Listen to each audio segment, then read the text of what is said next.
And we're live. This is Julien Jean-Pierre from the Royal St. Lucian Seamoss, and you are watching another episode of Let's Talk About Seamoss. It's Sunday and beautiful day. It's tomorrow's Valentine's Day. I hope everybody's ready to do what they got to do on Valentine's Day. I'm just setting up the clubhouse room in case anybody wants to join me on there. And, just gonna add that in.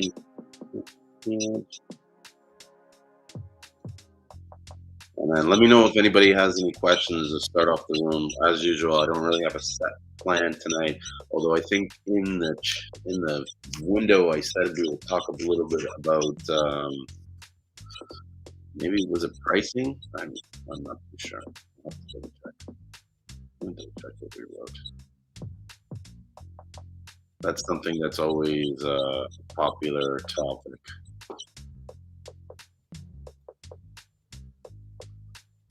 Let me see what we wrote. If anybody remembers what was written, let me know.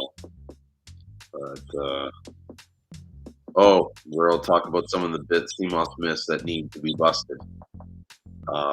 That is going to be an interesting conversation for sure. You know what I mean? So let me get this room open in whatchamacallit, Clubhouse, and we will get started.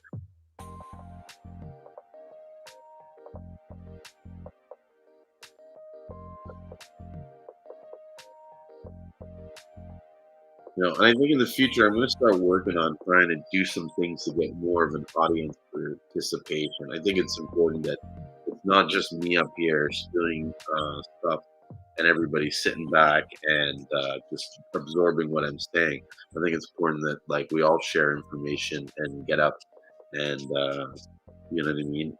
I don't want it to just be only me doing it. Pull on this dog. Always wanting to go in and out. All things Seamoss and things related to Seamoss. So there, the clubhouse room is open. You can either do a search for it, or if you give me a second, I will copy the link there and get it going here. Let's see. Let me go into the Facebook group and I'll post the link there. Let me see if it works. I'm on the right window.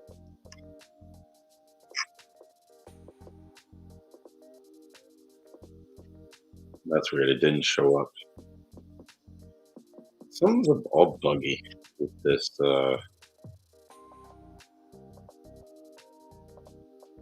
Live video. This video is live now. I'm going to put it in here. Paste. There we go. Video is live now. Yeah, something is up with. Oh, there. I was going to say something's up with my video because the other day, last episode, we were doing the live and people were commenting it. I couldn't even see any of the comments, so that totally sucked. And hey, Darlene, welcome. And so, yeah, I couldn't see what some of the people were saying, and so it was a little difficult, you know, having everybody asking questions, and I couldn't see the questions to even answer them. So I would like to avoid that happening tonight. Let me know if you have anything, Darlene, to talk about or questions to ask. And I think I'm gonna do Instagram tonight because I feel like I've been neglecting my Instagram community, and you know, I think they like to get on the live once in a while. There was a time where I only did the live streams on Instagram. That was like sort of like my go-to thing. Oh wow, there's a new thing called audience. Oh, you can practice or do public. That's cool. Okay.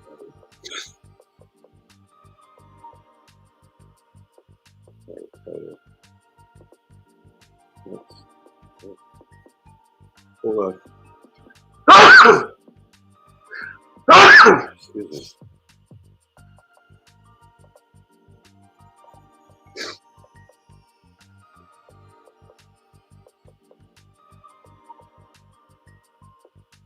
Right. You set the screen up there and you go live.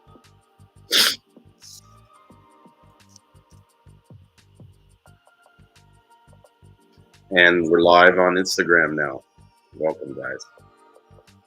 So, we're doing a live stream Sunday evening, day before Valentine's Day. Yay, yay, yay.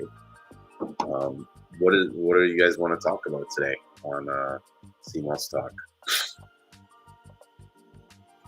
I know I said in the description I was going to talk about a little bit dispelling some of those myths, but before I get started, I'd like to just kind of take some time, open the room up a little bit.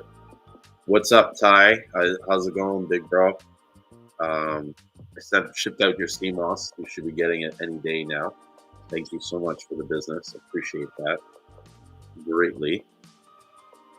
What do you guys think about the the content that I've been making lately? I've been getting some really cool videos from my partner in St. Lucia, and so you know what I mean. I've been really happy to create some cool stuff, some funny videos and stuff. I'm going to start getting them to do some more stuff for us that will try to do things a little bit differently than what other people are doing, and that's, I think, what's important when you're developing a business, is that you're not afraid to kind of step out and try things out and sort of stand out. That's what makes everybody unique and individual, and so it's important in a business just to kind of be out there and not be afraid to show yourself. Oh, here comes this dog. Give me 1 second, guys. What's up, Mason? I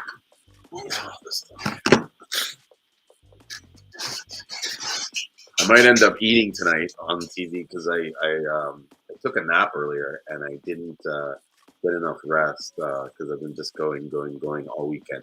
Finally caught up on all the orders that were waiting to go out. So pretty much, unless you place an order today or yesterday, your order has been shipped, unless there's been an issue with your shipment where you've been probably contacted to discuss. Because sometimes people put some messed up addresses and stuff like that, and that really affects our ability to ship out the packages. Sorry. And so, but we're now on top of things. So all packages now going forward should be getting out in a timely fashion. Okay. So someone earlier just sent me a message asking me a question about how much our Seamoss is per pound. So our Seamoss per pound starts at $29.99 for a single pound, and then as you buy more pounds, then you get a better discount. And it can go as low as, well, you have to buy quite a bit, but we can get it as low as $15 per pound. In fact, we actually have a special right now. I should mention this because I know I get a lot of questions about this.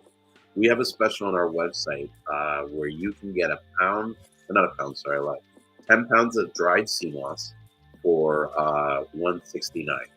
Okay, so it works out to be just around $17 a pound. And the reason why we're selling the Seamoss that much in that way is basically because we had some Seamoss, or lots of Seamoss, that got dried out. And so when we sell the Seamoss, we like to have it at a certain sort of moisture consistency. Otherwise, the Seamoss gets really brittle, and it's very hard to get into the bags for the packaging. And when we go to resell it, the people reselling it, can't really put it in the packaging. So it's like it's not that visually appealing, but it's great for gel. Like as for making gel stuff, it's not a problem. And in fact, you get more sea moss because it's so dried.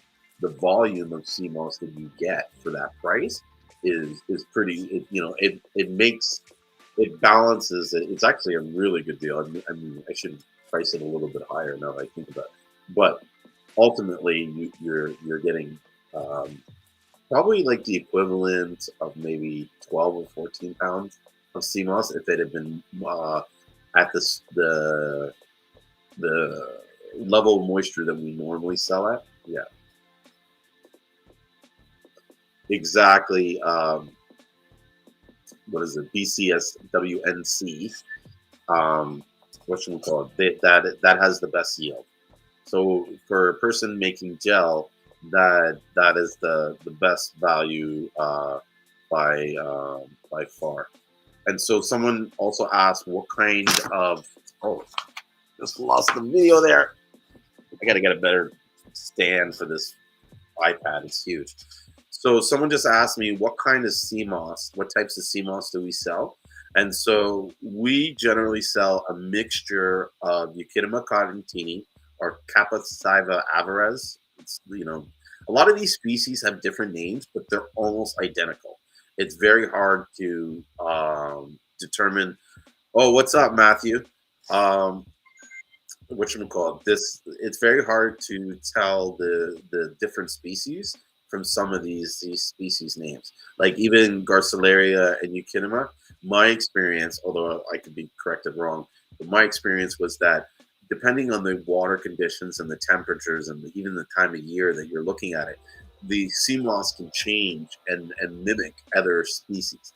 And so Garcilaria and Euchaetuma are very kind of closely related, you know, and so they grow a lot of times very intertwined. So a lot of times the farmers or the people who are buying the sea moss from when they're collecting the sea moss, they don't separate they don't sit there and say, okay, this is a pile of Euchaetuma, this is a pile of Gracilaria. It's all sea moss, and so they just dry it like it's all sea moss because for the most part it all looks the same, you know.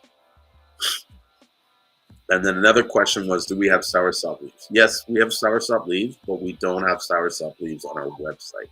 So you have to contact me directly about it. And that's mainly because we're in the process of building up our soursop leaf supply. But what I found is that when I put things like this on the website, they tend to sell out a lot quicker than we can supply it. And one of our, I guess, sort of like, I don't want to say mission statement, but one of our sort of mottos or sort of our business ethics or whatever is that we always want to have seamless, and so we always want to have the product. And if I'm going to put the product on the website, I want to make sure that I have an abundant supply so that if someone wants to come and buy 5 pounds or 10 pounds, they can do it. Right now, we're lucky if we can even put a couple packages on the website because we're bringing in like 10 pounds at a time, if that. And so that CMOS will go, I mean, CMOS, that soursop leaves will go quick, especially on wholesale. So we have it. You can contact me directly. I'm not hard to get a hold of. And, you know what I mean? You'll be able to work something out where I could maybe sell you a few ounces. But I'm not in a position to be selling pounds or anything wholesale right now. And so that's the main reason why we don't have a lot of the products that we carry on our website. Because we just got some cinnamon sticks in. I'm looking at sourcing nutmeg. There's this real cool stuff that I've been sampling called cola nuts. And so cola nuts, I've been really, really liking.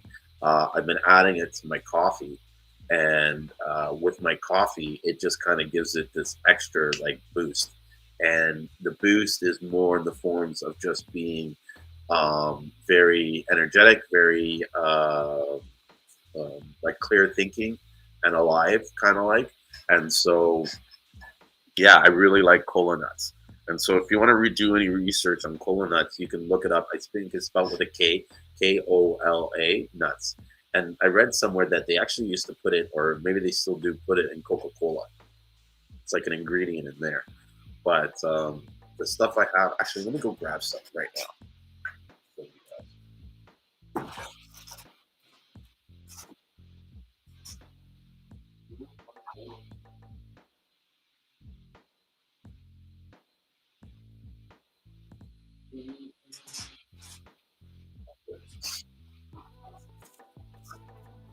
Found it. So here's the coconut powder, right? It's just like a brown. It's got like this brown kind of like nutty taste. A little bit sort of like maybe not like wood, but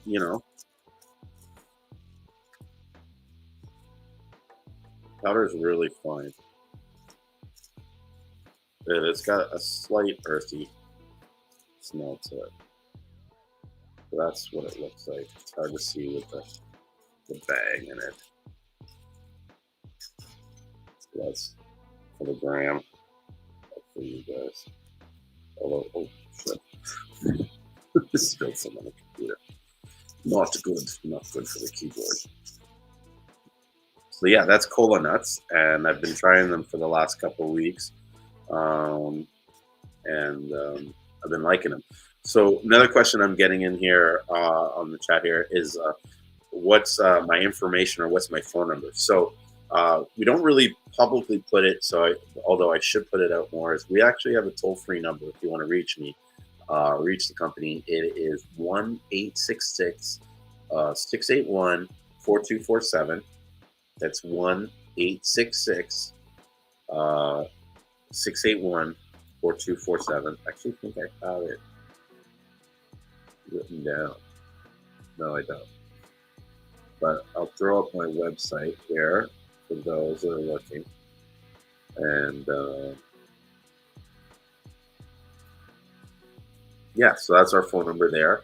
You can also schedule an appointment time with me using a Calendly link. I'll post that up there in Instagram in a minute. And also, actually, I'll take it now, and then I'm going to post it in the Clubhouse, and then also Instagram, and then Facebook. So there's Clubhouse. Clubhouse. I think I can pin it in a link. So I pinned my calendar link there. You can schedule a 30-minute call with me.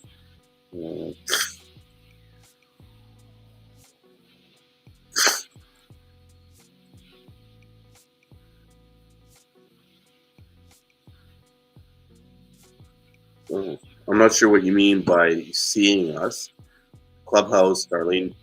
Well, Clubhouse doesn't have any video for you to see me, but if you go on Instagram and you go on Facebook and YouTube, a lot of people don't know I'm on YouTube at Seamoss Talk and the St. Lucian Seamoss Company. But you can go on there and see me talk about Seamoss, and I stream all the live shows from here on there. So let me go on Instagram, and I'm going to put the Calendly link there. Can I go live? Like, can I watch my own live stream? I don't think I can. No. So I'm not in the app, so I don't know how to do that.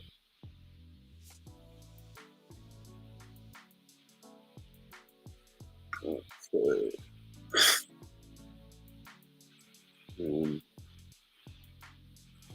We go on Facebook, and I'll post the links there.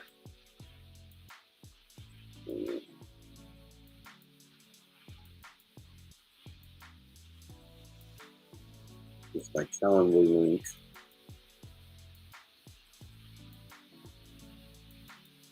I think that's good.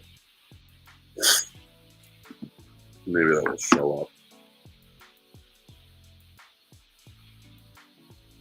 And I don't have mullein leaves, but that's another question someone asked here. And mullein leaves. I think it was King of the Forest or King of the Bush or something like that. They told me that they're coming to bring it up next. or King of the Forest or something like that. So Dominate Life Lee, hey, I ordered some Seamoss here to Korea. I'm in the Air Force. I know you sent me an email about the address because I'm using my appeal back here at Ocean, trying to figure out when tracking. So honestly, I haven't shipped your Seamoss out yet. I still have to figure. I'm trying to. The problem I'm having right now is with Shopify. Shopify is not allowing me. Like, there's a way that I have to input the address so that Shopify can recognize it and then create a shipping label for it. But I'm going to work on that tomorrow. And if I have any issues, I'll give you a call out. But the idea is I've done it before, so I know it can be done, right? I've shipped Seamoss to air bases before, and I know that it goes to somewhere in the States, and then from the States, they redirect it somewhere else. So I got to figure that out, and I'll figure it out. I know I can. I've done it, like I said. Once you've done something before, you just got to remember how you did it the last time, and you can do it again. Copying it. So just please bear with me. Have some patience. Maybe I'll throw in some extra Seamoss just for the weight and for the inconvenience. Okay, so I have a question here. Question: can you keep Seamoss in plastic tubs with lid on them, or is that not good? Can you leave them in bags and leave in tubs with lids on them, or what's your take on that? Okay, so here's the thing.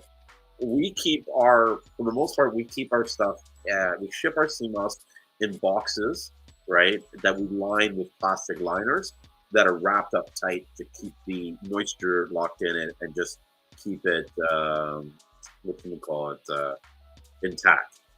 That being said, I do believe that you could put it in containers and, like, say, tubs, and we even do that sometimes when we're sorting out Seamoss.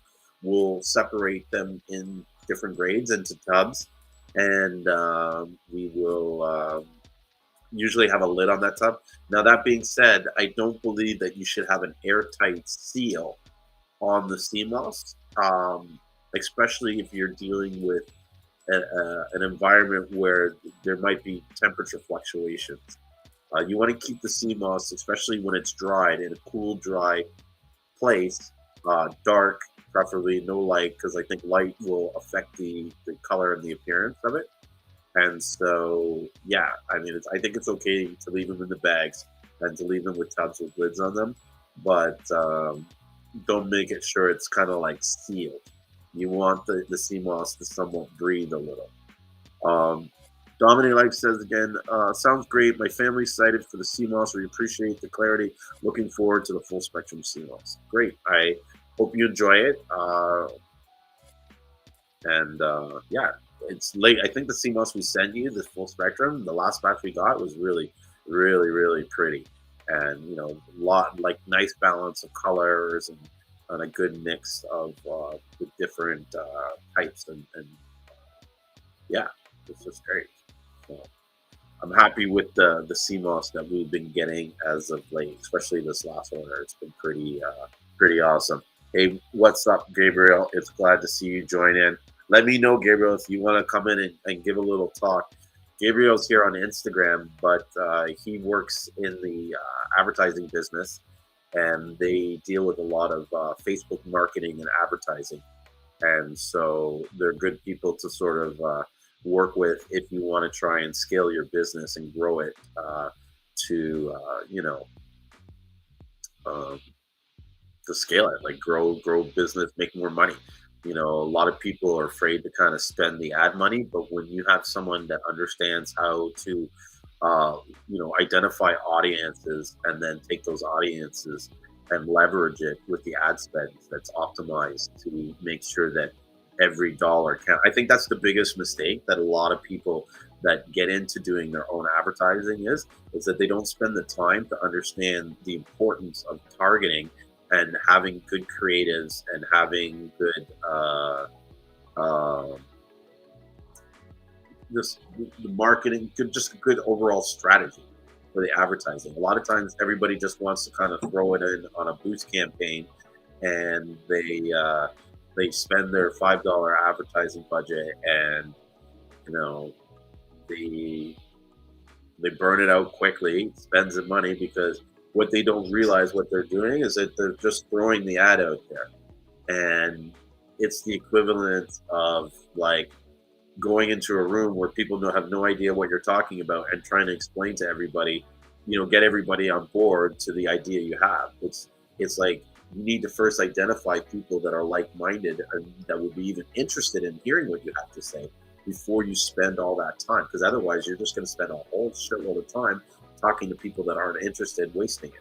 And that's what happens when you spend advertising dollars without it being properly targeted. So Dominate Life says, is there any huge difference between ocean harvest or ocean crafted? I've been doing a little research and I've seen that ocean still gives the minerals besides it's growing out of the rock. Okay, that is a good segue to get into some of the, because earlier I talked on, put the message on Facebook, we're going to bust some of these myths. Okay, so one of the biggest, number one myths, okay, I don't care what anybody says, okay, they can quote this, they can quote that. The science is the science. I've looked on like research websites that are dedicated to the study of sea moss, seaweeds, and sea algae. Okay, sea moss cannot get its minerals from a rock. Full stop. That's it. I don't care what anybody says. It cannot do it. Okay, it has no ability to absorb minerals from the rock. In fact, anybody that says that to me, I want them to explain to me the actual scientific process that allows them to do that, because it does happen. Hey, what's up, Ricky? Thanks for joining me on Clubhouse. But yeah, minerals don't come from a rock. It's where you're sourcing your sea moss that's most important, because that's where you got to know where the concentration of minerals are, right? And so you're right. The ocean gives all the minerals. There's nothing that comes from rock.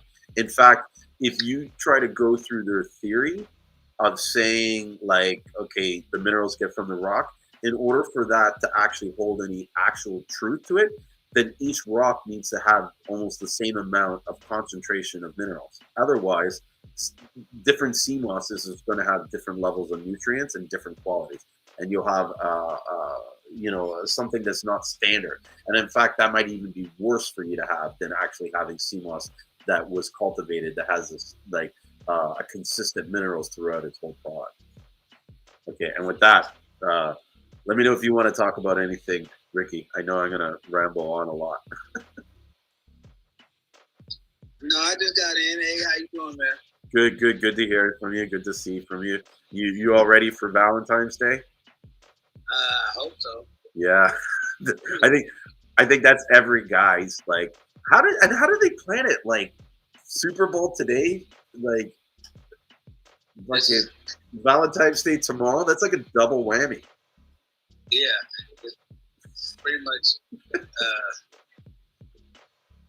Yeah, you gotta do a lot if you actually went to a game or something. Yeah. But then the crazy thing is you know that Valentine's Day is always on All-Star Weekend. Oh, I didn't know that. Yeah, so NBA All-Star Weekend is around that time. So they have the All-Star Weekend and the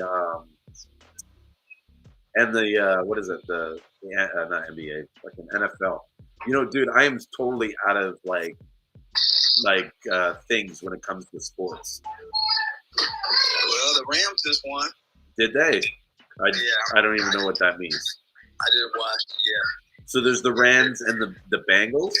The Rams and the Bengals. The Rams just won 23-20. Wow, that was close. Yeah, it was actually a really good game. Yeah. Yeah. I actually like watching football, but I don't follow like I don't know, like I think there's the Green Bay Packers or this, that. Like I know like surface shit, you know what I mean? But I like watching the game specifically because of the two teams, because of it's like watching human chess. See, I like watching football. I'd rather play. Uh-huh. Like I have a hard time watching because I think that I still should be out there and stuff like that. You have all these like, man, I would just did this, I would have been out there. And so you have that type of like I get amped watching games. Like I say, like even to the point where I'm calling out, like I can call out play, like I know exactly what they're doing. Yeah, you get right into the mix and stuff like that. So I enjoy it. Yeah, man. Well, this guy here in Instagram, BCSWNC, I'm just going to call him BC. Anyways, I didn't understand that earlier on, but after doing research, I found that Seamoss isn't like a terrestrial plant, so the holdfasts aren't like roots. This is where seaweed differs vastly. And I totally agree. You know what I mean? It's the holdfast is just an anchor to keep it from floating away. And the reason why we use ropes and Seamoss is because that simulates the anchor, right? And if you look in some of my videos, you'll see the Seamoss farms. They have the Seamoss, and it's close to the what would you call it? The shore, not the shore, but the bottom, the floor of the ocean. You know what I mean? Like it's really close to that, and so it just mimics everything like it is in its natural environment. And then another myth is that the Seamoss can't absorb nutrients from the rope. Like people say that to me, and I'm just like, what is going on in your head? Like, what? Why would you think that the Seamoss is going to actually draw the chemicals out of the? Like, it doesn't work like that. The Seamoss just, and it's not even that. It's tied with like a slip knot, so that if you want, you can break the Seamoss and it will pull off. Like in really bad weather, the Seamoss can rip right off the farm because it's there just to kind of keep it from floating away. You know what I mean? And they don't add any chemicals to it. They don't add any nutrients to the water, so there's nothing that man does for it. You know. So my question would be to them would be if they're saying that it's getting that nutrient from rock, so is that the way that it's growing as well?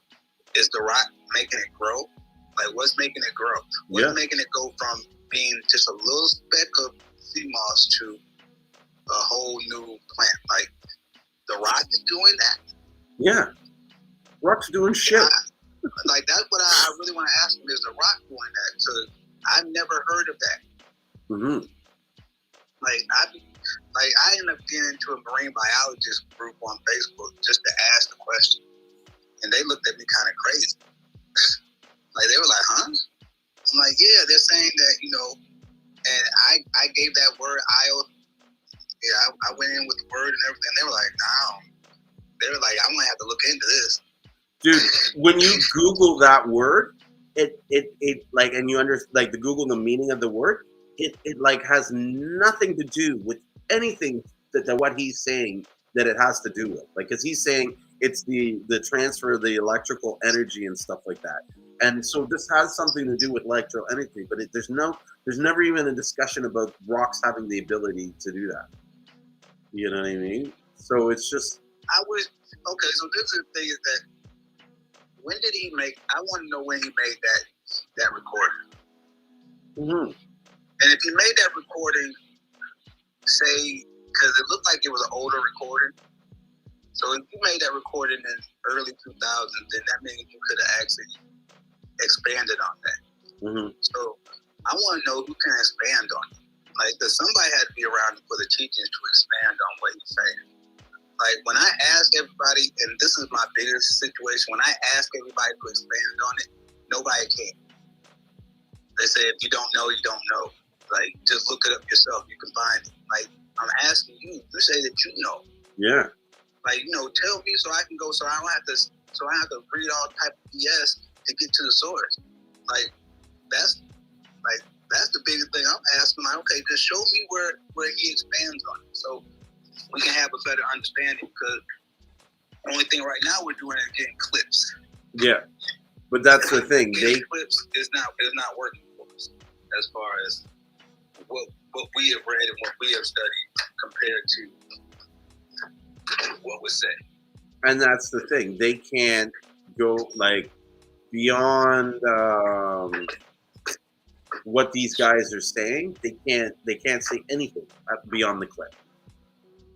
You know what I'm saying? They can't say it in any of his writings or any. And I'm not trying to throw shade at Dr. Sebi. When did he really have time to do all this research? And what research did he actually really do? Do you know what I'm saying? So he really got into to Seamoss when he was in New York, was dealing with mine. So that's where you really got into. To be honest with you, the best person to ask about all this is her. It's who? Is his I won't say his first wife, but his second wife. Yeah. His wife that he actually started the journey with. Because truthfully, I think she was just as into the herbs as what he was. Mm-hmm. And so we praise him because he's an orator. He's a speaker. Mm-hmm. But we forget about her. Now this is another topic though. Yeah. Because his third wife was from Grenada. No, I didn't know that. Yes. Patsy. Okay. His third wife was from Grenada. So with her being from Grenada, you're trying to tell me that she never got Seamoss from her native country? Mm-hmm. See, that's another question that I have because she actually sells Seamoss a lot. So is her Seamoss coming from Honduras? Is it coming from Grenada? Where's her Seamoss coming from? Yeah. And that would actually dispel a lot of myths. Now she getting Congress Christmas from Ireland.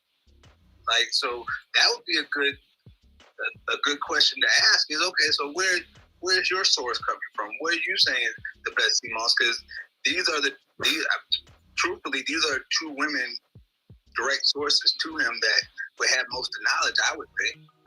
Well, I'll say this. I have done some research, and I actually, no, I don't want to pull it up on YouTube because I think I got a strike because I was showing either someone like flagged me like as being spam or something, like someone reported me to Facebook, or when I did this last thing, I had YouTube videos playing in the background and they flagged me for that. But so I can't show that. But on YouTube, if you search Ushla Village Seamoss, you'll see them cooking in the kitchen the Seamoss and getting it ready and showing how they prepare it at the Ushla Village. And there they boil it. You know what I mean? And they use Garcilaria. They boil it? Okay, so this is another thing, because, I've followed Dr. Stavey since 2000, I think it was right around 2001, right around 9/11, I started following Dr. Stavey. Mm-hmm. And the crazy thing about that is that when I started following him, like, a lot of things you could even steam. You could even steam your vegetables, really. Like, everything was raw. And so that strikes me as him even boiling it. Because he can pretty much any heat going on, anything at that time in 2001, 2003, anytime around there, like if you actually were taking the products and things of that nature and on the diet, you weren't like, he would say lightly steamed. You just as far as your spinach, you would just put your spinach over the water. Like, you wouldn't even put your spinach in the water. You put the spinach over the water, then eat it like that. Like just slightly wilted kind of thing. Exactly. So there's a few questions that I have as far as how things going, or I understand it's a money play. Like anything, it's like you may start off doing this and then you see there's more money because people can't handle that raw diet that he was given. Sometimes if a lot of people can't handle the raw diet, then you have to switch it up a little bit to appease the masses. Now, not to say, because like there was a lot of things that was forbidden when we first started to then now you're able to do it now. So I'm not sure, he got different business partners. After he actually separated from his first wife, he got different business partners. So I think that the herbs started to change at that time, because she was the one that actually had the company. The company was still hers. The wife that he started the journey with. So that's my biggest question is, as far as, because he really was the speaker. You know what I'm saying? He was good as far as speaking. He's charismatic. Like, first of all, he's a ladies' man too. Mm-hmm. So that's obvious. I'm being serious about everything. I'm just like, if you're a ladies' man, yeah, you like to talk in front of a lot of people. That's how you get your women. This is what I say. That was the first thing I kind of saw, and I was like, "Oh, this guy can talk." To have that many, I'm talking like this is, and that's why people. I understand why he's so beloved, because anybody that can speak, that can give it to you in a form that you can understand it, and be real as far as direct about it. Mm-hmm. He was as direct as you could possibly get, saying that he cured certain things. Now, I'm not saying that he cured everybody's stuff. I think that his product worked as far as, okay, so this is a problem. Like, people think that he cured them, and what happens is they forget that they cured themselves. Mm-hmm. He just showed you a method. You have to do all the work. Yeah. And so, and if you even go in and even have, like, look into what his second wife was ever spoke about, she speaks about the same thing. She was like, I think it's too much praise, and people need to understand is that you're doing most of the work. He's just giving you some herbs to take, mm-hmm. and telling you these herbs work. Now, what you have to do, you have to form in your mind that you're ready. Yeah. Take that step. And that's the biggest thing, is that most people aren't ready. Now, I will give him this. What he did do is give people, like, sometimes you just need to have a coach. Mm-hmm. It's kind of like I listen to him every now and then. Eric Thomas, the motivational speaker. No, I don't think I've heard of him. I listen to Miles Monroe. Ever listen to his motivational stuff? Is wonderful. He'll motivate you. He'll get you out of bed and have you doing some stuff. And then Dr. Sebi was the same way. Mm-hmm. As far as how he spoke, like he made you feel it. When I had consultation by his second wife, when in Atlanta, like, she just said certain things that just had me just like, I didn't want to eat meat no more. Mm-hmm. Basically, I didn't want to eat meat no more. Like, whatever you say, okay, this is what I gotta do. And luckily, I was doing something that I actually had a little bit of money at the time, because I wouldn't have been able to afford that. Mm-hmm. Like, that was a lifestyle. Like, when I say a lifestyle, like, I'm spending over $1,000 on supplements. Mm-hmm.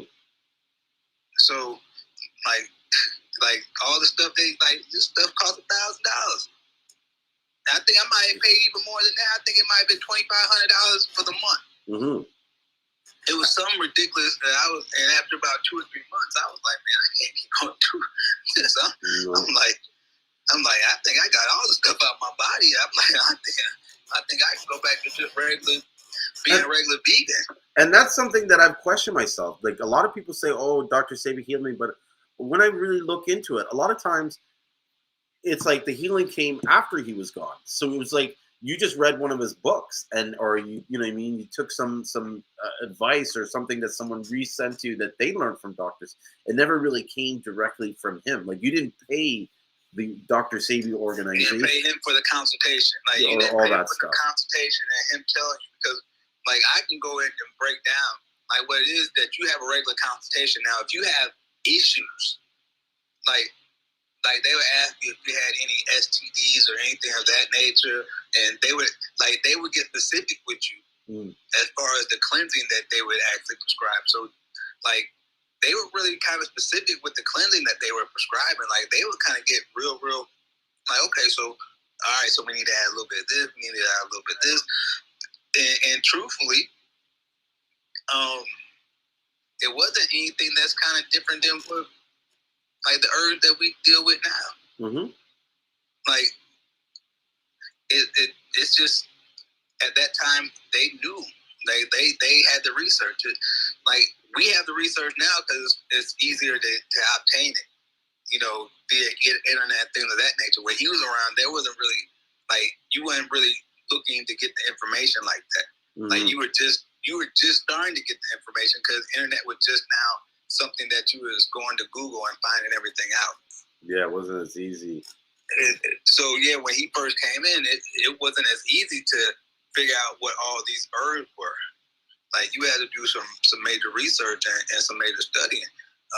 He just brought it all to the table, which was phenomenal, and kind of made it easier for you. But after a couple months of taking his products, you be like, nah, you know, like you would still take some of his regular products, but you wasn't getting the tea that he was giving out. Mm-hmm. You stop that, man. That junk was expensive, and it was nasty as I don't know what. I'm just being truthful. That junk was a nasty, man. I'm talking about, like, you know, something that you drink with your and plug your nose at the same time. Yeah, he was like, Yeah, like I'm like, what type of herb is in this?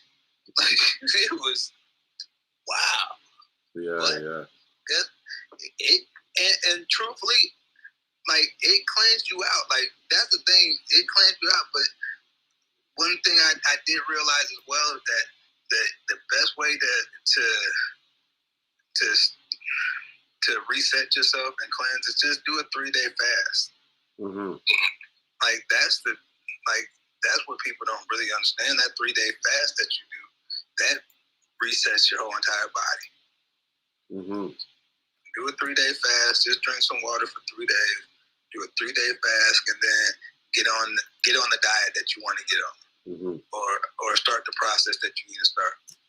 So when you talk, because here's the thing, I just want to ask a little bit more details about what you would consider that type of fast, because everybody kind of fast is different, and like, is that like a full, like, not eating any food for that 3 days, or do you break your fast, like, say, go from 6 in the morning? Like when I before I got baptized, I fast for 7 days, right? And it was part of the ritual to cleanse my mind and my body. But how I did it was I fasted from 6 in the morning till 6 in the evening. So in 6 in the evening, I would have a meal, and I would like start breaking with fruits and stuff like that, and then eat, you know, slowly, because you don't eat anything for 12 hours, especially when you've never done it. Because I was never into fasting before. It can be really hard on your body putting food back in, you know. But is that what you mean by fast, or is it more no food? The fast is just drinking water. That's it. For 3 whole days. For 3 whole days. So no food whatsoever. No food whatsoever. Because wow. What it is that you have to come to grip with your body. And just like you said, after 3 days, it's hard. Like you have to train yourself to eat again.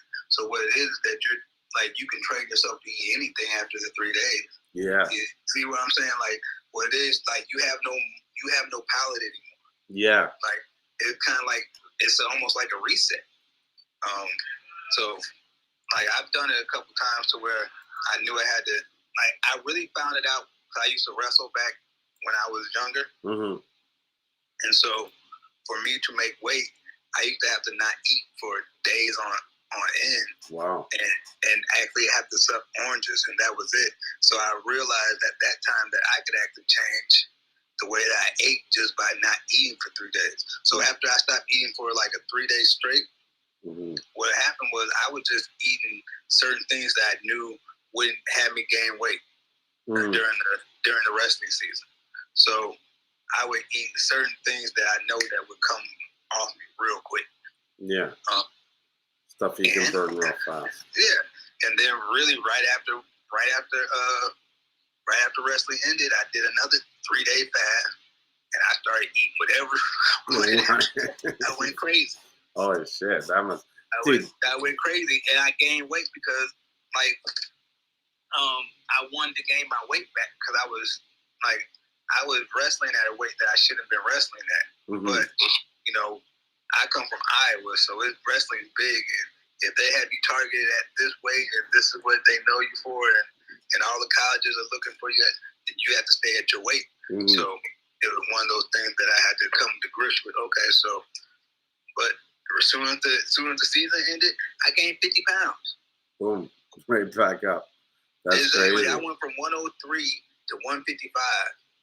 But Like diet alone, right? Take that out of the picture. The mental Yeah. focus that you would have to not eat for 3 days, it's almost like you could probably do almost anything. Do you know what I mean? Because now Yeah. you've developed that focus and that discipline. Like that's what I think a lot of people don't. That's the one thing I learned about fasting was the amount of discipline it required.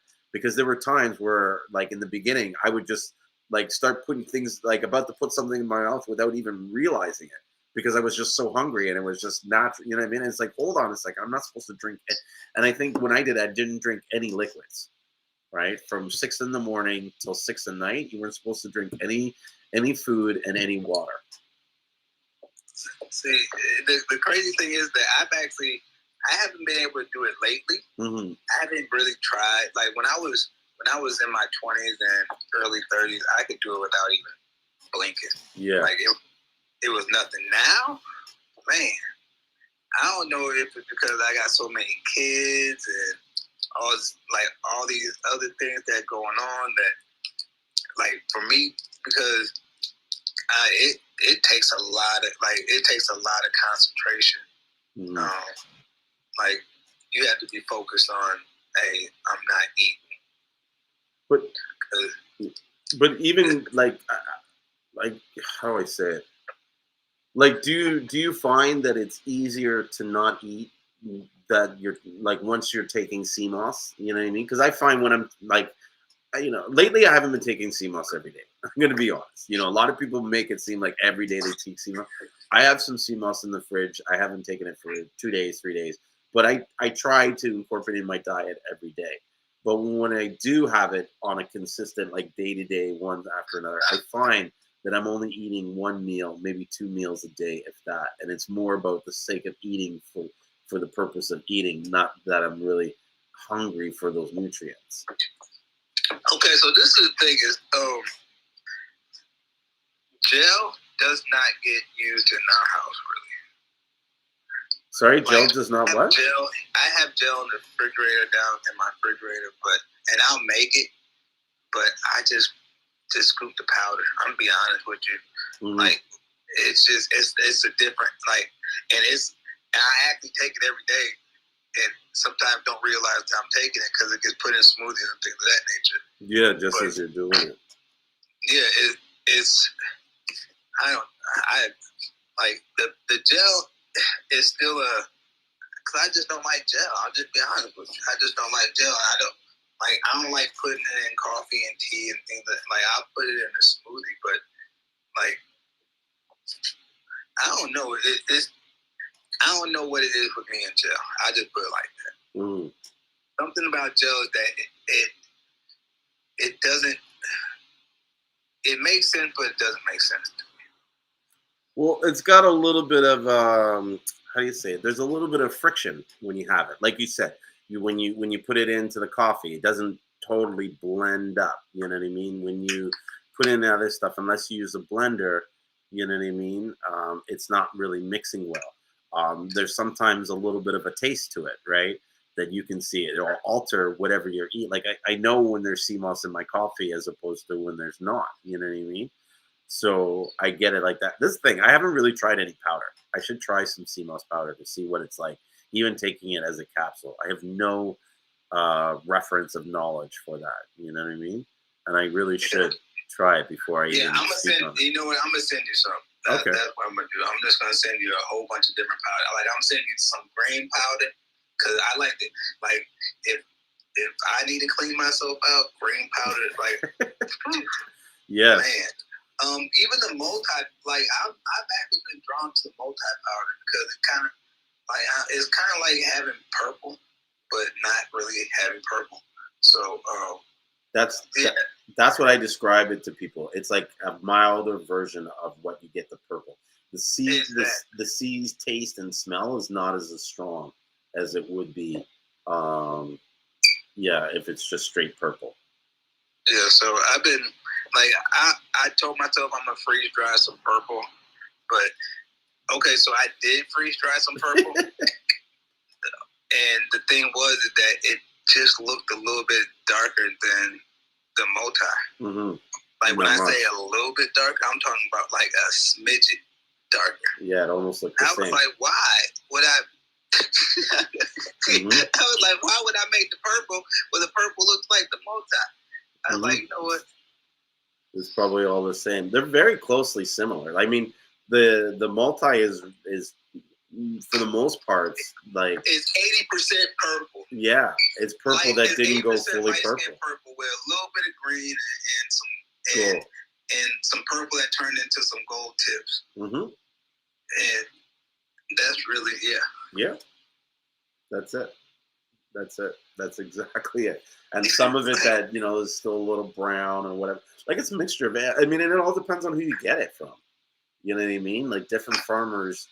And that's another thing that a myth that I want to kind of get on there is, so I had someone message me today about the Seamoss they got from us. And they were like, oh, well, the Seamoss we got, it's got a little bit more salt than I'm used to. Is this thing cultivated or farmed? And it's like, just because you got, sorry? Yeah, I don't understand that question. Yeah. The reason why I don't understand that question is because you're getting sea moss from salt water. Yeah. So, see, this is the thing is that, if you ever own a fish tank, you understand about algae, you understand about all these, you understand about salt water and things of that nature, and how things go. And so, when you're talking about salt in the ocean, and when it comes out, this is what I say. I think people get confused because me knowing just because I understand the process is that you know what the sea moss they're really talking about is when, when you have purple and you start to hang dry and then it's going to turn into gold. But it stays a little bit darker, but it started that process like purple. You get what I'm saying? So it's not completely sun dried or like the sun drying like you would do something that you knew was already going to be gold. You get what I'm saying? Yeah. So what happens is it starts off as it's being hung like you'll hang purple and things of that nature, and then it's turned out to hey, this is going to change. And so they put it on the table. And it's not going to turn into that bright gold that you're looking for. It's going to have a light brown tint to it. And it's going to maintain the salt like it maintains the salt in the purple and the multi. And that's exactly what it looks like. Truthfully, and I actually just got some from you, and I love it. To be honest with you, I'm not really a fan of the light colored sea moss. As far as if I wanted to hit for me, if I wanted to actually have a kick to it, I want the darker colored gold sea moss, like the browner colored gold sea moss, because I know what it is. I know where it came from. I know actually the process that ended up happening.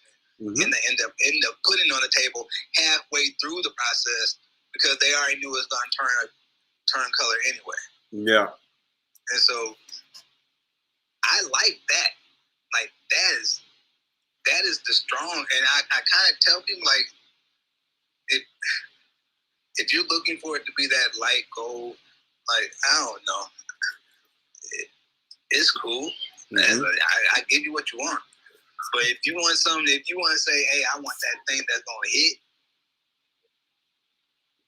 man, I try to tell people, hey, you want to go with some multi, you want to go with something that's dark brown,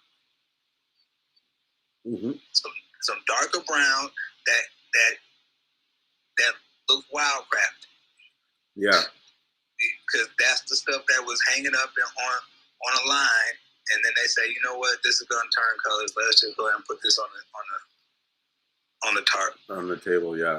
And let it put it on the table and let's just go ahead and dry it out. Finish it in the sun. And it always has a good moisture content. And that's what people don't really understand.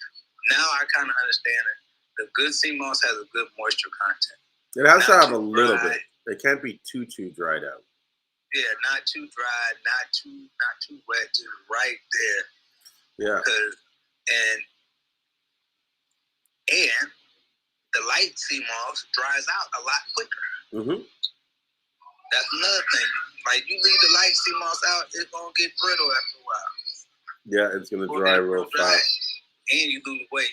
So that's another thing. Once it starts drying out, you start losing weight. And people don't really understand that too. Sometimes the salt is even caused by the way they store the sea moss. Now, if they dried the sea moss and it's not completely dry and there's a little bit extra moisture and they throw it in a bag, the salt will start forming in the bag. And that's why sometimes you'll pull out sea moss and there'll be one area where it's just a little moist and it's just like got a ton of salt crystals. You know what I mean? And in them crevices. Yes. But that'd be the good part. Like in the crevices of the stuff that's really, really tightly wound and stuff like that. That's where the salt crystal and that stuff is good. Yeah, man. It's all good. The salt is good. And no one, like, from St. Lucia, here's another myth that I got to bust in St. Lucia. There is absolutely no farm operation, pool grown. Like, please don't ever ask any St. Lucian or as someone that's getting sea moss from St. Lucia, it's fun. Like, literally impossible. No. I guarantee you that if someone was farming sea moss in a pool in St. Lucia, I would be one of the first people to know about it. And there'd be like a fucking mob at that factory. But see, the thing is that people aren't even using common sense. And I'm not even trying to be mean about the situation, but St. Lucia isn't a rich country. You know how expensive it is to run a pool operation? Exactly. Like that's a lot of money. Like you doing some, like, come on, man. Like that's for people that are in places that they can't grow it because they're not on the coast. So if you really do some research, you gotta look at places like Scandinavia and things of that nature that are in the middle of Canada. Yeah. If you want to look for farmed sea moss. Yeah. Well, they have one in New Brunswick that I found. Yeah, Arcadia sea moss or something. So it doesn't make any sense. Like, I don't know why anybody, as far as if you say that you're on the coast or somewhere, it doesn't make any sense that you're farming sea moss. When you can go get it for almost free. That's it. Like, the ocean's free. It's like. That's it. Full stop. Like, we can't have another argument. Like really just like be just really, really use your common sense in the matter. Like, you think anybody from St. Lucia is really cool farming sea moss? Awa. Never. Never, ever. And like I said, that's not even realistic. Like, if they did, there would be a mob at their door, because there's no way that the average St. Lucian or even the average sea moss farmer would knowingly allow an operation to go like that would potentially tarnish their business. You know what I mean? Yeah. They're very protective. And the fact, like, they shun people that are like if you're producing shitty sea moss, you're you know what I mean? Like, your sea moss is not going to get sold. No one's going to buy it. You know? But here's a question from BC. Said, can you speak on why the moisture is better? I always requested extra dry because my customers always respond that they get more yield and they like the stuff dry for that reason. Do you want to give your, like, because here's the thing, we can't really say why it's better. It's more of a personal opinion. But do you want to elaborate on why you like it better, Rick? And I'll give my sort of like 2 cents on it. Well, like, I like mine dry. Don't get me wrong. I don't like it wet. Like, I don't like it like really, really moist. I like it to the point where when I feel it, it's semi-soft to the touch. Like, not wet to the touch, but semi-soft to the touch. Yeah, only pliable a bit, like, so that you can move it. Exactly. Like, I can mold it. Like, I can, like, okay, so this is another thing. If it's dry to the point where I can barely get it into my bags, like, I I know that my customers might like it. However, if I give you 3 pounds and you're not going through 3 pounds really fast, after about a good, if you're not really taking good care of it, after about a good couple months, or after about a good couple weeks, and you just had it out on the counter and stuff like that. Yeah, you're not storing it in dark place. And yeah, you're still gonna get a good yield, but I think the drier that it gets, it's really a plant. You get one it's acting as a plant. The more life it has in it, the more that you keep it. Yeah, well, that's what I was going to kind of touch on a bit, is that I feel that, you know, a little bit of the moisture helps retain some of the nutrients in it, right? Yeah. Whereas the drier it is, and I mean, I have no proof, it's just an opinion, right? But also, when it's very dry like that, it becomes super brittle, and then the pieces break off. And when you go to soak it, you just get a bunch of little stems and like twigs almost. And I just don't think that's like good to make gel, and it's not a pleasing, you know. Okay, so if I get grapes, I don't like the grape that are falling off I put it like fruit. Like there's certain fruit, like you don't want your fruit super dry. Mm-hmm. Like you want it to have a little moisture to it. I don't know. I guess I look at it a little bit differently. Mm-hmm. I like, and not to mention, even with that bit of salt, because when you actually have that gold, it really doesn't have any salt on it. I kind of like that light bit of salt on it. But I like multi though. Like, I'm a fan of multi because it actually has that light little bit of salt on it, and it feels like it maintains strength. Yeah. And I like dark brown. Yeah, it's a good mix for sure. Yeah, I love the dark brown. I'm not gonna I've grown more of a fan of it in last year. The more I've learned about it, and because it's more like purple. Well, the dark brown stuff, like you said, is what they usually use to make purple. Is the darker Seamoss. Like I've seen them when they harvest it. There's shades from like light beige brown to like a deep dark brown to like almost purple like. And so it's the darker ones that they sort out to make purple.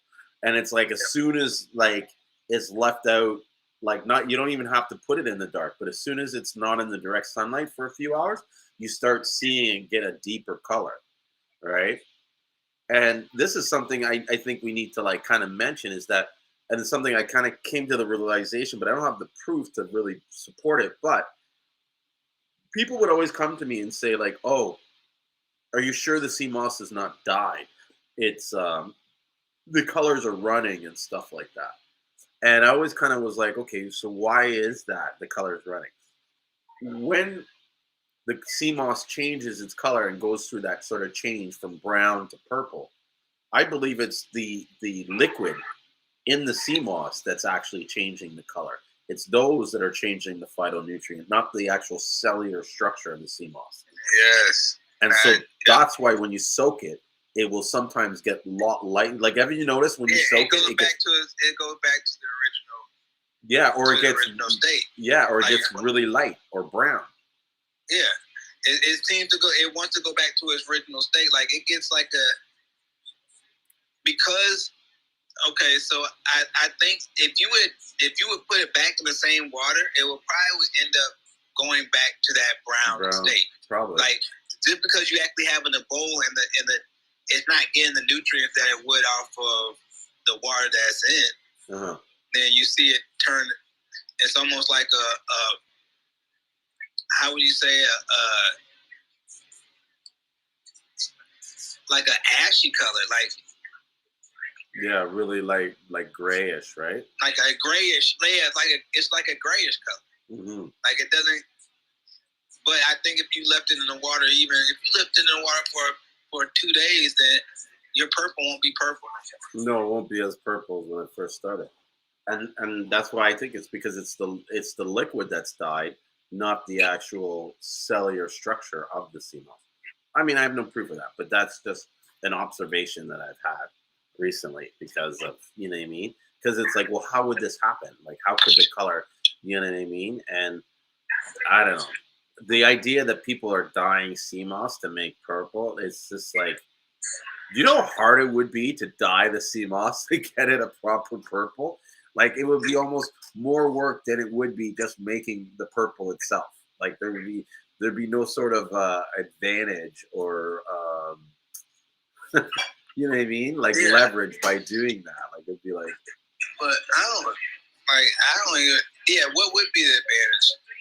Well, I guess because people sell purple a little bit more, but like it would be hard to, because like the gold, how they do the gold is totally different than what the purple looks like. yeah,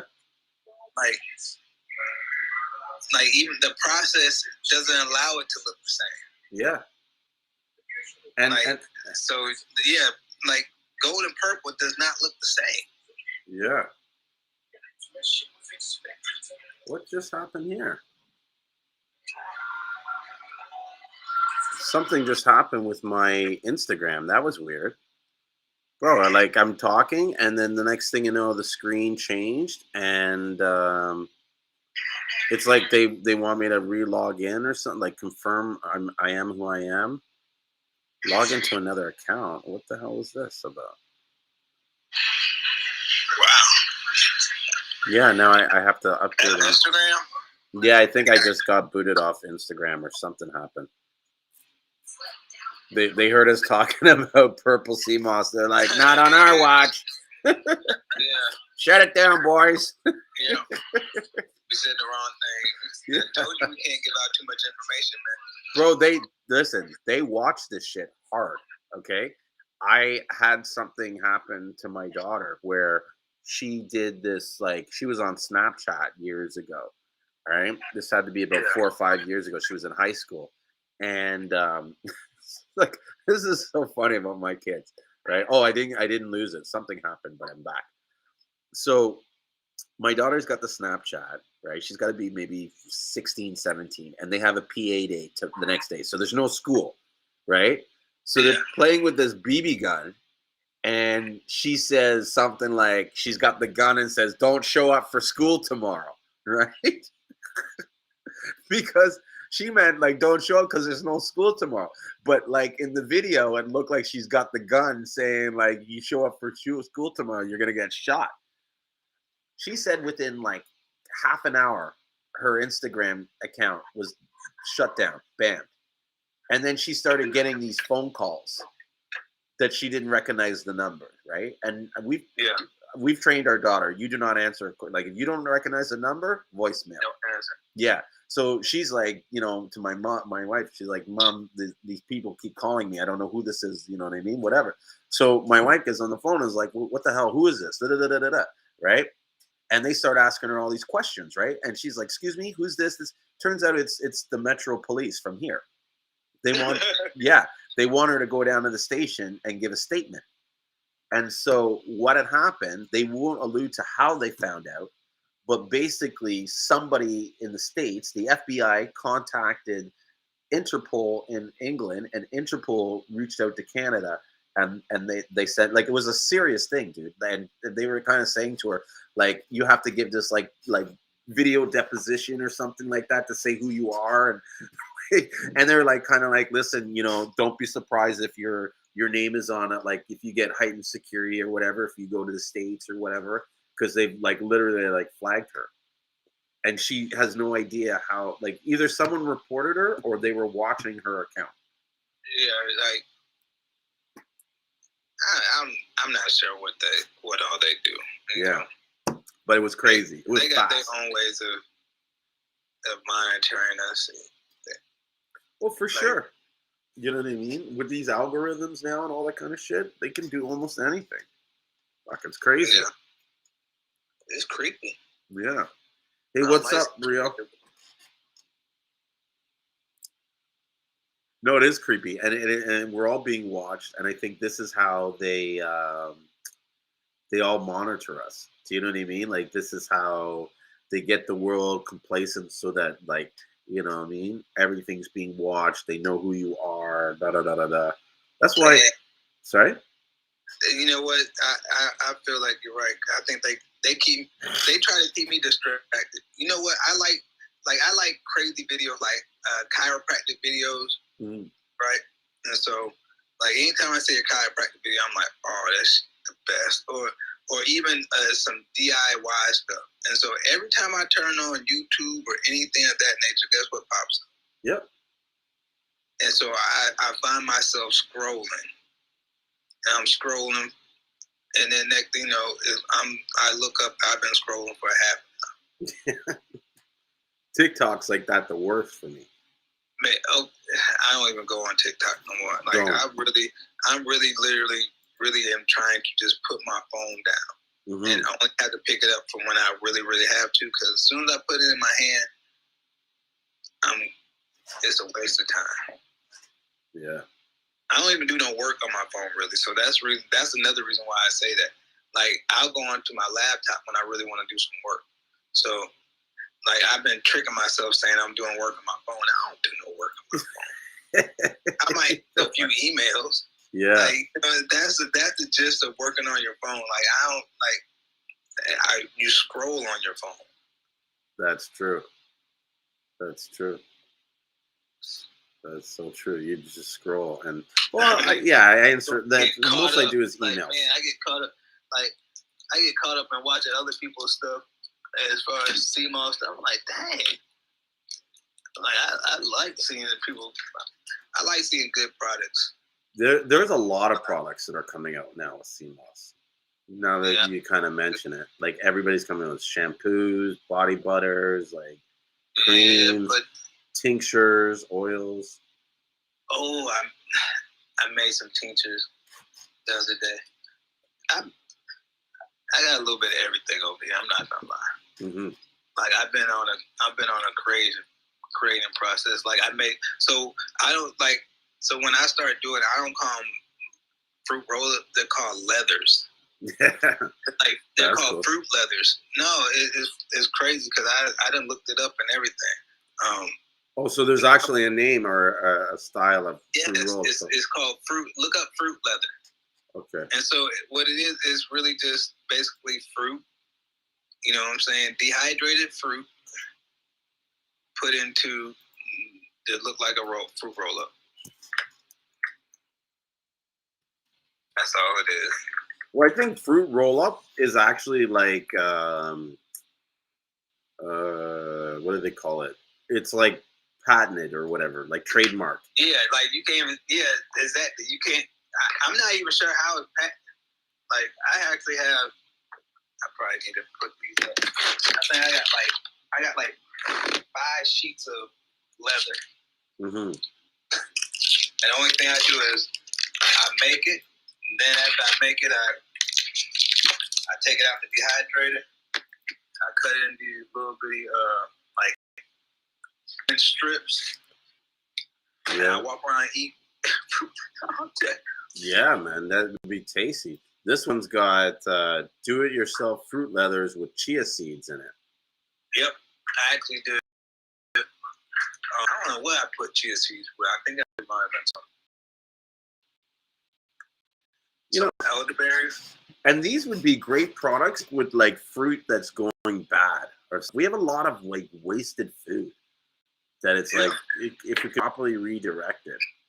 Oh wow, they put rhubarb in this? I fucking love rhubarb. I don't know if I'm a rhubarb fan. You don't make me try it out. I love strawberry and rhubarb is illest. To me, that's the best combination. It's like that sweet and tart and stuff. Yeah, I love. I need to order me some soursop. I want to make some soursop. Yeah, sour flavored fruit roll up might be cool. Yeah. But this stuff is good though. Yeah, I'm wondering like, fuck, I gotta figure out a way to get fruit into the States and shit like that. So recently, I shipped some stuff to Canada through Air Canada. It was a little bit more expensive, but the experience was well worth the sort of extra price. And I'm now realizing how quickly and easily I can get fresh fruits up here. Oh, Right? really? Yeah, because through my partner, he could literally pack the fruits up that day and get it to the plane, and then the plane ships it and it arrives that evening. So he put the stuff. He had the shipment. The He Seamoss. used American Airlines? No, he used Air Canada. So Oh, American Airline could be the same for here for you guys in the States. But my experience always was like it takes like a week or like a few days for it to sort of become available. You know what I mean? Where it was like this time I got the Seamoss ship, the next day I picked it up. yeah, like I know the person that I was gonna be getting soursop from in Grenada. That's what they do. They ship because at first they weren't going to be able to ship it to, like they would ship it to Miami, and then you had to pick it up from Miami. But now, since they use American Airlines, like they can ship the soursop through American Airlines and get it to you in a certain period of time. But that's the only fruit I think that would have that issue as far as you had to get it there on a certain time frame. Oh yeah, soursop spoils really fast. Yeah, like, super fast. But so that was the biggest thing. But yeah, like that is huge. Like getting all these exotic fruits to come in. Yeah. No, I had this idea before about creating like a fruit box in Canada and sort of shipping the fruits up that day and then having them basically going to these stores and everything and pre-selling the fruits before they kind of get there. So I would say to them, okay, I got cases of soursop. How many cases do you want? Blah, blah, blah. I order it from the guy. You know what I mean? He packs it up, picks it that day. You know what I mean? In the morning, they go in 5 in the morning, pick all the fruit, put it in the boxes, drop it at the airport. That evening, I pick it up. The next day, I deliver it to the guys. Yeah. You know what I mean? To me, that I could probably do. But something like as we're working, I realized I'm going to look more to it. I think only Grenada can ship soursop to the United States. I think that is the situation. That's what I found a long time ago. Well, but I knew a lot of people that were like, so I know a lot of people in St. Lucia were just sending their soursop to Grenada and getting it shipped out from there. Really? Yeah, like which was smart. Like it's expensive too. Yeah. You know, man, shipping ain't cheap. But not cheap like that. So but the thing is that soursop, because soursop is not cheap, especially in the States. Like you're gonna spend a nice little bit of money. As far as once you like, because nobody can get it. Like it's hard. It's like that has to be your thing. Get soursop in. My mind is like twirling because you know I'm half Grenadian, right? Oh, really? Yeah, and I have a lot of family in Grenada, and in fact, my last name from Grenada is a Banfield. It's a pretty large, prominent name in Grenada, and so I should go and reach out to some of my family members to see. And I even think they're in the food business because some guy told me I went to get my hair cut one day. One of the only times I ever used a barber besides my go-to guy. Yeah. And he was like asking me questions like, "Oh, where are you from? Blah blah blah. Where oh, it's St. Lucia. Your mom's Grenada. Oh, what's your your mom's last name?" I'm like Banfield. Oh, Banfield. Oh, you're a Banfield. Oh, you know what I mean? Like those guys have money and blah blah blah. And I was like, I could see it because my grandfather was like a business guy. That's where I get a lot of my entrepreneurial sense. Is they've always had businesses. They never worked a job. Our whole family worked the family business. We had a janitor and steam cleaning business. So like as a kid, I had to go and work the clean offices. Clean offices, yeah. And do the family thing. So yeah. But yeah, the soursop in Grenada, that's big business. That's a big, and truthfully, the more people know that they can get it, like what I wanted to do in Atlanta is have a day. Mm-hmm. Like it'd be one day a week. It may linger over to the next day, but typically is see me on Thursday. You get all the soursop that you need. Yeah. And bring it all in, and you do it one day because it's soursop. Mm-hmm. Like it's not something that we just gonna have just lingering around because soursop just don't linger around. No. You can't have it just lingering around. So it's a one day, and it's almost like clockwork on how it goes. Like they may send it out on Monday. It gets to us by Wednesday. We sort everything out, and we have to sell on Thursday, and it's gone. Mm-hmm. That's it. Just get it in, get it out, move it out. Exactly. No. Soursop Thursday. Mm-hmm. Come get as much soursop as you possibly can. Let's look into that. Maybe we can make that happen. Maybe we can throw in some other stuff. Another thing I need to get from y'all, I'm just talking like we talk on the phone, to be honest with you. Another thing I need to get some moringa from y'all. Yeah, no problem. Do you need any king of the forest or king of the bush or what is it called? King of the something. That's something that we're getting. It's like I've been reading a lot more about moringa. Moringa is powerful. Moringa is ill, but so Rio's just correcting me. Thanks for letting me know that, Rio. It's king of the forest. I do some research on that. King of the forest. Okay. That's a herb that we're gonna start getting into. But moringa is like ill. Like it is like a powerhouse, and it's one herb that I keep telling myself, like, why haven't I gotten any moringa? Because it's I'm looking at a capsule. I don't know what I want to do, but I'm actually coming out. I'll tell all my business.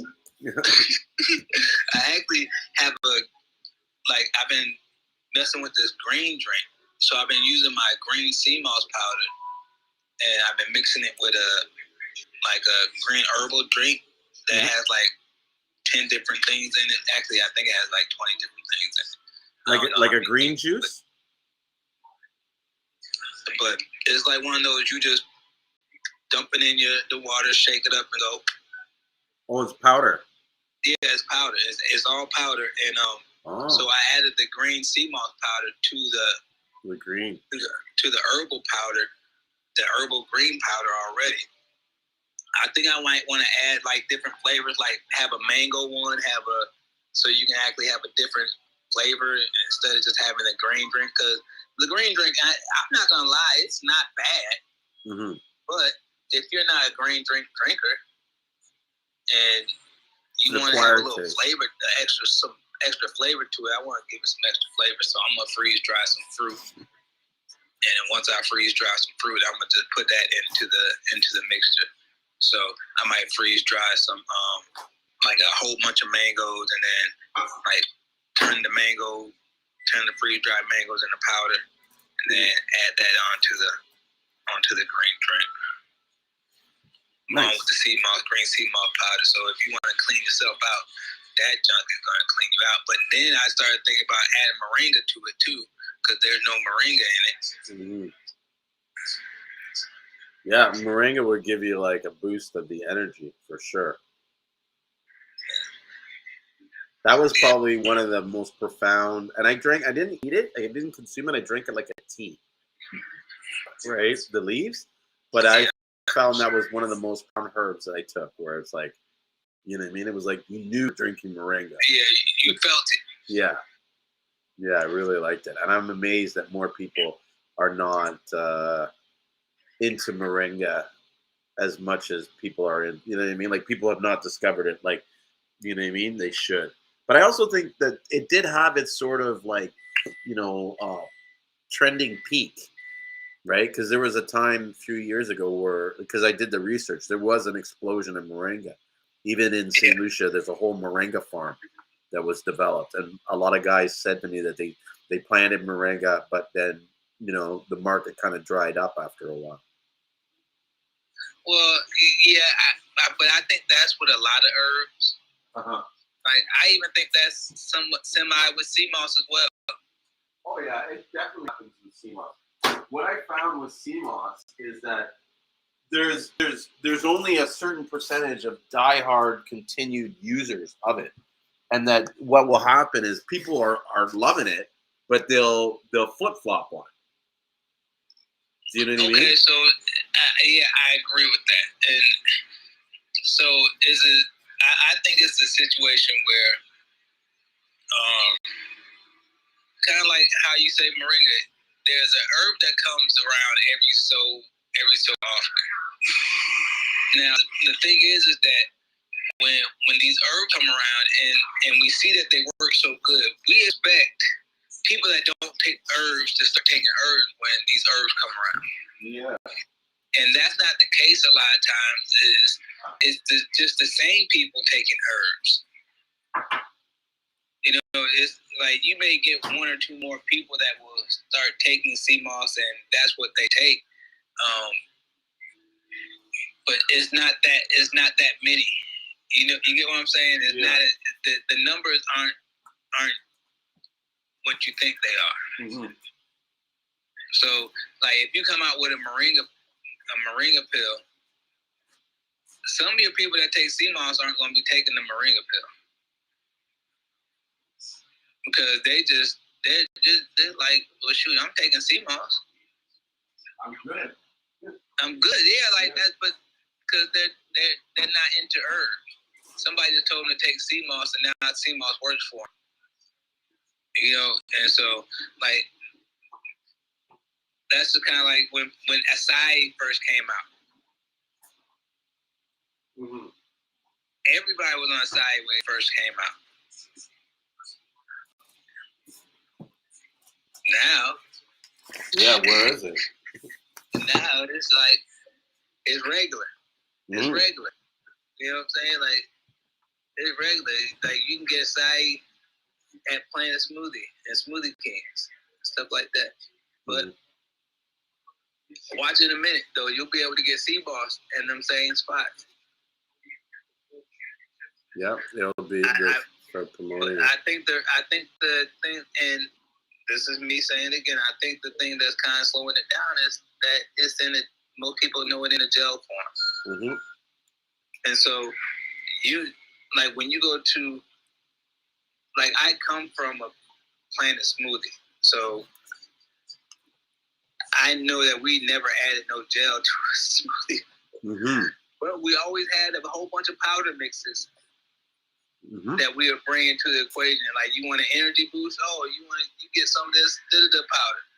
Add some da-da-da powder to your smoothie. Mm-hmm. And you know, and that's what it was. You had a 99-cent shot. And you just add those out of it. Yeah, once it gets to that point where I think once it gets to the powder and people are actually on the powder more then I think it will become more of a household name. Mm-hmm. As far as hey, you want to add Seamoss to your smoothie? Yeah, there you go. Well, I think what it is that the big companies haven't really gotten behind this and start pushing the Seamoss, because BC is saying on Instagram, he's like, same for the goji berries. They were superfood. Now they fell off. And a lot of times the reason why everybody sees them as a superfood is that companies are paying other companies to promote it and get the word out. Even with Seamoss, like part of the reason why a lot of people like see Seamoss, St. Lucian Seamoss so much is that the government is investing in people to go and talk about Seamoss. Whether they create articles about it or whatever, you know what I mean? They do demonstrations and they just make the public aware of what the stuff is. You know what I mean? And so when the money runs out, then the promotion falls off. You know. That's the kicker. Mm-hmm. And so here's an interesting question that I think it's Camellia says here. So how do you get more people away from the chemicals and into the naturals? And I think it's really just the education, right? People don't know that don't know. You don't know if you don't know. Okay, so this is real quick. Julien, you put me on this. Gave the manual Julien gave a manual out, and this is say Seamoss takes if you're not used to seaweeds to if your body is not used to seaweeds to digest it and just basically get the benefits from it. It takes a while. So if you are not your body is not acquainted to Seamoss, it will take a period of time for you to feel the benefits because you have to digest it. And another thing is when I first started taking Seamoss, just because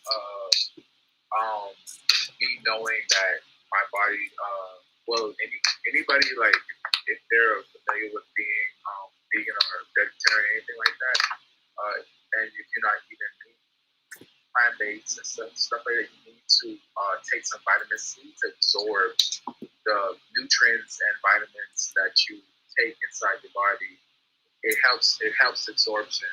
So when I knew that, I took vitamin C when I first started taking Seamoss. I used to basically drink orange juice with my Seamoss. I used to give it to everybody else with orange juice, but a little bit, not a lot, because if they had blood sugar problems, which taking Seamoss, get away from that.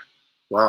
Get away from blood sugar. You're right. I would just do a bit of orange juice with water.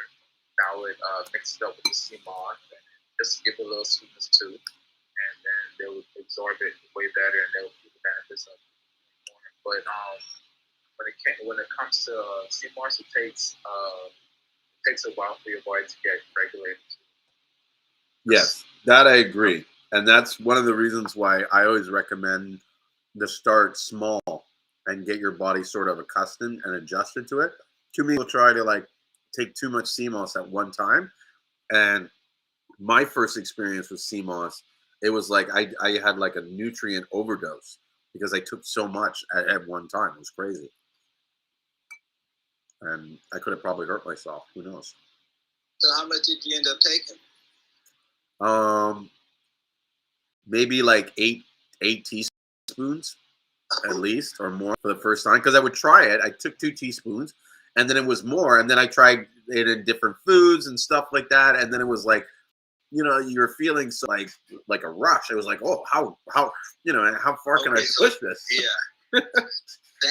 Okay, so this is the thing that, and I also think that it has something to do with diet as well. Yes. I believe the more alkaline you are, it will affect you a little bit quicker. Well, with me, to be honest with you, the first time I took it, I just started sneezing profusely. Interesting. Like after 15 minutes, I started just sneezing, but I could tell that the Seamoss was trying to get stuff out of my body. Yeah. Like that was the major thing that got me to start off. I was like, hold on, like what's going on? Like you can feel it trying to push stuff out your body. Like I couldn't stop sneezing. And it's like I went on a sneeze attack for like a good 30 minutes straight. Like achoo. And then it stopped, and that was it. And that was it. And I was like, that's kind of funny. You know what I'm saying? And I never had any issues with nose and sinuses. It was kind of weird. And so that was the first thing, and I was like, okay, this shit might be it. Yeah. But okay, so and I actually want to go to this too. Is that like they are saying about goji berry? Yeah. What we tend to do is because we don't have a lot of, and when I say we, I'm talking about Black people most of the time. We don't have a lot of industry where we can actually come in and make some money. So when we get a product, we kind of over exaggerate it. Yeah. Like, oh, this is the best product. It's gonna cure everything and da da da da da.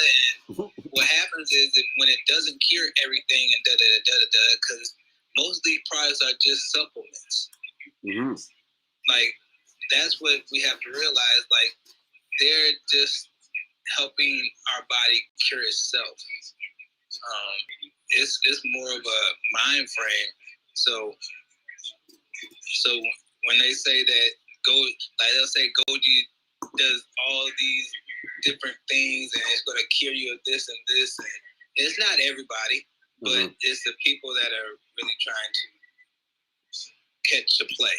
Yeah, market it, push it. And what we tend to do is we find something that's working for a couple people, and then we saturate the market with it. Mm-hmm. Because if it works for them, hey, it'll work for you. This could be my ticket out the situation. So, and it's understandable. Do you think? Sorry to cut you off, but do you think that sometimes is what gets played out in the Seamoss business? Yeah, that's what actually. Well, what you'll see within the next year, I believe, is that you'll see a lot of people tailor off.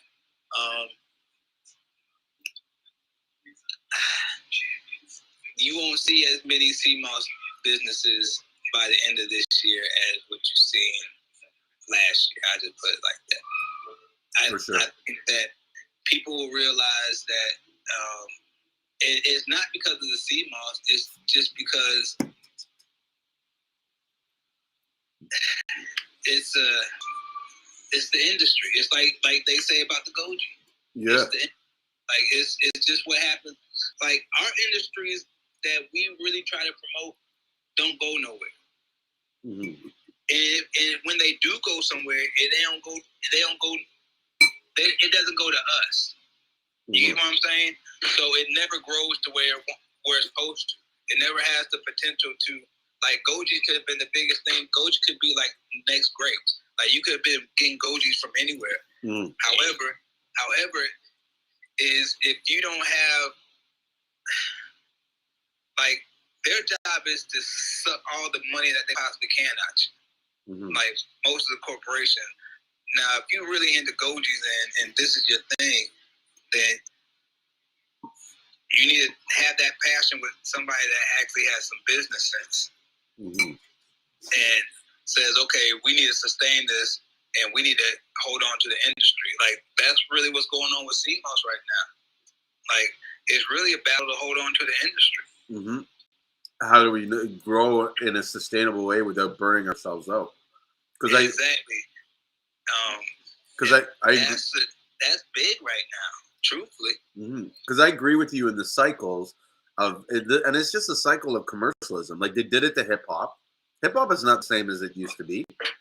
You know what I mean? Once corporate got America got it, they squeezed. Monetary. Yeah, they tried to squeeze every cent out of it. People got into Seamoss because they like Seamoss. Mm. Now, people get into Seamoss because they see money in it. Yeah. So the play is a little bit different now. Mm-hmm. Now you gotta look at so now you have to look at half the people are coming into the game because they see money in it. Now they may like Seamoss, but they see money in it. Mm-hmm. If you came to the game when it was just starting and there really wasn't any money in it, that means you love Seamoss. Yep. No, bro, when I talk to people and they tell me their story, because everybody kind of briefly says how they got into it and whatever, you can tell the ones that are in it because they genuinely are passionate about Seamoss. They eat it all day and they just want everybody to know what they know. And then there's these people that I've heard from someone that was like, yeah, did you know you could sell it for this price? And you know what I mean? And this is the cost and stuff. Because no deny it, gel's making that's huge margins in making gel. It's a big margin. These guys make so much money, it's ridiculous. And a lot of times I just shake my head when they kind of haggle over a couple bucks. You know what I mean? Because it's just like, are you serious? You know what I mean? Yeah, Joe, that's what? Yeah. I almost thought about it like, you know what, fuck it. I should just, you know what I mean? Shut down the wholesale business and just make gel and set up a gel bottling facility and white label gel for everybody else. Well, that's where it seemed like it needs to get to because, okay, so this is, and me not being able to stay in gel like that, I understand that people know what they know. Mm-hmm. When you think of Seamoss right now, you think of gel. Uh-huh. You don't think of powder. Mm-hmm. You think of gel. You don't think of capsules. You think of gel. Mm-hmm. So people are gonna go with what they know because they're still scared of Seamoss. Like, they're also scared of powders. I don't know about you, but I'm scared of powder. Unless I know the person specifically that's making it, I'm kind of like, what's in this? Yeah, you know what? I don't know, because I never really took powders or capsules or anything before I started making them. Yeah, this is what I'm saying. And that's just being truthful. Like, but and another thing was that there wasn't a product that I really wanted to take. Mm-hmm. That was in it. Like, I just okay. So like, Seamoss turned me on to ashwagandha. Mm-hmm. Seamoss turned me on to taking maca. You know what I'm saying? Like, Seamoss taking a whole bunch of other different stuff. Mm-hmm. It's funny you say that. I just want to drop a point. I feel like sometimes Seamoss is like the gateway drug to all the other herbs. It somewhat is, because what it is that a lot of people are just trying to find something that works, and Seamoss actually works. Mm-hmm. So, like, when I realized that Seamoss actually worked, my next thing was like, okay, so what can I actually put it with? Mm-hmm. Like, so if this works, then if I could put it with this, then maybe it might just enhance it even more. Yeah. And so that be the nice thing. Like, when you find a product that works, it's like, okay, so what can I mix? What can I add to it? How can I change the game with it? Yeah, to boost it. Make it different. Yeah, there's different places, like, you know,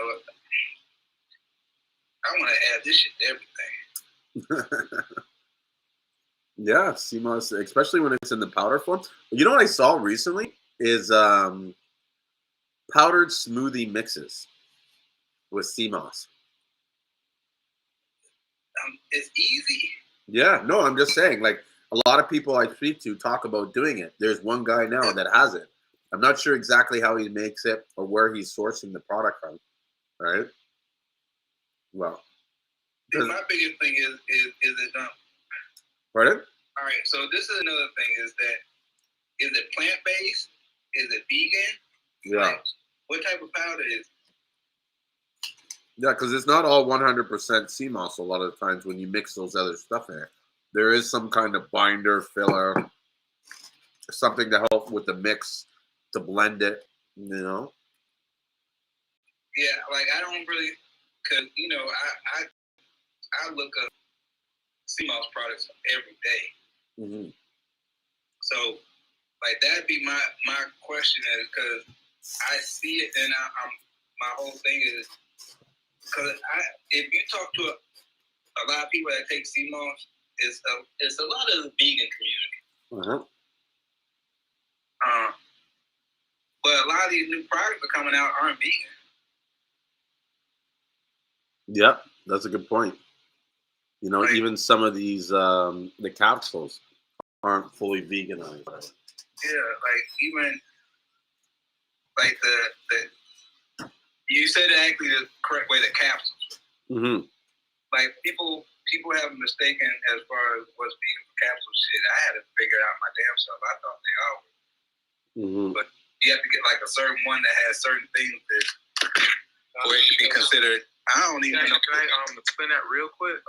Vegan capsules basically are because capsules. Some of the capsules are made out of gelatin. Gelatin is made out of some bone marrow sometimes, and even gummy bears. Some of the gummy bears are made out of I think beaver tail. Yes. Yeah. So Wow. That's where it comes from, like, because of the gelatin, what it's made out of. Y'all got it. Wow. Have you ever seen a live beaver before? No. Like a full grown, they're fucking huge, dude. They're massive. I remember one time one was crossing the street when I was driving down the road, and I freaked out because I was like, what the hell is, like, all the traffic stopped, right? And this thing is just moving along with this big fat tail. You know what I mean? And I got out of the car and I chased it down the embankment because I was just like floored. I couldn't believe that, like, because you see them on the news or the news on TV and you don't think they're that big, but this thing was like, it was bigger than a dog. Like it was big.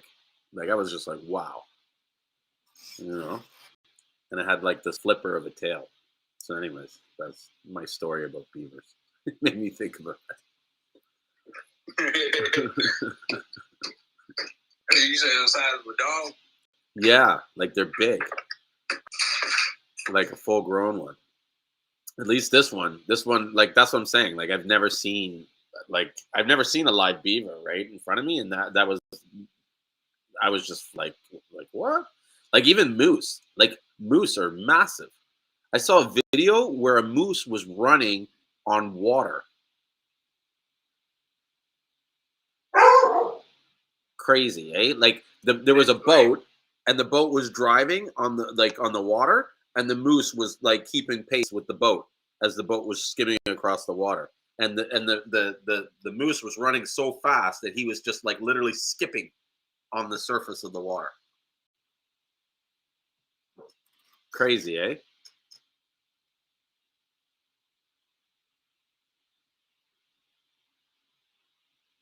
me ask you real quick.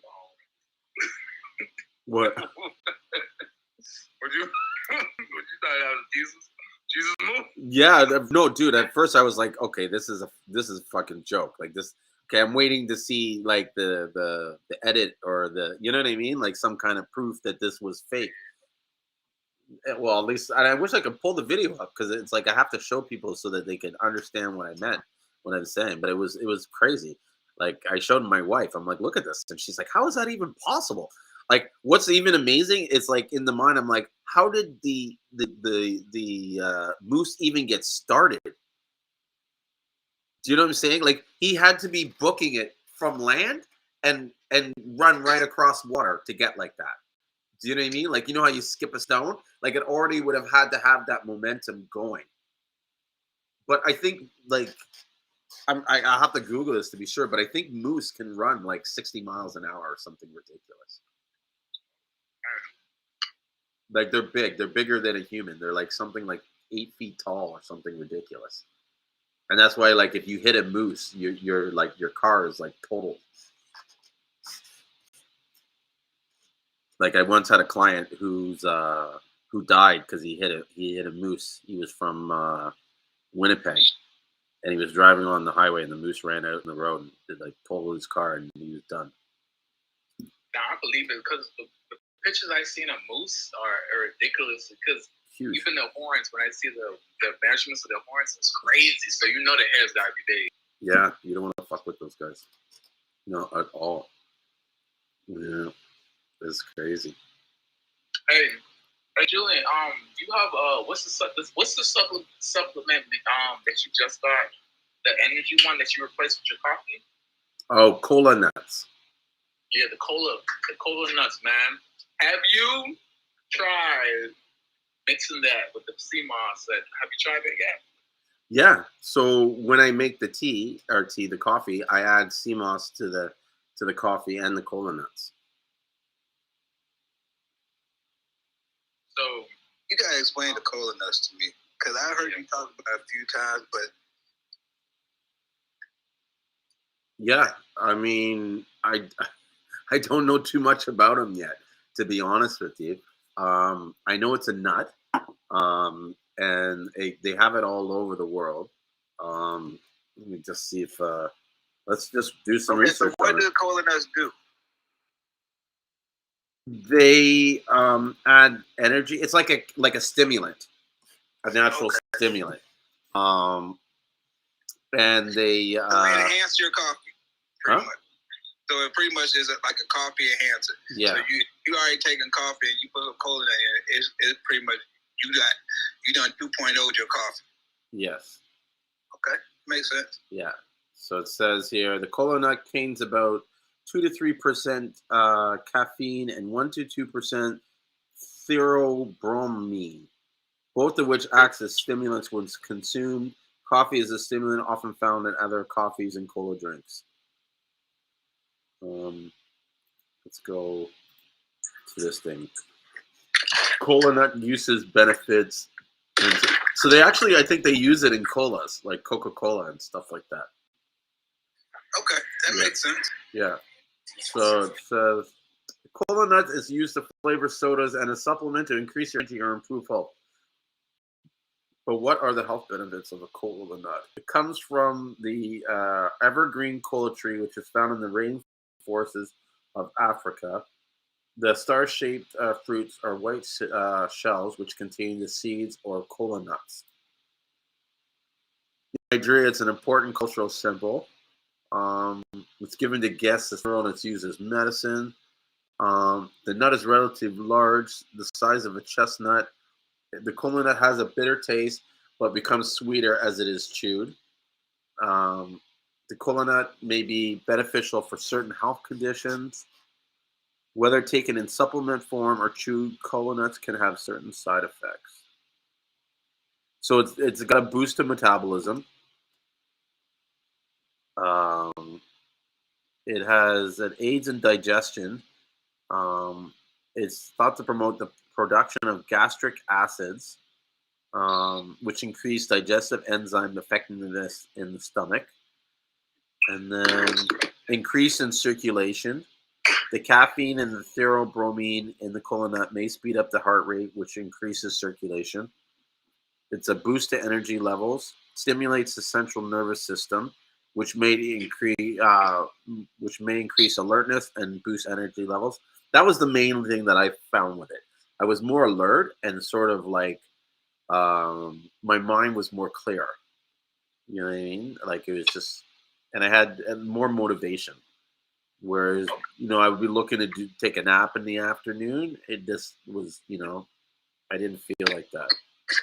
Shoot, I need that, man, because I need a nap in the afternoon. Oh, fuck, dude. Sometimes I do, especially when you get up early in the morning and you got a bunch of shit to do.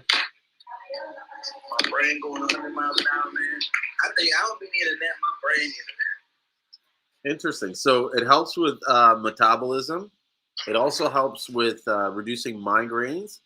And then it's, although it may not be recommended as a treatment for respiratory conditions, cola nuts might be useful for people with certain breathing problems such as asthma. Oh, that's good. Yeah, the cola nut may act as a bronchodilatator or whatever. Yeah. Or you know what I'm talking about. Well, you know what the funny thing is? I know Crystal takes coffee. Bronchulator. Like coffee anytime she feels like she's about to have asthma. So it may be, it may be some of the same scenario. Yeah.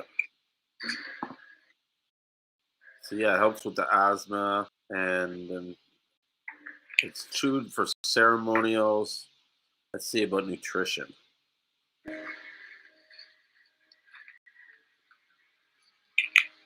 So theobromine is also found in green tea and chocolate.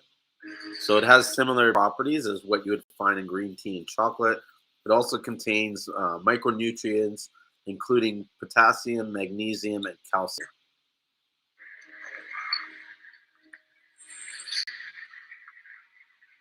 But this is interesting. It says it could have hives, upset stomach, and breathing difficulties. I think, and that's the thing, I have an allergic reaction to nuts, and I think I might have had some of those issues when I was taking the nuts. Now that I see these, yeah. Like I was getting like hives every once in a while, and I didn't know where the hives were coming from. And so I'm going to try it tomorrow again and see if there is, Here's some other risks. Increased blood pressure, shakiness, nausea. I had a little bit of a nausea, but I thought it was just me. Interesting. You kind of have your body change to it. It's something different coming into your body. Yeah. Nothing you used to.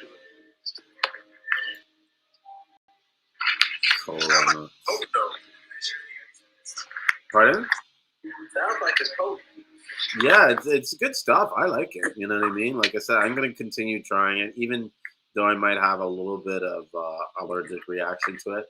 I found, though, that sometimes, like, with increased use of a product, your body becomes adjusted to what you are have a sensitivity to. Yeah, if you can take the allergic reaction and your body can kind of adjust to it a little bit. Yeah, it's like when you take honey. So honey is said to help people with allergies, especially with pollen allergies, because inside the honey it contains micro doses of pollen, and then that's used to help adjust your body so that your body, isn't irritated by the pollen in the air.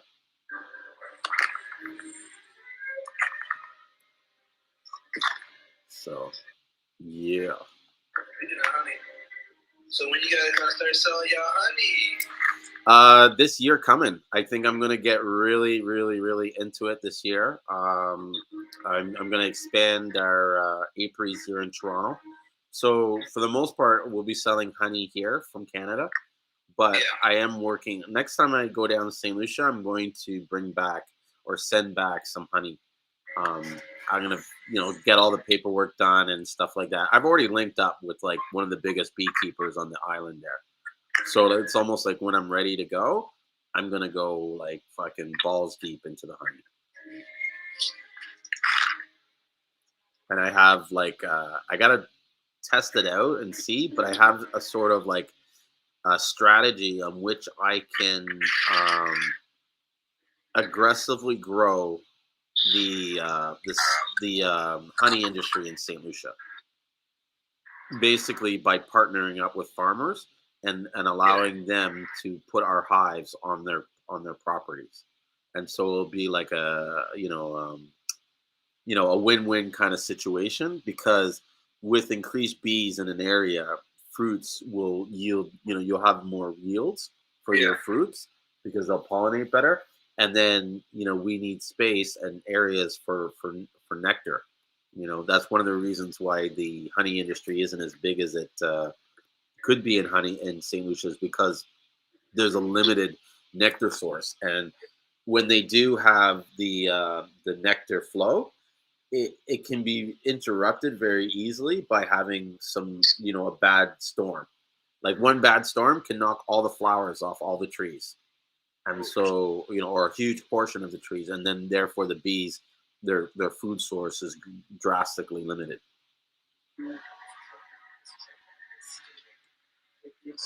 Yeah.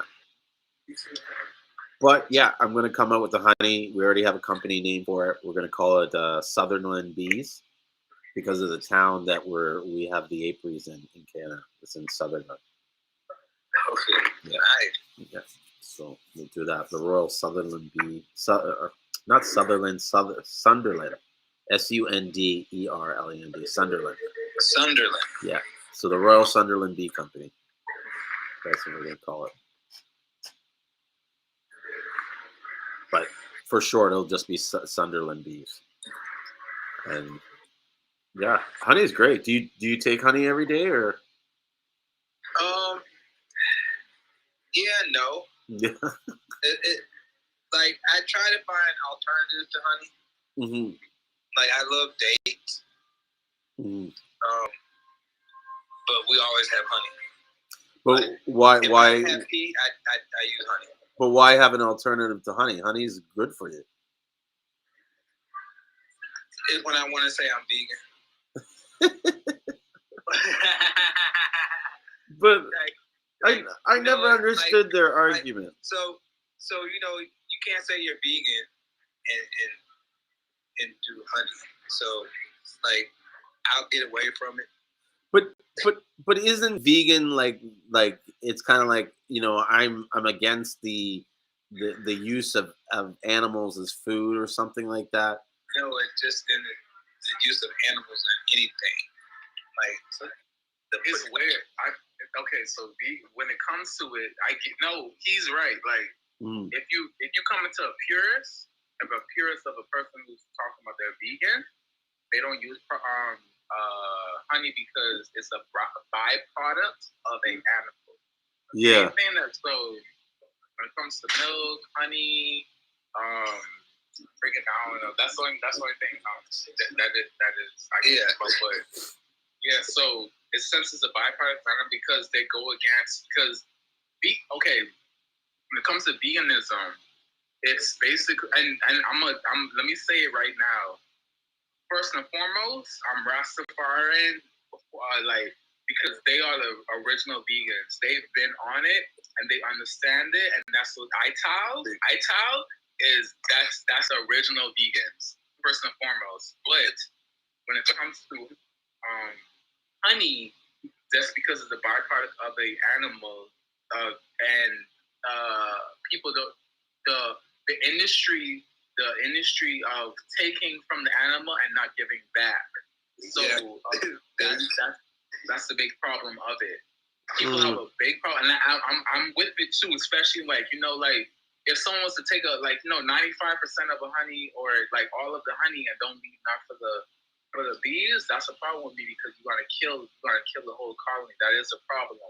So people who stand up for that cause, they don't want to mess with honey at all because it's coming from a lot of the big honey producers. They're not leaving them for the bees. So if anybody don't want to digest honey, they don't want to even support it. They're not trying to support that cause, and I understand it, but I still eat honey. And I'm go ahead. No, I was just laughing because this is where I find it's funny about us as humans, right? Because a lot of times people will speak on, and this has happened a lot in Seamoss.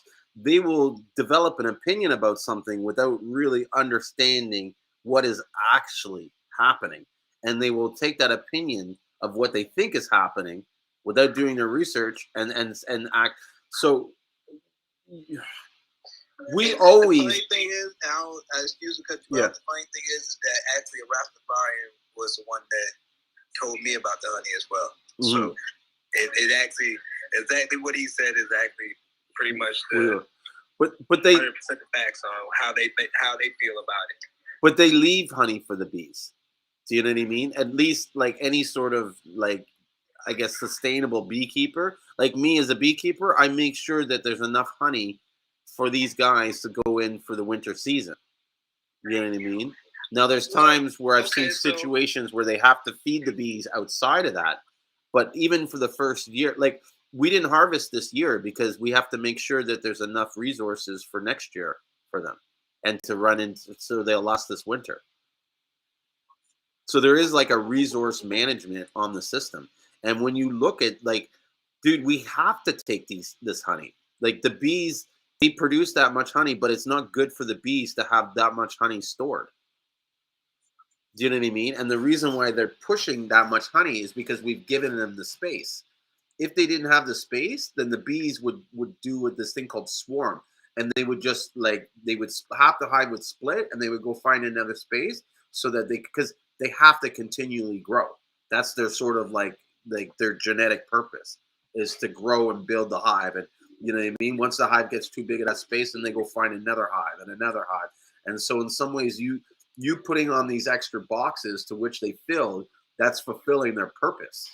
They're going to do this regardless. You know what I mean?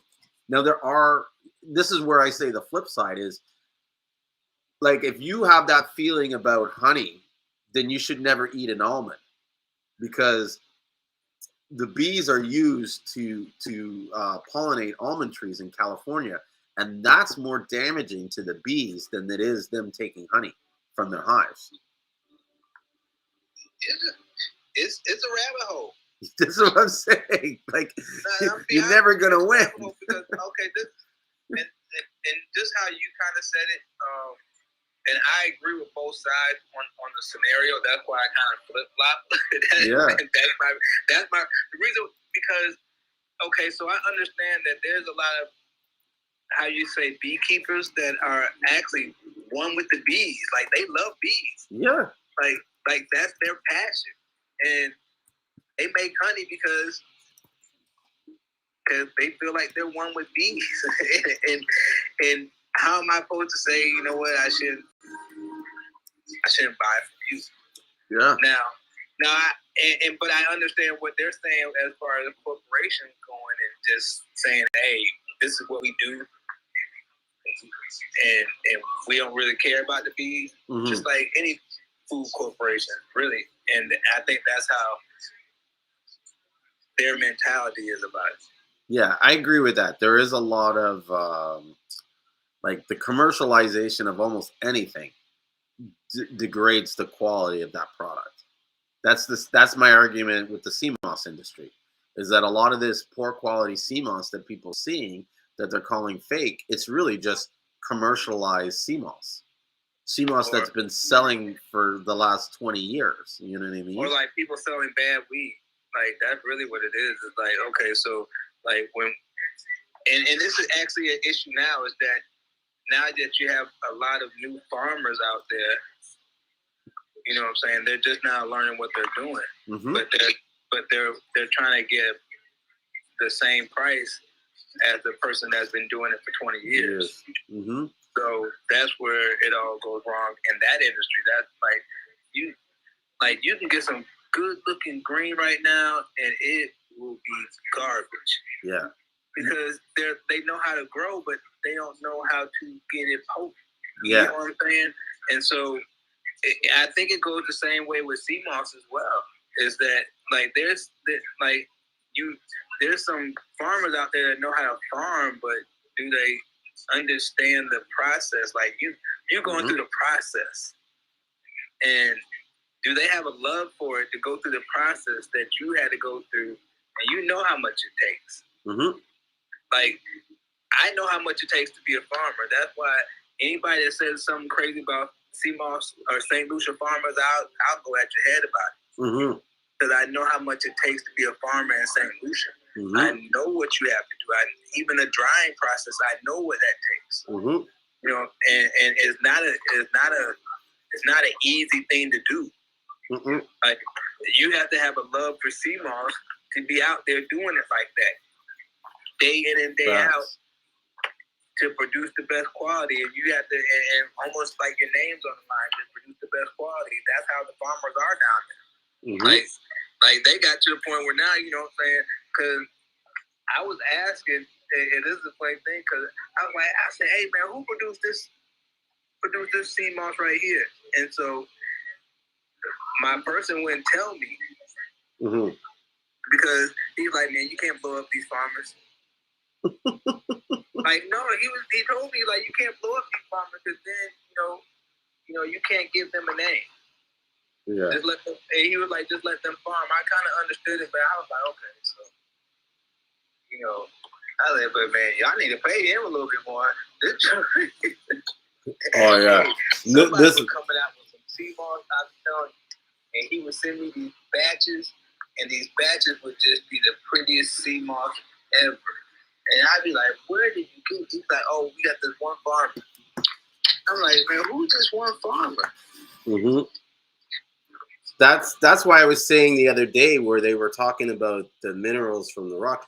There is so much factors that affect the quality of the CMOS beyond where it was harvested from.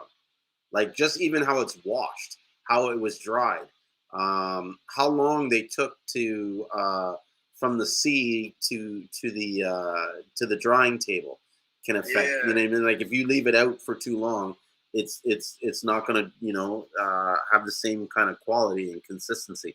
If you use ocean water to clean it versus seawater, versus like river water or tap water, like sometimes that smell you get from the CMOS, it's not that the CMOS is bad. It's just that the guy that cleaned it with water that was maybe a little old.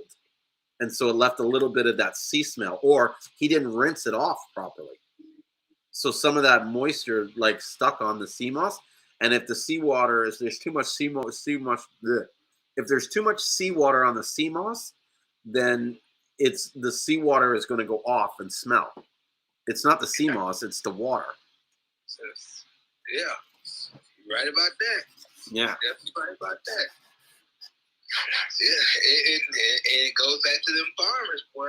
Yeah, like, you get a good farmer. Like the thing is, like you almost want to contract out farmers. For sure. But I need that farmer. I need that farmer. I need that farmer's crop. I need that farmer's crop. I need that farmer's crop. I need that farmer's crop. Bro, dude, when I was down there was this one guy. I literally waited 3 days to meet this guy. Like went and worked on my farm, my buddy's farm for 3. I met his wife, And I started talking, and I saw the purple, and I flipped out. I was like, "Where did this come from?" And oh, my husband, and blah blah blah. And then she's like, "Yeah, and I think we're gonna stop making it." And I was like, "What? No, you can't stop making it. I'll buy it all. Just make it for me." That's exactly how it, man. I'm telling you, that might have been the same CMOS I got. Yeah. Somebody down there is growing some, No. and I only would get like 1 or 2 boxes. Mm-hmm. Like I got some pine cone looking multi. It was some of the, like, I didn't even want to sell it. Yeah. I just wanted to put it. I just wanted to set it in the bag and just set it up so everybody could see it. Mm-hmm. Mm-hmm. Like it was put it like a trophy. Matter of fact, I took a whole bunch of pictures of that shit. I think I might have them still on my Instagram somewhere. Yeah, I have some of that, like multi, like that stuff just recently that we got. Man, it was shit. But you guys got a new shipment in there, so you got some good gold. You got some purple too. Yeah, I got some really, really nice. It all came into Toronto. I got to. We're preparing the next shipment for Atlanta. You know what I mean? And don't worry, we'll make sure there's some good purple in it. But like the purple's starting to dry up. You know, it's not as available as it used to be. Okay, so the thing is that people that really regularly take CMOS aren't taking purple all the time. So that's that's a good thing. Yeah. Yeah. So but it is the season for purple though, because like up north is still cold. Mm-hmm. You know, and this is where the weather's starting to change and people start to feel like they're about to get sick again. And that purple about to start popping probably in the middle or the end of this month. People getting back on purple for about another couple of weeks. Well, and you'll see a kick of purple pop up real fast. Well, I'll say this: if they want the purple, they're gonna have to. It's gonna cost more. I don't know if us is gonna cost more. Like maybe we don't have to raise our prices, but I just know in general. So my view is this: there is a lot of purple on the market. It's just those that have it are holding on to it until the price goes to a certain price. Then you'll see the flood on the market. You know what I mean? Like purple will start popping up. Because I've talked to a couple buddies and I was like, "Oh, so what's the deal with this purple? You know, is it running out?" And he's like, "For some people it is." And I'm like, "What do you mean by that?" You know what I mean? He's like, "Well, if you got the right price, you can get anything you want in St. Lucia." You know what I mean? So, like, they're right. Yeah, he's like, I know people that. Some people are not gonna be able to get it. Some people it's gonna run dry. Yeah, there's some people that are sitting on containers of CMOS that they've been collecting all year, and they just haven't sold because they just no one's saying their price, and they're sitting on money already, so they know it's gonna sell, at some point, But I think there's a lot of I posted a video on my Instagram earlier where my partner mentions it. There's an issue now with a lot of people that aren't actually CMOS farmers, and they're kind of like what they call CMOS pickers.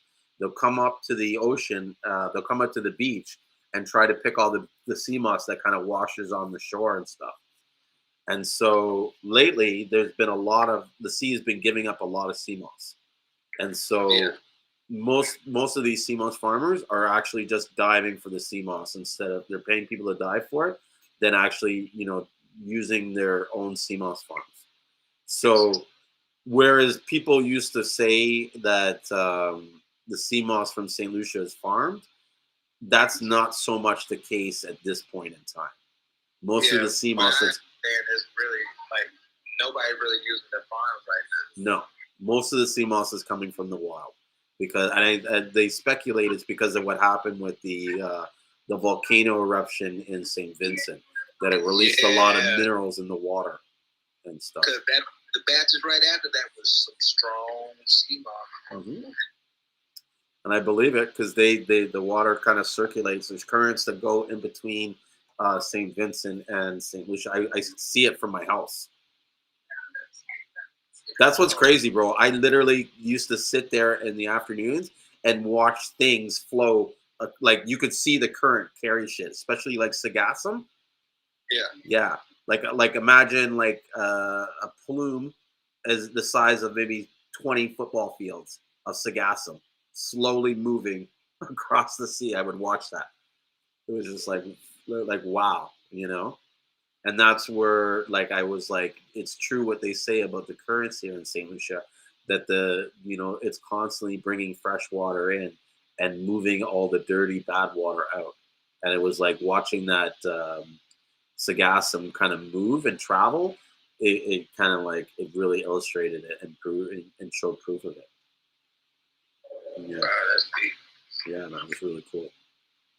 I'll find the picture one day and I'll post it. I didn't do the video of it because it was just the thing was moving so slowly. I would have had to hold the camera for like 3 hours to catch some movement. Put on time lapse. Yeah. Oh wait, bro. When I go back to St. Lucia again, it's gonna be off the chain when it comes down to the footage and the content that I'm gonna be spewing out. Like people are gonna get fucking jealous because we'll have like 3 GoPro. Like I already sent 2 GoPro cameras down there, and the only reason why we really haven't got a lot of content so far is because they haven't really figured out how to use those cameras. But when I'm down there and I can show them how to do it, and we got 3 angles, it's kind of like you got to connect it to your phone. That's it, and it's some bullshit. You know, I mean, if you're not used to doing that stuff, explaining to someone that over the I have phone. a GoPro here that I use every now and then. Mm-hmm. I like it actually. Oh, they're great cameras, bro. And down there, no one's got anything like it, really. Like these were Hero 9s that I sent down. Ooh, Yeah. You sent out some good ones. Yeah. No, I spent a little penny to make sure that because I want to start showing like the real, like what's happening. People are scared to show what's going on these farms and show how the Seamoss is being grown. And if people understood and seen how it was growing, they would have less shit to say about it. You know what I mean? Because there's nothing. How do you say it? There's no like intervention by man in the process of growing. Like because they always say, "Oh, it's man-made," and nothing can beat God, and I agree, nothing can beat God, right? But they're growing it just as God would grow it. You know what I mean? Except it's hooked to. It's like we connected to artificial rocks with artificial holdfasts. That's exactly what the farming is. So this is my concept on it as well, is that we farm everything up here. Yeah. Like not a lot of stuff that we eat grow wild. We farm it. Like even if you actually have a greenhouse, what's the difference between a greenhouse and having and farming sea moss? That would be the question I have, is that Mm-hmm. like it's created soil. It's not soil that came from like you go get soil and you plant something. Yeah. It's not soil from the earth that it just came from, like that you're planting it in. Like you get what I'm saying? Like that's sometimes how I kind of look at it. It's like, okay, so we farm fruits and vegetables all day long. Yeah. We have greenhouses, things of that nature. I'm trying to figure out what's the difference. Well, look at even like how we grow wheat, right? And if that was the case, like you know what I mean? Like people always say man like intervention downgrades it. Not in every situation. Like in the situation of weed, our weed's better because of the techniques and farming practices that man employs. Well, that's another scenario. If you complain about if you complain about weed being farmed and you smoke exotic, then yeah. If you complain about Seamoss being farmed and you like smoke exotic, I smoke exotic. Yeah. Like I'll tell you the truth. Yeah. Like I know that my shit been tampered with. Look, they putting all type of stuff in that shit to make that shit strong now. Yo. It's true. And as long as they don't put no fentanyl in it, I'm all right. Yo. So once you start doing that, it's time to quit. But see, until then, it's like you don't know what all going into your brain right now. Yeah. But even like, really, I want to put some sea moss in and see if it makes it better. But like, Like we don't know what's really all going on with the brain. We smoking. Mm-hmm. We ain't slowing down. No. And I put my, anybody's hydroponic weed up against any of these guys is like wild bush. You know what I mean? Like, you think you could just throw some seeds in the ground and that's going to produce the best like marijuana ever? No, it's ridiculous. You know what I mean? So how, you know what I mean? Like, I don't know. This is my view. It has to be in a certain environment. The environment's gonna make it. Yeah. When you see a degrade of quality is usually when you're working in the commercialization of a product. Like just how you said, Ricky, earlier about the weed that looked good, but it smoked like shit. So when I used to sell weed, like in high school and shit, there was at a time there was like this huge influx of grow-ops, of people growing grow-ops in the city, right? That's where all our hydroponic, and most of them were done by the agents. And so they would come out with a product that we called the commish, which was basically short for commercial weed, because it looked pretty, it looked great, but because they were, they had a timeline on which they had to push the shit out. It's like the moment the thing was ready to be cut, they cut it. The moment it was ready to be dried, they package it. And so it doesn't have the same care and attention as someone who's been growing 20 years, who might look at the weed and say, you know what, it's not ready yet. Let's give it a few more days. Do you know what I'm saying? Yeah, like they're gonna look at it like, no, it needs to cure for a little bit longer. That's we need to let it dry just a couple more days. It's not where I want it to be. Exactly. Like, they're not going by just the direction, the instruction of, hey, this is how long you're supposed to do it. Yeah. They got really green thumbs on it. Yeah, exactly. And that's how I see it with the Seamoss in St. Lucia compared to some of these places where the Seamoss is being sold for $1 a pound. Do you know what I mean? Like, you can't get the same quality out of $1 a pound that you can get as, some of the Seamoss that we're selling, because in order to get it at $1 a pound, they have to put more Seamoss per they have to over densify the area. They have to use, machine boats to pick up all the Seamoss. They need to pick it at a certain time and, grab the whole line for a mile or whatever it is. They have to harvest that whole line all at one time, even if say 20% of the Seamoss is not ready yet. So they can get better weight products. That's their biggest thing. They don't dry it. Yeah.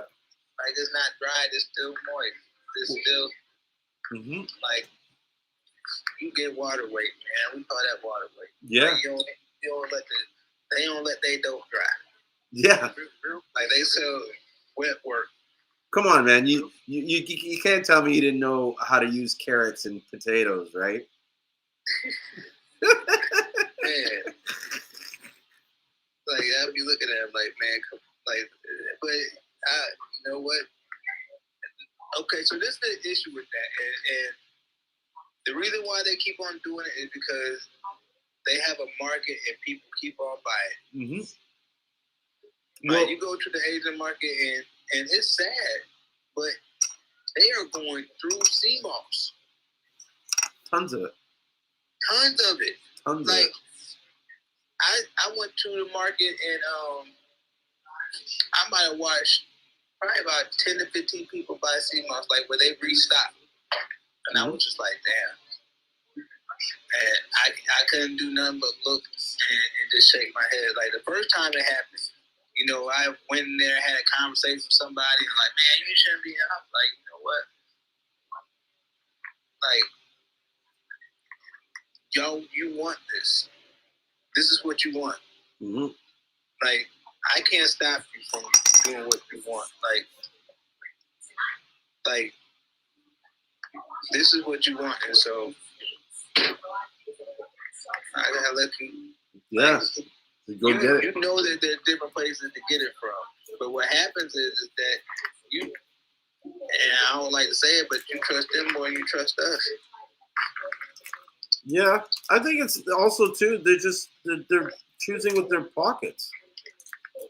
You know what I mean? Like, they'll sooner take something that is, because it's just like you said before. There's people that are doing it for the love of kind of Seamoss, and then there's people that are doing it for the money.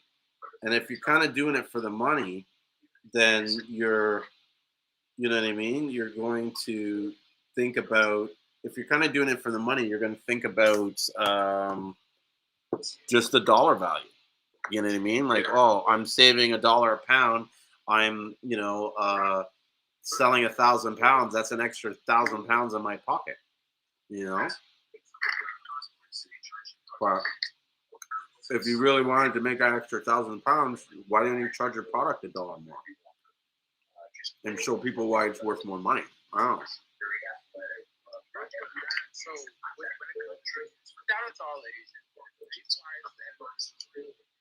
what they do is they look at when it gets to mass production, just there, mass production, that's when everything gets messed up because they are producing it for the Americans or anybody who wants it very fast. Now we know as us, like especially in America, when it comes to anything fast, it's bad. Yeah. It's bad. I can't name one thing that's very, very quick that is good over in America. So they produce it because they know we don't care about the quality. Like, well, not we, but a lot of people don't care about the quality. They'll still take it. They'll still do it. They'll still because it's cheaper. So if they know that not the regimen, but if they know that like some people subscribe to that, they will go for it. It's cheaper. You want to get less quality. Here you go. Because I believe in quality over quantity. Period. I don't freaking care what it is. Quality over quantity, whatever it is. That's why I mess with Julien. Period. So I'm saying period a lot. I'm not no city girl. Anyways, but when it comes to it, that's what it is for real though. Like they do master, like when it comes to like Wagyu. I don't mess with meat, man, but Wagyu is friggin' the creme de la creme when it comes to the meat, right? That's the top notch you get, marble all over and stuff like that. I understand quality. And they put love in their cows. That's the main thing. These guys like almost massage those cows. They feed it a special diet. You know what I mean? Exactly. There's the love. Anything you put with love, it changes the chemical makeup. But guess what, Julien? If Wagyu starts to get mass produced, you're gonna see they won't let that start to get out all over the place and everybody produce it. They only produce that over there. So they have the household name, right? They have the household name for Wagyu over there.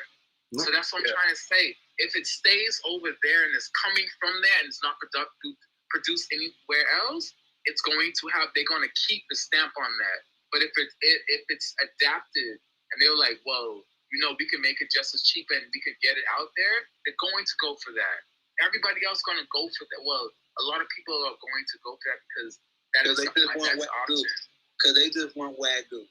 Exactly. They want that name. They want, hey, guess what I got? What? They're going to put the Wagyu to their head. Guess what I got? You're exactly right. They just want the Wagyu. That's it. That's what Brandon and they understand it. So if you can't blame someone who can't try to capitalize off of capitalism. You can't blame them. It's like you have to go out. You have to understand. You have to recognize the game. That's really what it is. Yeah. It's recognizing the game. Like, okay, y'all, I see how y'all playing. Okay, so what's your next move after you see how they playing? That's really what it is. Okay, so how am I gonna play? Like, I see how you playing. So how do I play? Like, I see your tactics, and I'm not even mad at them because they're doing what they're supposed to do. Like, if we take it, if you're buying it, then I'm gonna sell it. Like they're saying, I'm gonna sell it to you because truthfully, they're saying that I don't like. I'm not in it for what you're in it for. No, they don't care about that shit. They don't care. We're here to produce money. Mm-hmm. like that's all we do. We make products to make money. Yeah. Only a small community if knows. they heal you, well, that's why you see stuff like that. You think they care about making us fake fruit and stuff like that? They don't care about making none of that stuff. As long if we buy it, they gonna sell. Yep. They gonna sell it to us. Yep. And more of it, and cheaper of it, you know. Yeah. And you know, I don't. Sometimes I think they experiment because you know how you like. And I don't like to do social media a lot, but then you stumble across these videos where you see them making fake lettuce and fake this and fake that. I'm like, dang. But sometimes I see those videos and it's like, are they making that fake lettuce for people to eat, or is that like for the like props for? Yeah. You know what I'm saying? And that's really where you have to kind of look at it. Like, I'm being truthful with you. I be looking at it and like, damn, they making that shit look exactly like lettuce. Mm-hmm. Like I applaud y'all because that's a lot of effort. Like that's like you guys they done mastered that job. You know. I just hope I don't eat it. Like that. Like you know that's the only thing I would be worried about. Shit, as long as I don't get none of that. Well, know your sources. You know, exactly. Do your due diligence. You'll know where your shit comes from. That's the biggest thing right now. So, like, we gotta get our own sources.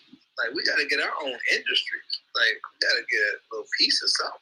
I want like Seamoss is supposed to be a situation where we got a piece of an industry and black people start prospering crazy. Yeah, I agree. Yeah. But you know what? It won't happen until we get over this fear of distrust for each other. Well, okay, so I know I opened a can of worms by saying that, but it's the truth. I will say this: it's hard to move forward when the person that's leading the charge is dead. Mm-hmm. You get what I'm saying? Yeah, I often wonder that. We're gonna be stuck in the same spot because everybody's teacher is dead. Mm-hmm. That sells Seamoss. Like everybody's a follower of Dr. Savior. Mm-hmm. I would say 80% are followers of Dr. Savior. And you brought up a good point. I wonder what he would say now about Seamoss and what we're doing about Seamoss that wasn't said back then because it wasn't realized. Because for all we know, he could just say, you know what, the Seamoss is Seamoss. Yeah, I like my Seamoss, but you know what I mean? As long as you don't get Seamoss from here, it's fine. You know what I mean? Like it's quite, just like he changed the diets that he gave you, he could change that other stuff too. And see, that's the thing that I look at is like, okay, so where would he be at with Seamoss today? Like, what would his stance be on Seamoss and how Seamoss is going? And yeah, like, all right, real quick, can I say something? Yeah. I used to follow his journey, right? When it comes to Dr. Sabi, he recently stopped eating fish, close to like very close to when he was about to die. He was like, I'm going to stop eating fish.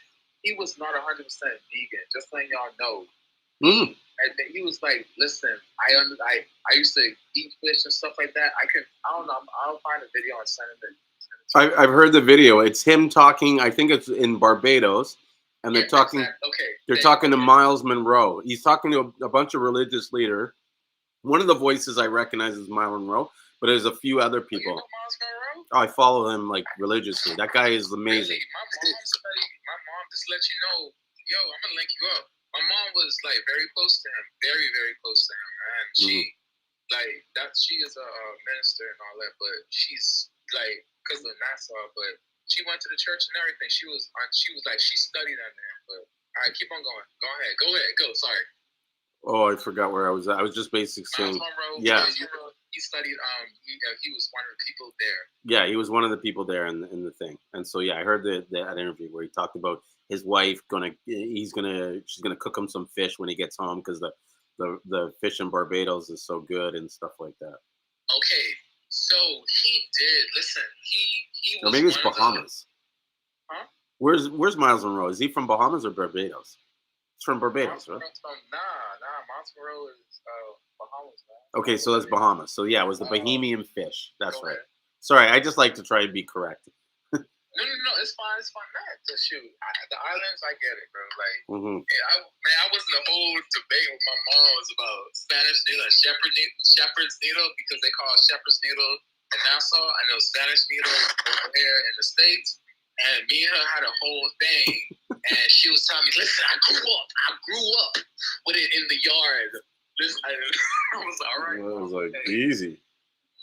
But anyways, but he, Dr. Philly, he was like, "I'm going to stop eating fish." He was not 100% vegan, but later on, very close to the end of his journey, he said, "I'm going to stop eating fish. I'm not because I don't need it. I don't like." And so he was close to. He used to take stuff off the list. He took stuff off the list. You know that, like if you follow the list, you know that he was taking stuff off the list. Crazy. Exactly. So we know that he was still evolving. We as humans, that's why. And Julien said this, like, we just can't keep on following people in, like, all the way. I get where we listen. Just as hosts, we have to just be open. We have to be open to change. We have to be because we have to be able to evolve. Because if someone makes a change, we have to be able to understand if is this really good for us as a people, just us as a people, like. Like everything doesn't go for everybody, but us. Like us as where we come from, the origin. The origin is very important. It really is. Where you come from, what you can eat, what you can sustain, and if you get mixed, like for example, like if someone is friggin' Black and Asian, their whole chemistry is going to be different. Yeah, whole chemistry. And people don't understand that, like, everybody is going to be different. Everything's going to be different in the future. But for right now, we have to understand what's going on. So, but he understood that he was constantly changing. He was changing his list. He was changing his diet. And he was saying it. He wasn't hiding it. And it wasn't being like, so yes, he could have easily been like, you know what? I was wrong. I was wrong about the Seamoss. He used to always say, like, his wrongs and stuff like that. He could have easily said to this day, the people of St. Lucia making the Seamoss, I was wrong and I'm sorry. Keep on, easily. Sorry, Rio. I just want to cut you off and say, let's rephrase that. He may not be wrong, right? It may be the way we interpret what he's saying. Yes, there you go. And that's where I kind of like to me, I feel like I've never really had it. People always think that, like, when I bring up this shit, I have an issue with Dr. I don't know Dr. Sabi enough to have an issue. I really don't care about him. The issue is not so much with him, but the interpretations of what people believe he said and he meant, and the fact that they're swearing it like it's gospel. Yeah. Like they can't put 100% facts because he's not here. Exactly. You don't know what he really said. To co-sign, this is how he, like, there's a lot of things that he probably would have been clearing up. I believe that. He would have to clear up because as more information comes in and actually more people with more knowledge of certain situations come to the forefront, like it's easy to preach to people that don't know what's really going on, but if you actually preaching to people that know what's going on, they're going to ask you questions. You're going to get exposed. Iron sharpens iron, though. It just, it may be something that you have to go back and look back and study. Like, oh, okay, I see what you're talking about, and then you get more information about it. Like that's what, and I always look for the debate or a discussion because I want somebody to tell me something that I haven't read yet. Like, hey, I got this that you guys need to look at, and this kind of explains a little bit further.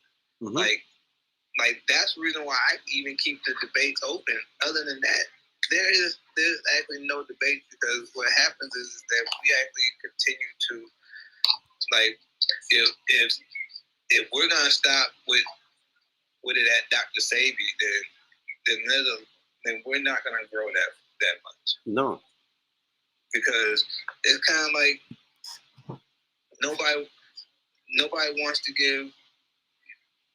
Me personally, I think Kobe was better than Michael Jordan. Mm-hmm. And the reason why is because he did everything Michael, like, he mastered everything Michael Jordan did.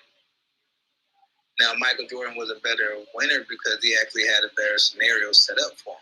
Yeah, better teams, this, that. Yeah, better teams, better, like, you have a better scenario set up for you. Like, so what I'm trying to say is that if you would put Kobe on the same team that Jordan was on, you think they would have lost?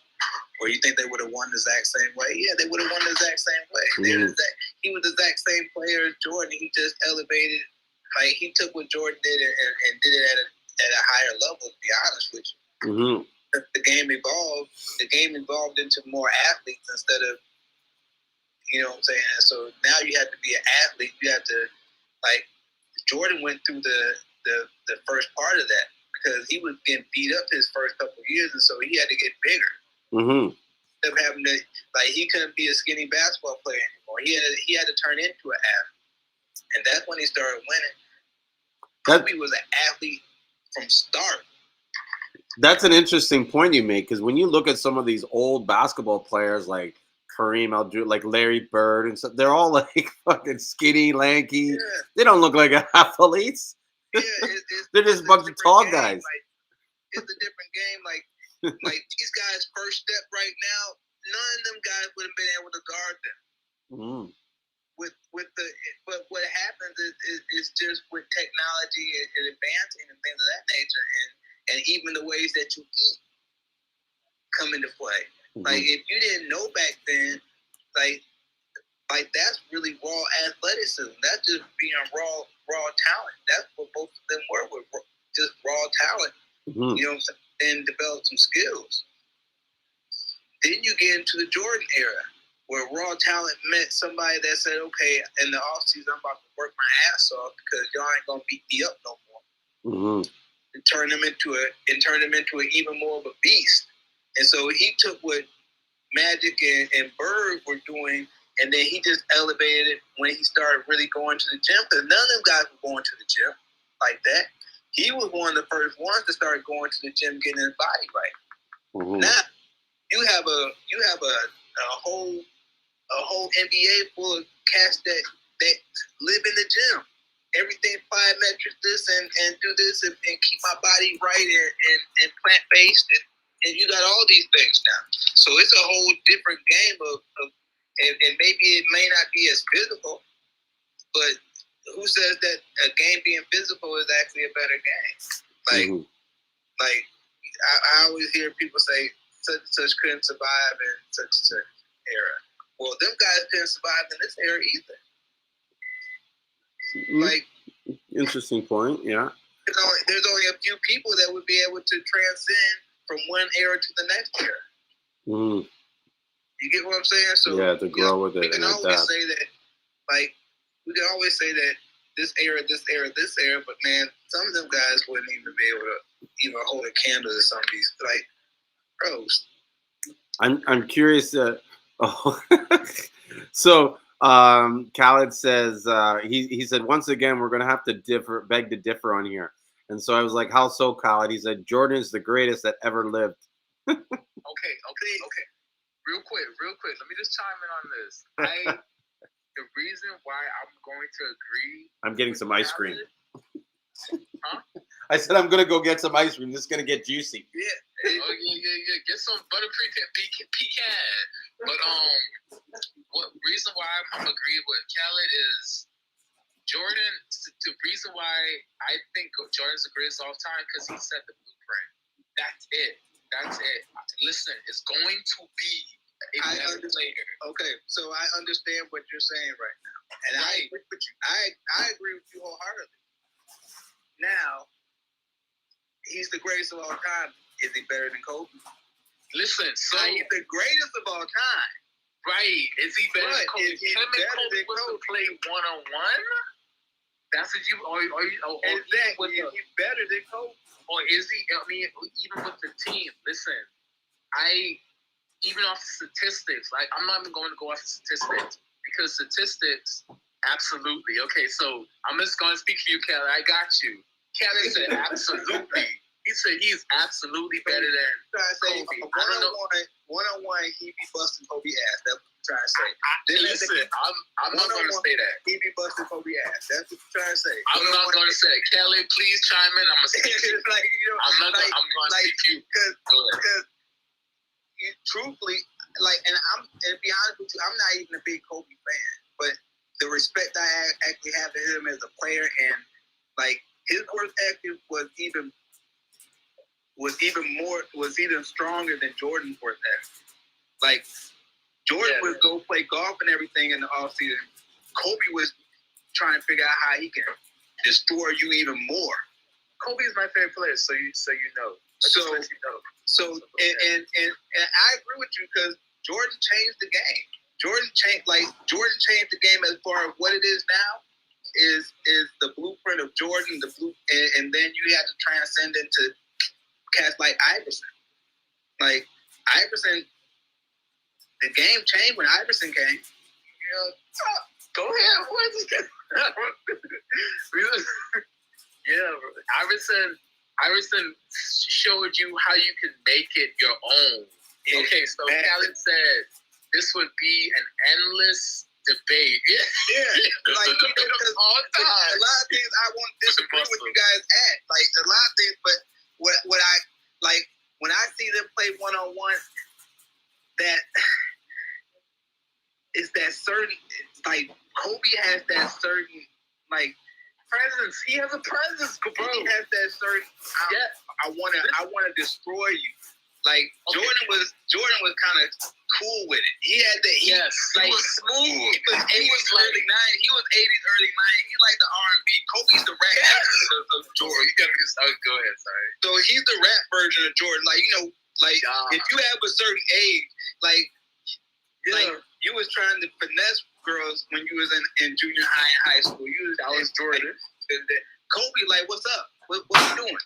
You know what I'm saying? And like Kobe just directly asked me, like, till I work. Jordan gonna try to sing to you. He gonna try to caress you, give you a wine, take you out on a date. Yeah.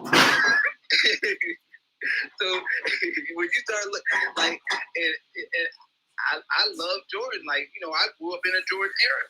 Like it. No, man. Now you got me. It's just it's like Kobe's a different animal, and I ended up having to recognize that a little bit later on in life because you know I was actually I'm a LeBron fan. Like I like LeBron, but like what happened last summer? Okay, so that's Jordan, Kobe. LeBron is Jordan and Kobe. That's why. Okay, so this is what I'm gonna say about that, and I actually had to have the conversation with somebody earlier about LeBron. Because he missed those free throws the other day. Like I'm being truthful. Like this is you know what I'm talking about. He's not clutch. Like you have a Dwayne Wade, you have a Kobe, you have a Jordan. These guys have clutch gene. Like when it's time for that big situation, that's when they really want to show up. Like that's them.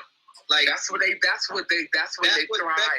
Under pressure, they thrive. That's what separates Jordan and Kobe from mostly everybody else. Yeah. Because they're screaming for the ball. Like you gotta get the ball out their hands. Like and some people can't take that time and time again. Like they're not built for it. Those two were built for it. There's a few others that you could say Reggie Miller was built for it. There's certain players that were built for it. LeBron is just smart. He's athletic. He knows the game. He gets you in these certain. But when it comes to clutch, his brain works too much, and he can't slow it down so he can be clutch. Okay, so I'm gonna tell you, there's some people that just how you said are built like that. That they built for those situations. I know. I grew up with a person, and I was like, why do you always put yourself in these predicaments? And the reason why, when I got older, I understood that they actually they thrive off of pressure. They get a high off of it, and it's like, to me, it's like, I want to do it. I don't like it. I don't like pressure. I can move under pressure, but I don't like it because it makes my gut sick. For them, that's something for their brain. Yeah, that's a comfortable spot. When their gut is feeling like that, that's a spot. Like, they feel comfortable in that. They like it when it's like that. And there's some people that are just programmed in that fashion. And when you see it, you see it. Even though Joe Burrow lost tonight, he is programmed in that fashion, and you can tell already. Like, I sit here and watch the Super Bowl. I'm like, dang, I said, this Joe Burrow, he's gonna be a problem for years. When they take that first, they understand that they went through it, they felt it, and they actually get over it. You can see the product of that, and that's evolution. That's what you throw. Yeah. So I'm gonna tell you something. And when you watch if you ever watch these clips of the Super Bowl, this is what I knew. He's different. You didn't see when the opening of the Super Bowl and everything. He never put on a helmet. He was like, "Y'all gonna see me."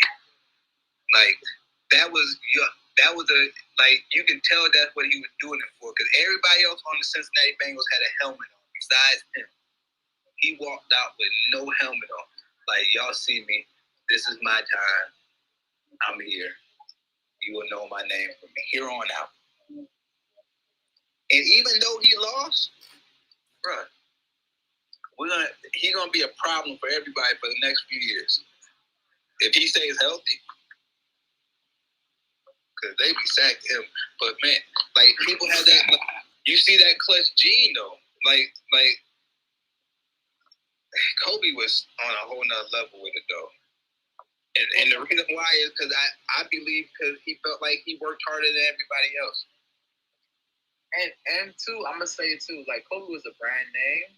Since Jordan was to me, speaking for someone from the islands, Julien, please let me know too. Right. Like, Jordan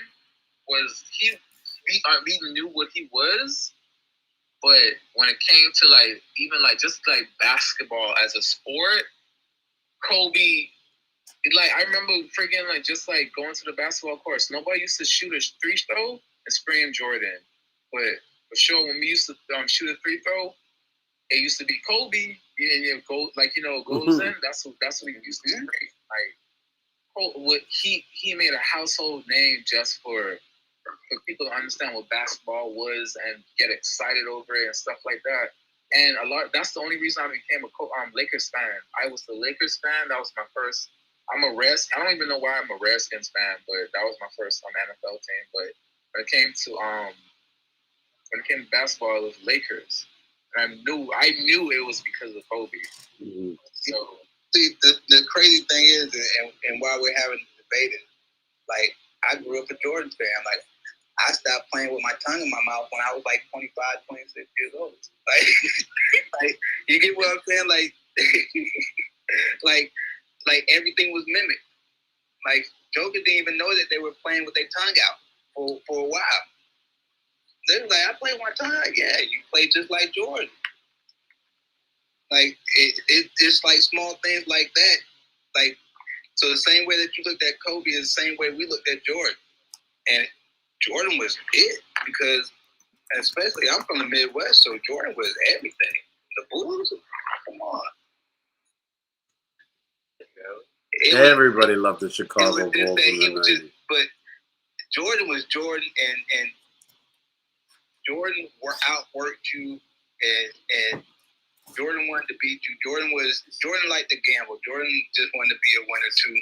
But Kobe just took it to a whole nother level. Like, you know how you have somebody that's in front of you and you feel like you can catch. Like, that's what Jordan was to Kobe. Like, I'm gonna do everything that you do. I'm gonna perfect all your moves. I'm gonna catch you. If he would have won a couple more rings, he probably would have caught him. If he would have stayed with Shaq, if Shaq was what he's supposed to be, yeah, Kobe would have. We wouldn't even be talking about Jordan and Kobe in the same light. To be honest. And just to make a shout out to LeBron, he put together his whole team. And I listened. I wasn't even into. I was into basketball. I used to cover this all of few people, but James LeBron said his follow Jordan. But his whole team together. Now, with that strength and that power, that person who's going to follow LeBron understand what they have. They could put their strengths together. They could be strong in all the areas, and they're going to get. I'm pretty sure the next person you're going to find it. It's going to be crazy because I really do believe basketball is going to come to the point into NFL too. It's going to come to the point of statistics where you're going to really have to crunch numbers because everybody's going to be so good. You're going to find star players and all that all over. Yeah, because that's what all these kids do right now. They all got personal trainers. Like, the game is totally different. They all are perfecting their bodies. Everybody can jump out the gym. Like, it's ridiculous. Like, as far as the athletes that you see coming out now, like, you don't really see a lot of big guys no more. You see a lot of 6'10s and under that can do just crazy amounts of stuff. Like, it's I don't even. I love the game. Yeah. Like, I love the game, and yeah. So, Julien, I don't know, but it's a segue. You seen the halftime show? Khaled said something about the halftime show, and he was talking about how Dr. Dre started it, and Jay-Z really is the head honcho of it all now. Real quick to say something about that though. Just remember that Beyonce is one of the. She performed twice back to back. I don't know who did that before. Mm-hmm. And remember who Jay-Z is married to. So with that being said, like, just know who's running it right now. For sure, Beyonce and Jay-Z, they running it. I don't care who step up to the plate. They running it for right now. I don't know whoever Drake get married to, they might be next up. See, but I'm actually happy that you said that because I actually, that's the only person that can actually overpass Jay-Z right now. Mr. Drizzy Drake? Yeah. Fuck you, John, man. I mean, like, I love be honest game. with you, like, and I'm not even a true Drake fan like that, but when it comes to hits and when it comes to longevity and when it comes to pretty much setting up a career for yourself, man, it don't, like, he actually, like, it's kind of like the Jordan Kobe situation. Like, he took the whole entire blueprint of what Jay-Z did and then pretty much amplified it to a whole nother level, right? You know why? It's the blueprint. Nah, yeah, he's the blueprint too, and he's friggin' Canadian. And listen, he burned his friggin' bridges, the ones he had to, but this man made the most friends in the game. Like, yeah. Who, Drake? Yes, friggin' Drake. He beat. How you friggin' beat? He knows how to collaborate with people. He knows how to. But he knows how to get you hot, help you get hot, and then say, and I'll come back around. This is what I see about Drake. I don't think he's hot. I think the people that he hangs around with and the styles he cops are hot. You know what I mean? Like, a lot of the shit that he like to me is like I don't think that. I think that he's a chameleon. You know what? I think he's a character. I don't know. If you're from Toronto, you'll see a lot of the shit he says and does has been like in Toronto for a long time, and he's just like kind of bring it like, oh, dude, it drives me crazy. Yeah, how he's a character. He's a character. It drives me. He's the character. Like, I'm not saying in a bad way. Yeah. He's a character as far as, he's an actor. Like, exactly. Like, he knows how to amplify things. He knows how to take, like, he'll take a regular scenario and amplify it to make it be on social media. So okay. With that being said, I really do think that is the exact thing. When we talking about from Jordan to Kobe to LeBron, and that's how you stay great. Even though in hip hop it is taboo. It is taboo, and that is the reason why it's taboo. So certain people can keep their talents, and like you can showcase what you bring. So that's why it's so like, okay, you're gonna take what I do and you're gonna make it better. You feel me? So not it's, but that's the thing about it. Drake is going to get done by his own self. The only person who will be able to do what he does is someone who's greater than him and who does the exact same thing. They could do R&B. They will be able to sing. They're gonna probably murder him and sing it. Drake can't. He could sing all right at the beginning of his career, but maybe he was doing something. He was good, but the song. Yeah, and the song got more complex. You are very right. Yes. The melodies. Yes. But that's not him. That's like That's if what it anything. is. That's So, his producer with 40, that, huh? right? Oh, okay. Hey, So, when you talk about him, I don't care, man. That him and Future CD, that joint was hard. yeah, bro, you tripping? What you talking about? That joint was hella hard, bro. And him and Future joint was. But you know what? No, I think that was actually. I can't say that was Future's best time, but I think Future's on a dang run right now. No, Future was. Listen, I remember. Okay, when it comes to anything music, I used to. I seen Future and stuff like that when he was underground and all that. Drake and at the beginning and all that. But I swear, but when it came to Future, he was on something else. That's why I did. I'm gonna say it. I was not a Future, but when I first used to listen to Future, I used to listen to Future with hot new hip hop. Just started their website. That's why I used to listen to the jump. They used to post the jump all the time. I was like, what y'all seeing him? Like, he cool. Like, I get it, but but it's a whole vibe. Like really, we had to start really listening to Future. Where's Future from? I'm trying to say, you listen. You probably have an ear for voices. Me, I'm more. I go for instrumentals than voices. I'm because I'm a producer. I like stuff like that. But that's what messed me up. Because I used to listen to instrumentals. He didn't have the right engineers and instrumentals, but his voice was always there. You could probably tell me about every friggin' R&B hit ever. I'm pretty sure you probably could. Yeah. But because you listen to voices, that's R&B about. So, and that's why, but right now, I understand it. I understand voices, and I understand the whole chemistry of everything. So, if you listen to Future from the beginning, you probably know the evolution of him, and his voice probably got better. His Future voice probably, I don't know. Okay, so this is what I said. Like, Future was raw at the beginning. Like, you've seen it. Like, when he first came out, the first really hit that you heard was Tony Montana. Yeah. And it was just a whole vibe. It's like he was a vibe when he first came out. And then I would say the Drake CD is when you really started listening to what he was really saying. Like, oh, hold on. Like, he really saying something right here. Like, because I think it kind of changed a little. Because before that, it was like, it was Dope Boy Jump. And so he still had it, but he flipped into the girls after a minute. Like, and once he started catering to women, with the same content that he already had, that's where it went crazy. Like he figured out what he like. Now he knows what his lane is. I don't think he really knew what his lane was back then. Like, and this is crazy that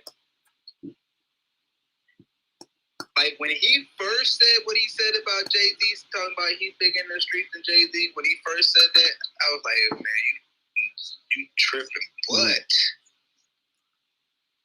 I think he's actually truthful. I'm in Atlanta.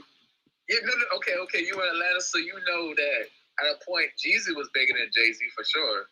Yeah, right? Jeezy was bigger than Jay-Z. He had a run. So T.I. had a run too. Oh man, we don't want to listen. Man, see, you about to run too. Everybody on T.I. put everybody on notice for a few years. If he didn't go to jail so many times, the Joker would have been still banging out. Like only thing that happened to T.I. is that he went to jail. And when he went to jail on that one stint, that slowed his whole career down. You are, bro. Listen. You hitting on the head because with T.I., I believe like when it comes to like rap and stuff like that. And another thing is he probably felt like he couldn't even do what he wanted to do just because he had a freaking a telescope or whatever on him. Over his head, like you can't beat T.I. no more. Exactly. Okay, so you understand that. So with that being said, like when it comes even to now, it interfered with him and Tiny. So even after that whole thing, and because you seen what happened to Bill Cosby, T.I. probably was like, I'm not trying to be no Cosby now. So he trying to keep it moving. So, like he low key, he did it. He had a podcast, and he even slowed up with that. T.I. know how to switch that shit up, bro. Like this is the thing. Like T.I. said, okay, bro, all right, I'm done. That's what it is. T.I.'s like, I'm done. I'm cool. All right, y'all got it. Like you guys, like look at T.I. right now. T.I. is the biggest family man that you can probably see. Like he is really on his family man right now. Like everywhere he goes with Tiny. Like he like so. T.I. like during the whole thing, she was right there, but beside him. I don't know details of the court case. I didn't follow it, but I'm gonna say she stood there beside him. She didn't speak against him, and between all the drama with Floyd Mayweather and all that crap, she stood beside him. And you know what? From us, we talking about men. You know what it comes down when we really go down to it, bro. All we really want is loyalty.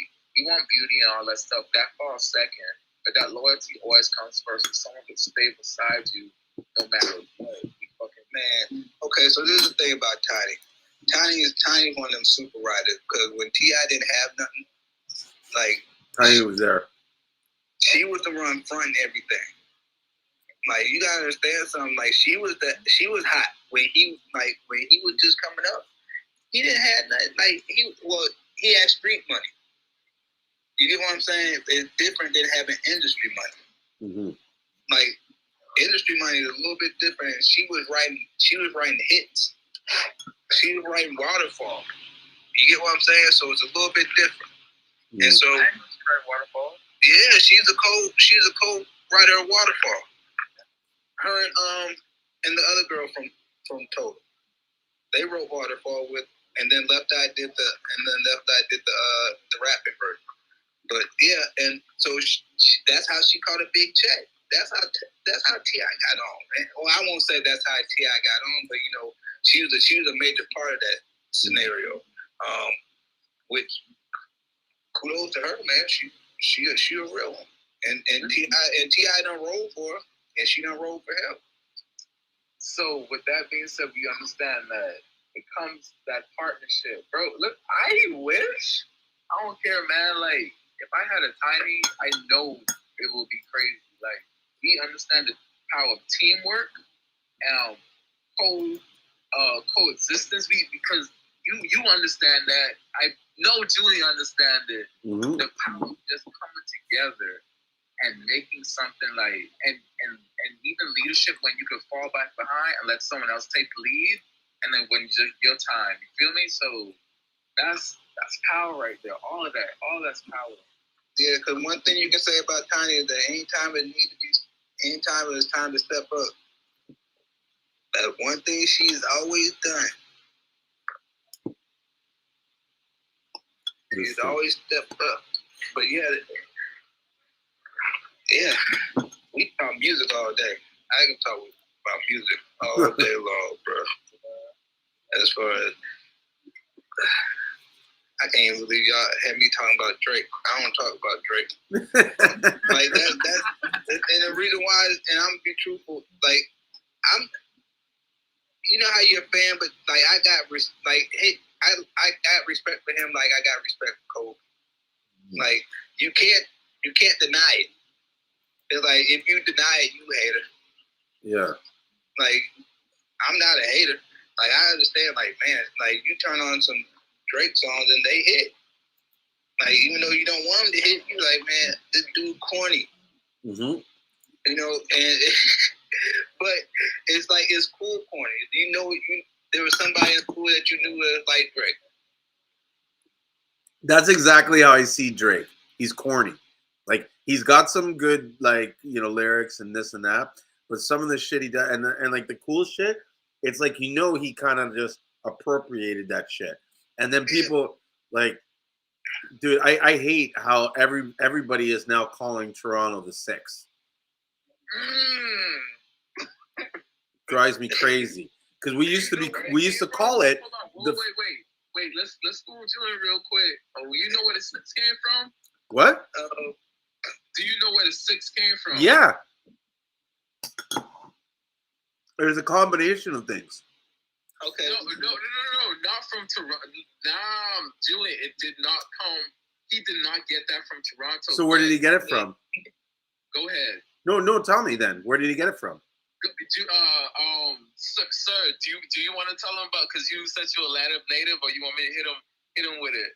You can go ahead and hit him with it because I actually want to know exactly because I haven't heard a couple reasons how he came up with the six. Okay, so you know about Quentin Miller. Yeah. Okay, he came from Zone 6.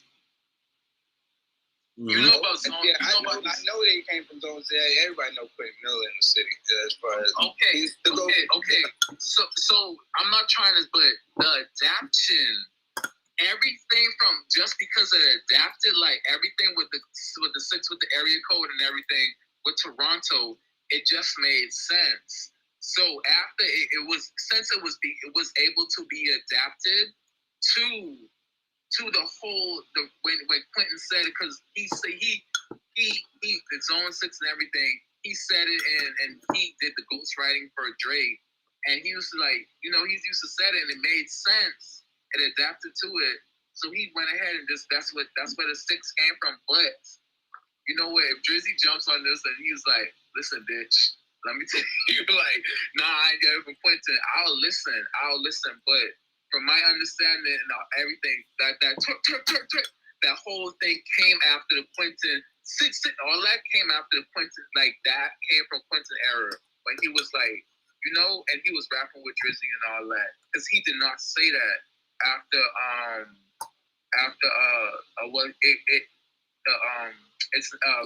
if you read it now, it's too late, etc. and all that. Before, like, in that he actually did say it, but Quentin, I forgot the song Quentin was with, and he was writing for him. But that's when it became big. So then, why does he refer himself? You say that because I heard it was a ghostwriter that kind of gave the moniker, but I didn't know it was Quentin.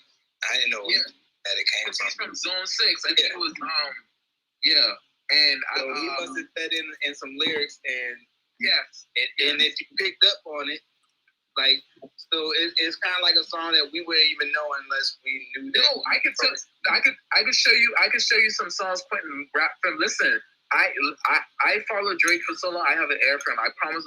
When I heard that Rihanna song,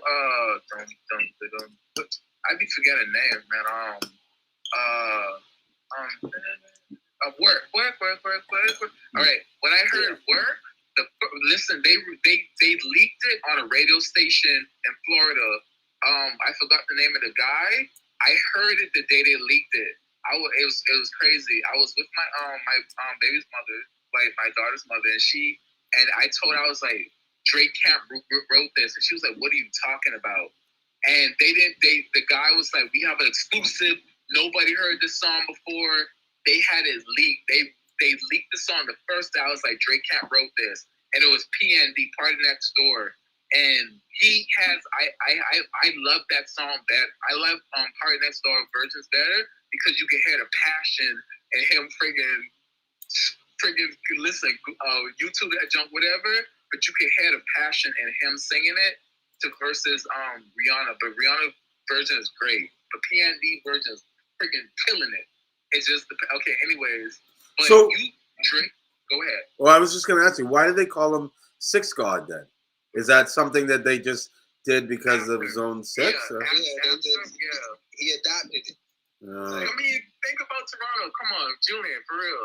Like, who's the biggest artist? If Drake shows up anywhere in Toronto, you know him. You like everybody would know Drake in Toronto. He's not safe in Toronto. No, everybody knows him, right? Yeah. Yeah, I guess. Yeah. Bro, like he is probably for y'all. I don't know because I haven't been to Toronto.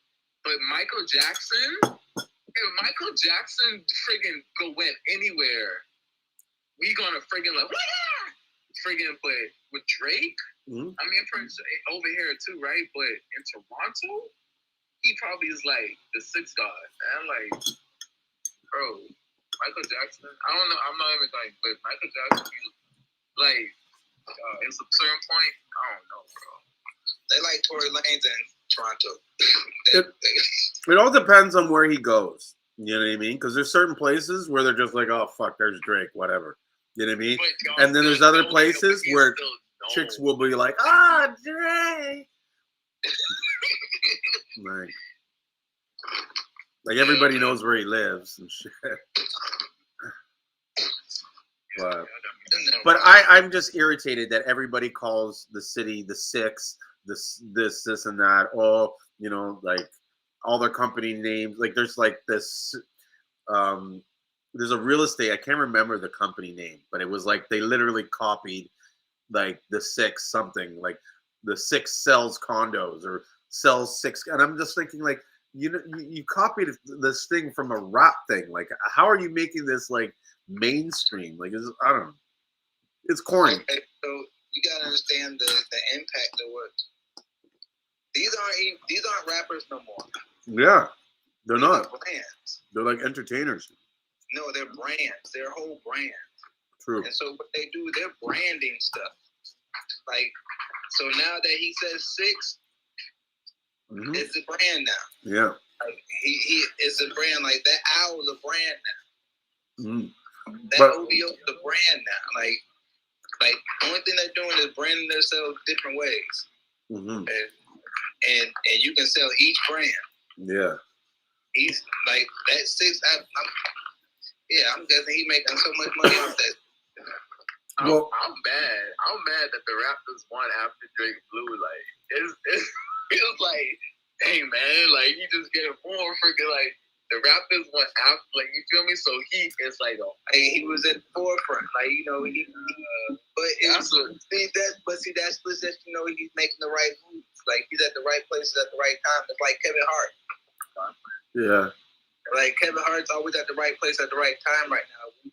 We're waiting for him to fall off, but he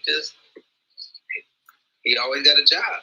He's always got something coming up. I can't lie. Even Kevin Hart though, you see, he really has his pulse on the when it comes to comedy.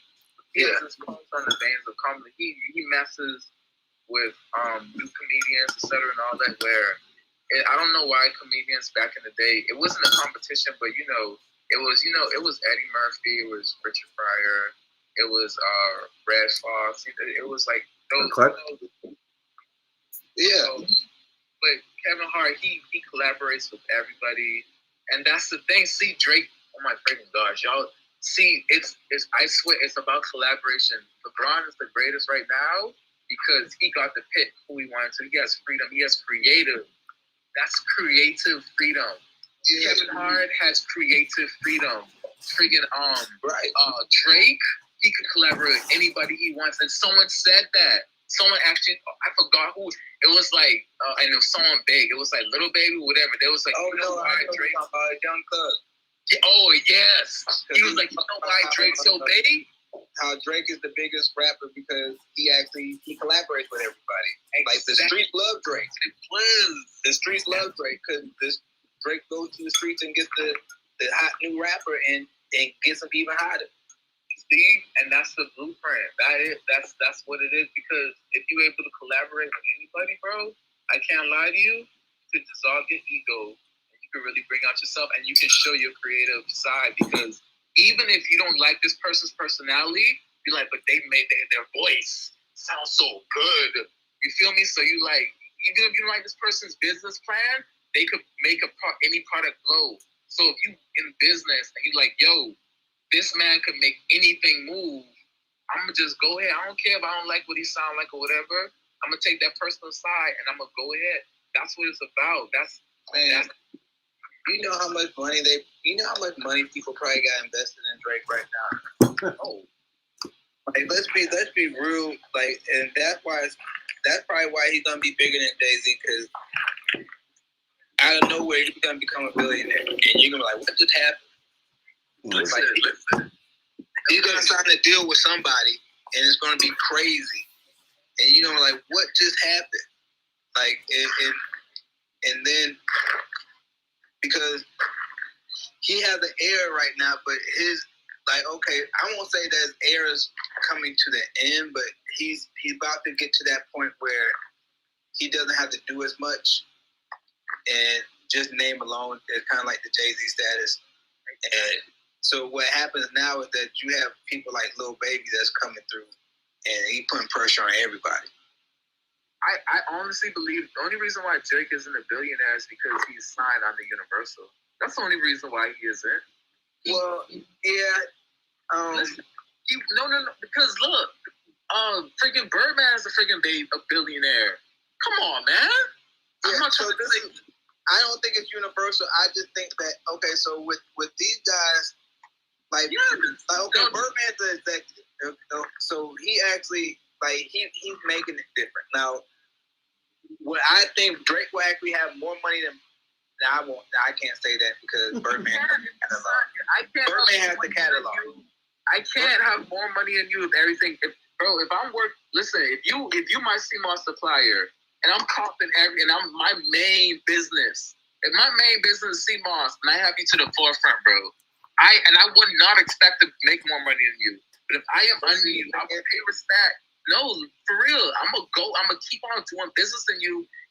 Especially if you keep on giving me more business, I keep everything fluent. I'm gonna keep on doing it. I don't care about making more money than you. Okay, so you're truthful. You're exactly right.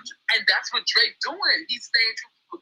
However, he's going to surpass them. Know why? It's because his side deals. See, he's just making music with these guys. Yeah, he's got other things going on that's making money. Like, he's branding all these other things that he's making side deals on. It's kind of like Nas doesn't make money off of music. He makes money off of everything else. Because the thing is that when it was cool to invest in startup companies, Nas was hot. Nas was it at the time. Yeah.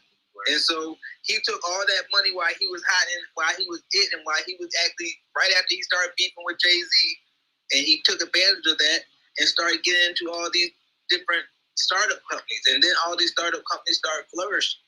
Like, and so now actually Nas is rapping better than he's ever had.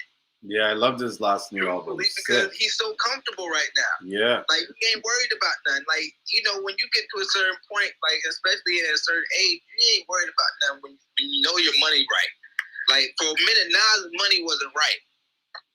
Like, Nas was investing in a lot of stuff, but, like, when you're just waiting for your investment to come back, you know, you're eating ramen noodles. Money ain't coming in, so you gotta sit down and be quiet for a little bit. Now we're just moving slowly. Now, you see the music is crazy for Nas right about now.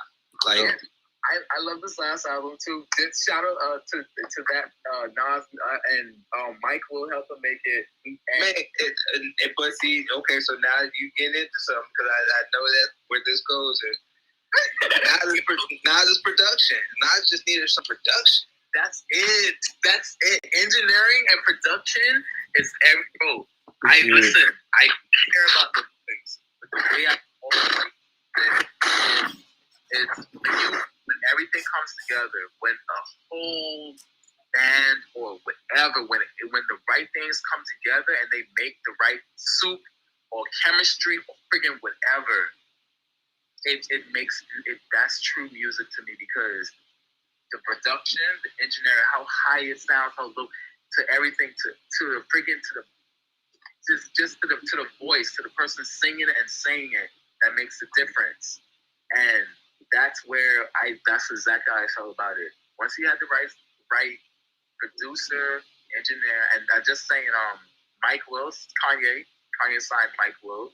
Kanye, anyway, we don't even want to talk about Kanye. Is a whole nother different story. Well, let's not get started on that Kanye guy. is a whole nother 10 hours. Kanye is a whole other 10-hour topic. We ain't gonna talk about it. We ain't gonna put yes. I just say I fuck with Kanye. I don't know what anybody else do. I fuck with him. I just don't want him to talk no more. I just want him to create. Listen, his music is ill, especially his old shit. But you know what the problem is with Kanye is that he was always a geek. Like he is the equivalent of the guy that was the geek in high school that finally made it, and all the shit's gone to his head. Like it is like his ego is on like next level. You know? Yeah. Okay. So that is some of the scenario with him. Is all right. So he like okay. So when you're a creator, it's kind of like I love watching. Like I love Kanye West interviews. Like I love Elon Musk interviews. Because their brain works different. Like, and you can see their brain. And I'm be honest with you, there's one other person that I think brains somewhat, and the reason why is the way that react, but is a little bit different. 50 Cent brain works a little bit different too. Mm-hmm. Just by the way he answers questions, like he's too methodical on certain things that he does. But Kanye's is totally different. Kanye's is just he's a thinker, and so like. I kind of understand Kanye more because I feel like I'm a creator. And so I get in creative mode. But sometimes you can't give an interview because I have no filter. Mm-hmm. Because I'm always creating. So the thing is that when you're a creator, it's always the first thing that comes to your mind. And you can't keep it in because that's part of the creation process. Exactly. Like, so that's where he comes into the problem where he actually, when they ask him to do interviews. Yeah. But that bipolar, no, he's not bipolar. He just social media and fame doesn't work with some people. You get what I'm saying? Wait. I listen, I fully understand what you're saying, but the thing about it is, it's fine when you're a creator and you just saying what you're saying, etc. And you have room to correct yourself. But come on, if you was following, listen, you was following like I was. You seeing that everything he was saying came to pass. Not everything, but a lot. True, you're right. Stuff came to pass, and that's about being creative. Because you just saying it's like it's a rough draft of what you feeling. You put it out there. It might sound crazy, like what the fuck, like. What you talking about? So and then I totally agree. And this is okay. So this is my issue with Kanye, is that nobody understands him until he puts it in a song. Okay, or it comes to present. Exactly. Yes. See, so when he's talking and when he's having these crazy outlandish, like okay, so if you really listen to what he's saying, you understand exactly what he's saying, right? However, the masses don't. The masses just gonna call him crazy because they don't understand what he's saying, even though it's gonna come to fruition. Like you're gonna listen, like yeah, he's really telling some truth. But now with Kanye is that he's so tricky that he can put it in a song and say the exact same thing, and it's brilliant, and it's good, and it's brilliant. And you don't look at it as crazy because of the way that he puts it in the song. But if he just says it out of his mouth, it sounds crazy. It's not that. It's not even the way he put it in the song. It's in a different form. You know how someone says like, oh, like especially like, my bad, all the women out there, whatever. But you know when women be like, oh, it's the way you said it to me, like stuff like that. It's really the form you feed it to, like the plate you put it on. It's like how you give it to a person. It might come truthful. But if you scream it or shout it, it's gonna sound different if you freaking Kobe it or Jordan it or you freaking sing it or you rap it. Because he's much more sensitive. Like he's sensitive to your ear. Like when he's talking to you, he's not sensitive because he feels like. But when it comes to he's screaming and he's like, "Listen, I can do this." But when it comes to that that musician, like you say, that instrumental, he's very precise. He doesn't want to mess. He doesn't want to mess anything up. And so he's like a perfectionist. Yeah, exactly. He's a perfectionist with it. And so with that being said, is that he's very cognizant of what he says. And I think he has some of the best ghostwriters. Because they know how to write for him. Mm-hmm. They stand there. And another thing, just to let you know, the same thing you said with Future and everything Kanye said, he was like, Future's the next up and all that. He has an ear, he understands everything too. So when it comes to the creative process, and just because he was a producer first, and even I think any DJ, producer, or anybody who understands music, really understands music, understands Kanye or a musician or a creative process, because they understand the different levels of it. Because everybody, or just anybody creative, they understand that rough draft. They understand when before you let the idea out, just let it out yourself. And it might sound crazy at first, but boy, oh friggin' boy, when it becomes successful, everybody's like, oh yeah, I know you could do it. Right. And that's where his ego boosts up the most, And that's what a lot of creative people ego boosts up. But if you understand your ego first, which I guess you understand now, if you understand like ego, that's a part of it. You shouldn't let that get to you. Even though you were right, proving everybody wrong after everybody was against you, and you're right now, you could be able to handle it. That's why great, because he didn't write about himself. Jesus didn't write about himself. Julien wrote about him. But you don't know. Jesus wrote his own story. That the Bible probably wouldn't have been a fiction story. So when people write about you, and Kanye's about to release a whole story, and hopefully someone wrote about him.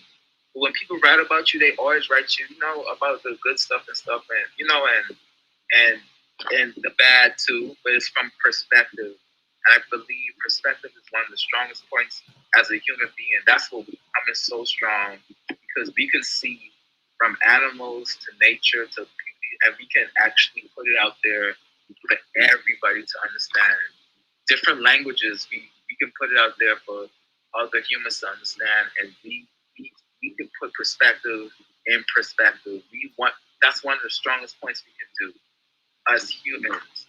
And that's what we should adore, man. And that's what, even though we have our differences, we need to always open our ear. Our mouths too. Our mouths is, but that's one thing we need to really open up. We don't open up that much. We don't. Right. We keep a lot of things closed, and we're not willing to explore beyond our comfort zones. We just most black people I know is they're afraid to get uncomfortable. Well, yeah, that is a true statement. And okay, so I'm not even sure. I think a lot of times a lot of people, black people, are actually afraid of perception, of you liking what just made you uncomfortable. And then you have to change. Then you have to change your lifestyle a little bit. Okay, so say same way with people and how they eat. People don't want to change the way they eat because they don't want to change their lifestyle. They don't want to change having to go out and not being able to eat certain things, or people looking at them funny because they can't eat certain things. It's easier for them to, because a lot of people are so afraid of not being able to fit in that they say, okay, I'm just going to continue doing what I'm doing.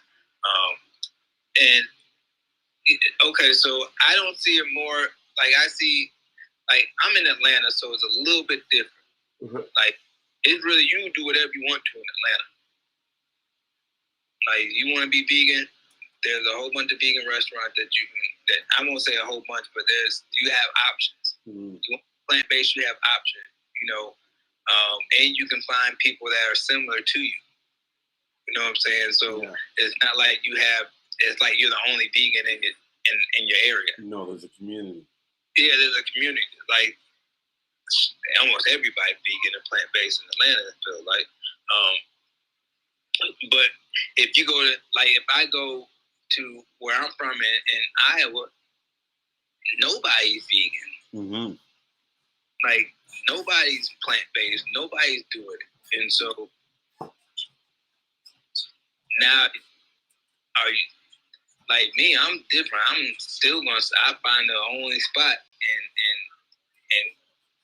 and go crazy there. Mm-hmm. And that was a few years ago. Now I go back, but I sell so much Seamoss in my hometown. I think everybody's turning plant based and stuff like that. From what I'm looking at, I'm like, dang, what's true? Nice. They so, open the doors. Yeah, it kind of once they realize that it's in, especially in certain spots, like that lifestyle, like people are afraid their lifestyles being changed. I really think that's really what it is. That they have to change their lifestyle. They have to change the people that they're around. Then they have to go back on a lot of stuff that they said because they probably talked about a lot of vegans and stuff like that. Mm-hmm. And so now you was talking about them, and now you're in a position where your body is telling you that you almost have to be. And that's kind of funny that you say that. Like we as humans care so much about what people think that we'll avoid doing something that we know is right because we're afraid of how people are going to perceive us. Yeah. I know it. Like that's the thing. It's like, but we have a pride situation in saying that, okay, I was wrong. We have a huge issue with pride. We don't like to say we're wrong for nothing. So, but yeah, that's okay. Check me out. I'm fully with it. When it comes to it, you know, when I've noticed a lot of people collapse when it comes to when you get back around your family and your heritage. It's hard, like Thanksgiving, Christmas, New Year's, and stuff like that. Like it's your birthday. People bring. Go ahead. Yeah, they like at the beginning. Yeah, it is. I say at the beginning, like now, like once you're on a certain journey and they know that what it is, it's be truthful now. It's a little bit different in the last couple of years. Yeah, you're right. Because people are more accepting, and especially like you notice, like it's a little bit different now because now the vegan macaroni and cheese is going faster than the regular macaroni and cheese. Like that's, I'm like, I was like, hold on, I thought y'all wasn't vegan. I'm like, like come You're on, like all food. the vegan stuff gone. Like, ooh, let me try this. Ooh, this is good. Like, and then all the vegan food gone. I'm like, y'all, like, come on, like I don't even know what to say after that. I'm looking at it, like all the vegan food gone. Like everybody done turned vegan for the holidays, but it's like people don't know recipes. People don't like it's new to them, and so with something new, it always and not to mention, I'm gonna be honest with you, when you first start turning vegan and stuff like that and plant based, it's expensive. It's not cheap. Like it is expensive. Fuck, it's not cheap. Can I tell you that I just like had like my night made? I went and checked some of the comments, right? And I just noticed that a friend of mine that I grew up with is now following us in the Seamoss group. And this guy's been trolling me for the last 2 years about Seamoss. Because anytime I put like some post on my normal page, he would make some joke like, well, does it include Seamoss or do we get free Seamoss with it? You know what I mean? And like for a long time, I'm just like, fuck you. You know what I mean? And I ignore him. But just now he just posted and commented on the group about rhubarb. And so I was like, oh my God, he's in the group. Like next thing you know, I'm going to get a phone call. He's going to be asking me about like Seamoss. You know what I mean? But, hey, like what it is that when you first start off, people are really going to think that it's a fad. Yep. Like it's just a phase. Now, because it's been on for like 2 years, 2+ years now, people are now looking at like, okay, but what is this again? Yeah. Like now the question pops back up because it ain't going nowhere. Yeah. Like, so I think the thing is, I think you'll get more regular customers and steady customers that really, really are not into the fad of it, and now are really looking at it like, okay, so how can this help me in my day-to-day situation? But and that's a good point that you brought up, because that's something I've noticed in every single business. Any business you start, you're always going to have people talking shit when you first start it. Do you mean like the amount of people that were like freaking out when they found out that I had went to St. Lucia, and then as I'm in St. Lucia, they see I'm starting this business. They're just like, "What? You're in St. Lucia? You started a Seamoss business? Are you fucking crazy? Like, how are you even doing that?" They're scared for like they're projecting their fears on you. Yeah, totally. That's all that is, and what it is, they're just telling you, I'm too scared to do that. Yeah, totally. That is exactly what it is. In fact, anytime someone gives you advice, that's my belief. When they give you advice, they're not giving you advice; they're giving themselves advice. They're just directing it at you. Yeah. So just saying, you and both y'all sell it, both y'all sell it dry, right? Yeah. Okay, just saying this for someone. I mean, for someone who just sells the wet, but I'm just saying this for an expansion mind too. Like if I was a person who just sells dry, but just seeing from different angles. Let me tell you, a person just sells wet would never want you, never want anybody else to know about you, especially if they buy from you. And just think about it. If you were just selling apples, you were someone making applesauce, or really made some really good orange juice, just selling oranges, they wouldn't want to tell anybody who they got their oranges from because they don't want someone else to replicate. That's the problem with black people right there. That's the biggest situation right now. That's the problem right now. Why? Because guess what? I don't go to the grocery store, and I don't go to my fruit stands where I go to, and I don't see Seamoss there. Because if I know for sure, if I seen Seamosses on the shelf at a fruit stand that I usually go to, that means people understand how to use it and work it. The people who understand use and work it are only like the people selling it. Stuff. It shouldn't be like that. It should be more people who understand to grow it and stuff like that. And then that's when the market is going to grow. It's going to get flooded. That's when. But y'all already have y'all staples in it because y'all have your reputation set. Y'all good. But with other people, they don't want nobody else to know that. Seamoss is easy to make. It is not hard. And don't even push that. Don't push it. It's hard to make. To get the flavor right, it's hard to make. But that's with anything. That's with vegan macaroni. That's why everybody likes it. Exactly. Yeah. It's the flavor. You're right. Like, okay, so, but what ends up happening is people got to understand collaboration. Like, I tell people now all the time that I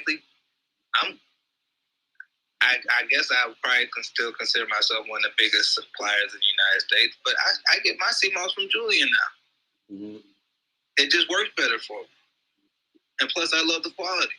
So what happens is that it goes to a point where people are truthful.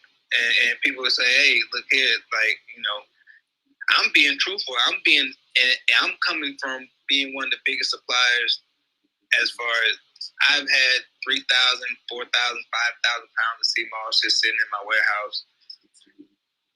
Mm-hmm.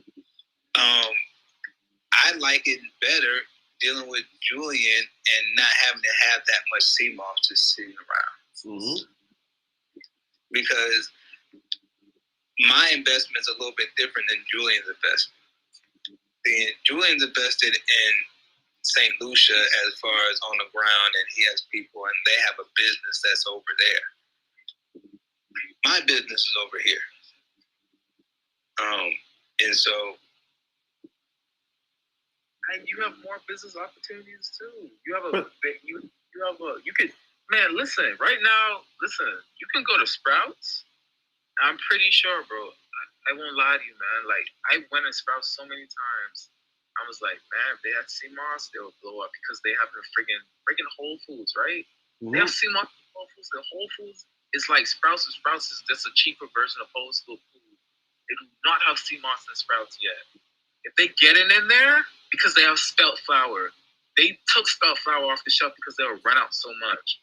It's so hard to find like certain things in Sprouts, especially when it blows up on the internet. So I'm like, God dang it, they hard on the spell. So if Sprouts if you approach Sprouts and you can get in one, you will be able to friggin' flourish. You will destroy. Because I even thought, I was like, I need to go to Sprouts, but I was like, I don't have the right criteria. But you might have them. Well, hold on. You don't know if you have the right criteria. You don't even know what Sprouts criteria is.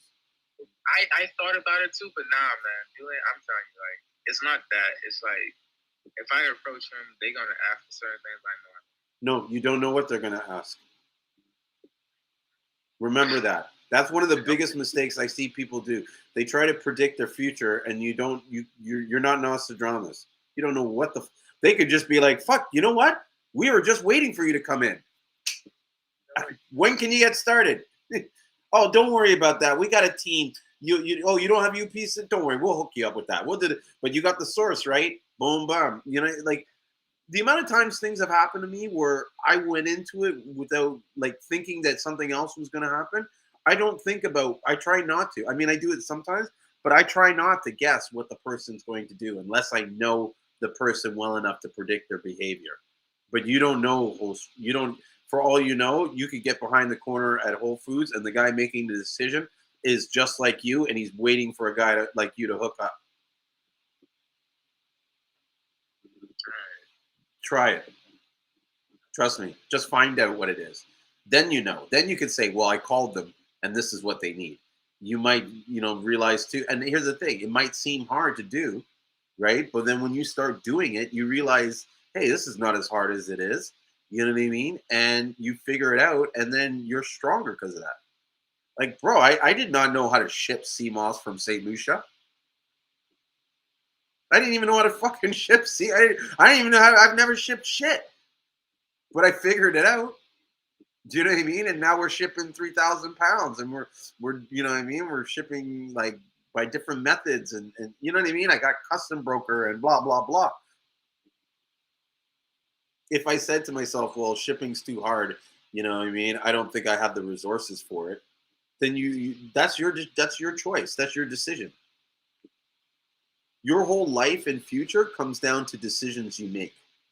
And you need to be mindful of all the decisions you make because a lot of times we make decisions like, how they say you're your own worst enemy? We are our own worst enemy. Like most of the things that I'm lacking is because of my decisions not to take the time to do it or to do that. It's not because it's too hard. It's because I tell myself it's too hard or it's too challenging. And I'm just being like this just because I'm trying to drop a seed in your mind to change your mindset so that you the next time you go to say something like that, you're going to remember the conversation I had and you're going to go, you know what, let me try it a different way. And then when you try it a different way, hopefully it will work. That's my prayer. And then you'll see that I was right. Because if it doesn't work, then I'm fucked. Nah, I get it. I understand what you're saying. Mm-hmm. Just try it.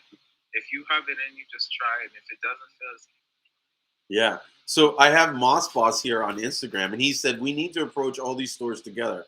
Tell him that's how I got started. Yeah, Moss Boss got started because he went to one store, and he started with that one place, and then you leverage the next store to the next store. And I don't think when he started, he knew how to get into the store. You know what I mean?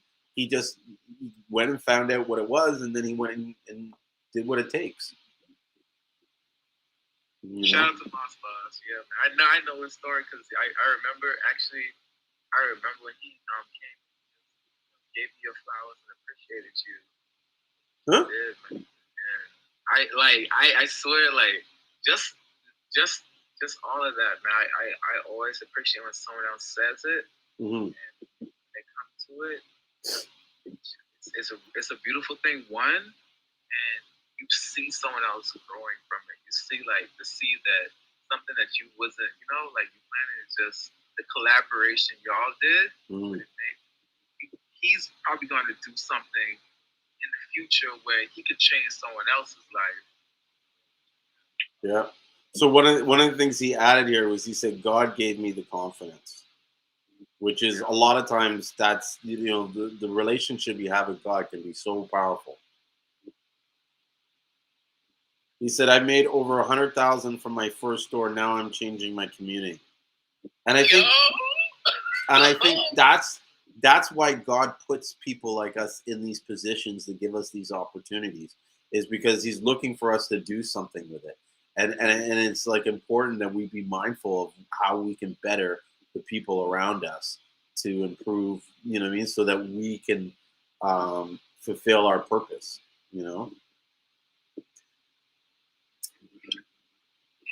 I was just gonna ask you, Sean, how you doing, bro?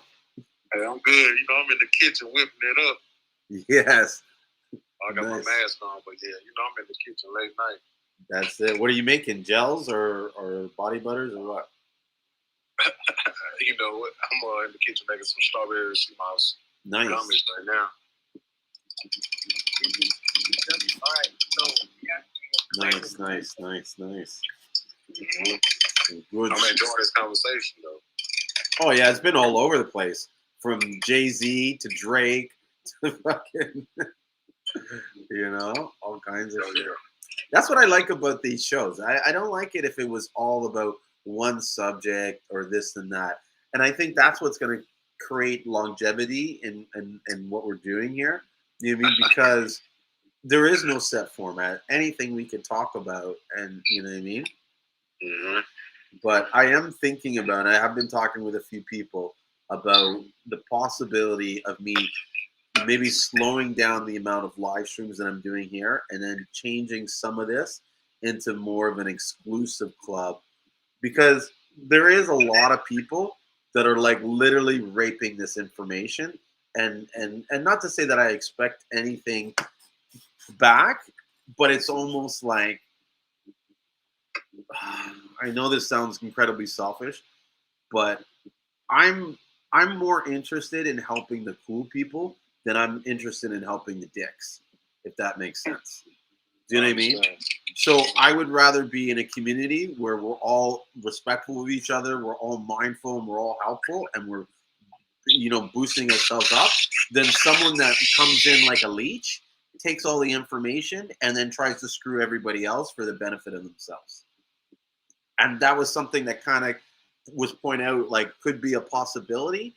And yeah, that fucking concerns me. Do you know what I mean? Because I don't mind if someone I think is cool does better than me, but if someone's a douchebag and they're doing better and they're messing it up for everybody else in the space for their own fucking, you know what I mean, gain, which tends to happen sometimes, I don't know. I don't think I would be. I don't like that, and I don't like. It's one thing that they did it, but I don't want to give them the tools to cause me problems down the road. Yeah. Do you know what I'm saying? So I feel like it might be important for us to kind of like control the amount of information that's being put out and making sure it's getting directed to the right people. Yeah. The people that are serious about their games, that are going to take this information and try to better their community, better their surroundings, better their people, and are even willing enough to share this information. Because I don't want to give it to people and then they take it and they're like, well, I'm not sharing it with anybody. You know what I mean? Like, even real, what you were saying earlier about how these guys don't want people to, like, I have guys that literally get mad if I like their page because they're like, bro, don't like my shit. I don't want anybody knowing that who you are. You know what I mean? And I'm just like, bro, why wouldn't you? Like, in some ways, you bringing me more business is going to help your business. Because if I'm buying more Seamoss and I'm paying less for my Seamoss, guess who I'm going to hook up? Especially if I know you're the guy that's sending me links. Do you know what I'm saying? I'll be all over that. I'll be, bro, I'll give you Seamoss for free. Like that's what I do in real estate. There's guys that I just take out and treat nice because they give me 5 or 6 clients and they know that's why I'm doing it. Mhm. Do you know what I'm saying? So it's like, don't think about this small mindset because the reality is that guy that you hook that wants you to hook them up or you don't want them to find, they're gonna figure out where they're either gonna find me or they're gonna find someone else like me. They're not gonna stop. You know what I mean? On this shit until the thing. Hey, Moss Boss, it's not even comments on my page. Like I know out of respect, you don't comment the page, but to not like it. You know what I mean? Like, how many people actually go into the likes to see who's liking the likes? Like, I do that once in a while, but most people I don't think do it. But this guy was afraid that someone's going to see me and that they were going to go, you know. But I'll say this, and a lot of my customers will attest to this. If I get a customer, like say you're in a state and you're buying a lot of CMOS from me, if I get another person in that same neighborhood that's trying to buy the same amount of CMOS or more, I'll give that guy a call, especially if I like him. You know, I'm going to give him a call and say, hey, do you know this guy? You know what I mean? He's trying to buy some CMOS off me. Do you deal with it? And in fact, one guy, I figured out that he was buying off one of the people who was buying more off me. And so I literally went back to him and said, bro, I know who you're buying from. Why don't you go back to that person and tell them you need more CMOS and they give you a better price. And then I called that person and I said, hey, this guy's going to call you. You know what I mean? If you get the CMOS from him, get him up to this number and I'll drop your price a little bit. Right. Like, there's no reason why we can't negotiate and work and if you have a good relationship with your supplier, you know what I mean? That should be a no-brainer. Bro, I'll treat the customers that are in my what is it? A bird in a hand is worth more than 2 in the bush. So, like, even still, if you're not happy with your supplier and you want a better price, it's better to go work with them before you, and I would even say to them, hey, before I go look elsewhere, I just want to check with you to see what you can do. How can we work this out? And you need to go to them and be like, I'll buy more CMOS if you can give me a better price. I don't know any supplier that would turn that opportunity down and let you go somewhere else to spend more, to buy more CMOS. You know what I mean? Like, I'll lose a couple dollars on the pound or $1 on the pound if I know you're buying an extra 50 pounds.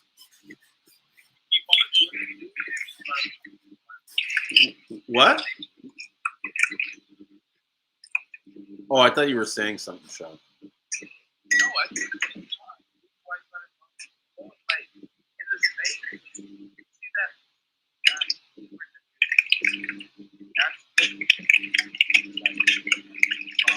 Hey, Sean, you might need to mute your mic because I think your background noise is making it hard to hear real. Oh, it's okay.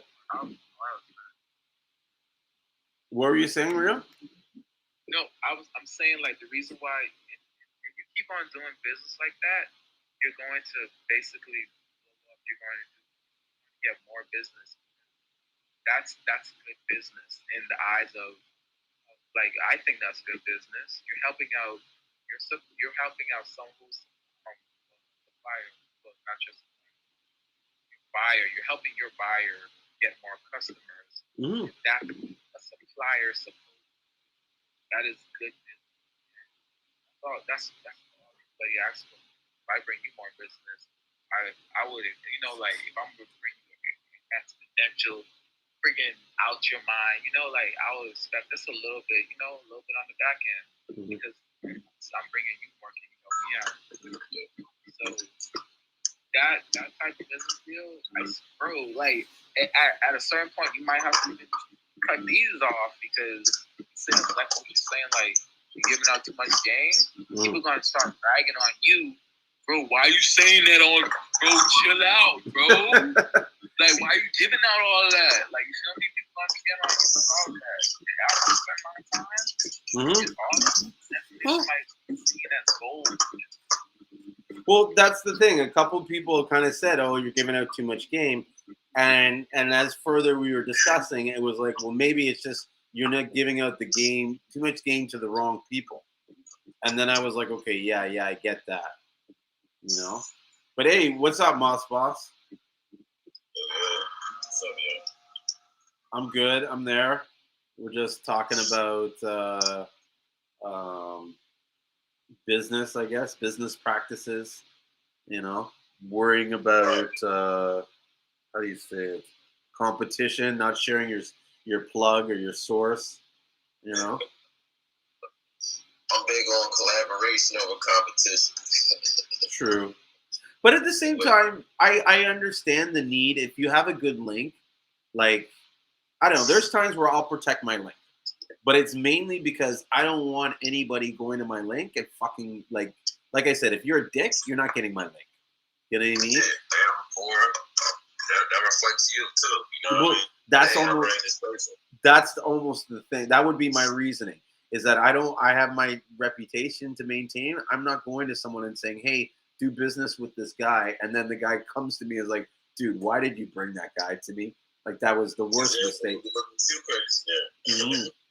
And I've done that before where I've tried to, like, you know, hook up a guy that I knew sold herbs and then to a guy that needed to buy herbs. And then the guy's like, bro, why'd you hook me up with this guy? This is bullshit.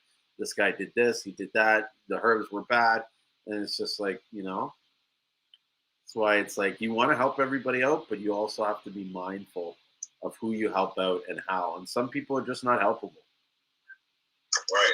And I look at it as, I know a lot of people that even possibly may want to get into a potential store. You know what I mean? Uh-huh. It's like, I could make that connection, but do I want to make it? Will it end well? You know what I mean? So everything really depends on your name at the same time. So you gotta be mindful of that. Yeah. And here's something I'll bring as a flip side, right? This is something I experienced when I was younger. So I used to have this good friend of mine who ran nightclubs. Like, he ran the biggest network of nightclubs in Toronto, right? He was like the king of clubs. And so a lot of my people that I would meet, when they found out that I was tight friends with him, the first thing they would be is like, you know, can you make an introduction? Can you do this, this, and that? And I did it once or twice. But what I found out was that when the guy when I would introduce him to my friend would, like, fucking literally grill them and just make it difficult for them. And so when I was kind of saying, well, I hooked you up with the guy, blah, blah, blah, you know, why did you do all that? He's like, bro, anybody that's coming to me through you, I have to question why they think they need you to get to me. Yeah. Think about that. Instead of just going themselves. Yeah, he's like, well, fuck, my number's in the phone book. Why don't these guys call me and just, you know what I mean? But they'll be quick to use you to get to me. You know what I mean? And I'm like, yeah, you're right. He's like, so what did they give you to get to me? Did they give you any money? Did they hook you up somehow? I'm like, no, there was a favor. See? That's what he said. He's like, bro, how are you, you know what I mean? Like, how are you giving this away? Yeah, you know? So I was like, and so I would tell people that, like I can introduce you, but it's going to be more of, it's going to look bad on you more. Look, Julien, that's like me liking a girl and I'm using you for the middleman. How is that going to look? This is what I'm saying. Confidence, you know what I mean? So, yeah, that's not it. Yeah, and that's what I kind of tell him is like, I'll do it, but know that this is how he's going to perceive you. And when I tell them that, they're like, you know what? I'll just call the guy myself.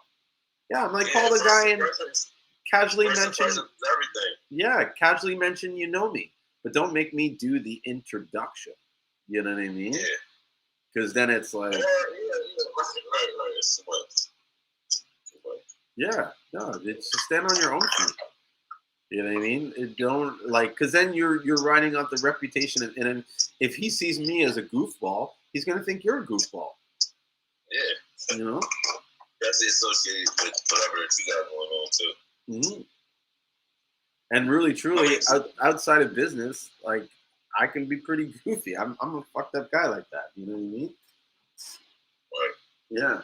So I want to say what's up to everybody on the Clubhouse. How many people you got on there? So I got right now Rio and Sean Wilson. You know Wilson Strong? No. Okay. Sean, what city are you in? I'm in Gulfport, Mississippi. Mississippi. Yeah, so he does Wilson Strong Zone, and he makes the Seamoss gels and then a few other body care products. You're still making the body care products and stuff, right? So I'm doing face masks Yeah. and shampoo right now. Sorry, what so you? that's Alabama. That's Alabama. That's Mississippi. Mississippi. Yeah, Oh, Mississippi. Mississippi. Okay. Yeah. How far are you from Alabama? I'm probably like I'd say about 3 hours, 4 hours, something like that. Not sure really. Okay. No, because I'm supposed to be going out there for the they having Mardi Gras at the end of the month. Oh yeah, we have that all the I time. didn't know Mardi Gras originated or came from Alabama. Really? Yeah. I didn't know that either. I was just about to say, like, how are they doing that and not New Orleans? One of my mentors, he's from Alabama, so he was telling me about it. I didn't know they had white beaches in Alabama. It's a lot of shit in Alabama. They're connected to the water in Alabama? I guess so, eh? My geography is so bad. Yeah.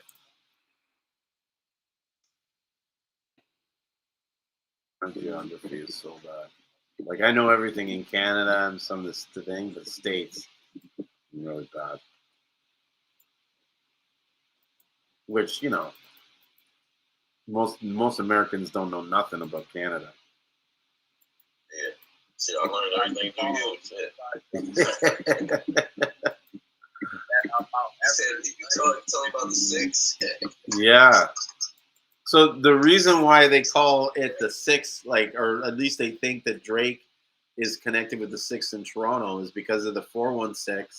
But then we also have 6 boroughs in our city. So we have like Scarborough, Toronto, North York, Etobicoke, or whatever. So that's what they were saying was like the connection of why he was calling himself the sixth god, because he was god of Toronto and the 6 boroughs. Yeah, because he also has a lot of, I guess, street followers, guys that are on the street. He hangs around a lot of fucking Somalis. Those Somalis are crazy. Somalians? Yeah, they're nuts, dude. I dated a couple women like that. They were fucking insane. Like, one of them ended up punching me in the face and shit. Yeah, it's like, you know, I'm dropping her off, and it was a long story, but it was one of those things where I was done with her. I was like, you know, like, lose my number, da da da da da. And so, you know, I was dropping off somewhere, and I was like, bye, and then she just fucking suckered me as I was leaving. I was like, that fucking bitch. But, you know, I took my lumps, and I was, you know what? It was worth the parting gift to never have to see her again. Because she was just straight. She was too gangster for me. What are you saying, Rio? I said you dated a couple, so it's something, right? You gotta let us know what's up with Somalians, because you said you dated a couple. Hold on. Yeah. Oh, Somalis are hot. So are Ethiopians. Yeah. Same with Persians. I'm big on the exotics. He said he wanted sorry. So you dated Ethiopians, Persians, and Somalians? Yeah. Oh. I'm married a Persian. Yeah. All right. And this is in Toronto? Yeah. That's the thing. In Toronto, everything, like, you can get anything. Like, you'll find a girl that's like half Thai, half Somali, half Spanish, or something. You know what I mean? Or half black, half Filipino, half Mexican. It's cold out here. Yeah. It's 30 degrees. Just some wild mixes. You know? It's definitely a melting pot in this city. What?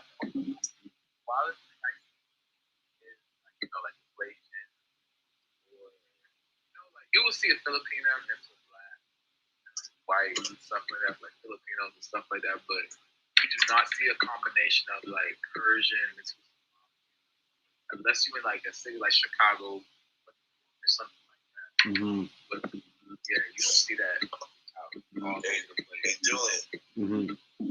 Yeah. I'm about to see my TPS. I'm gonna hop back on in a second. Okay. Cool. No problem.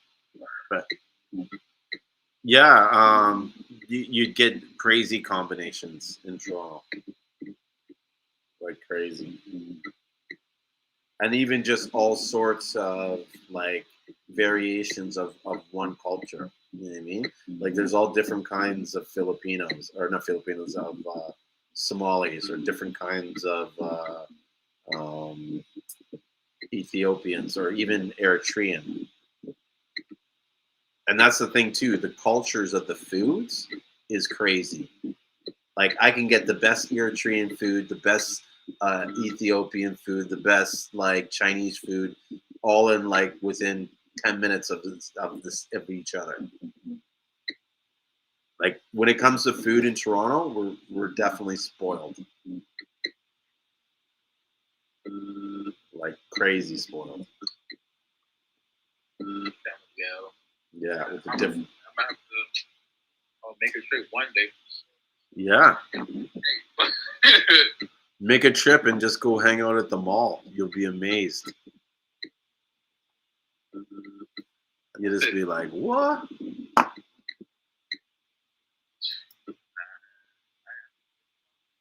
So hold on, let me ask you something. Like, is it like, are you close to? It's Mount Everest, right?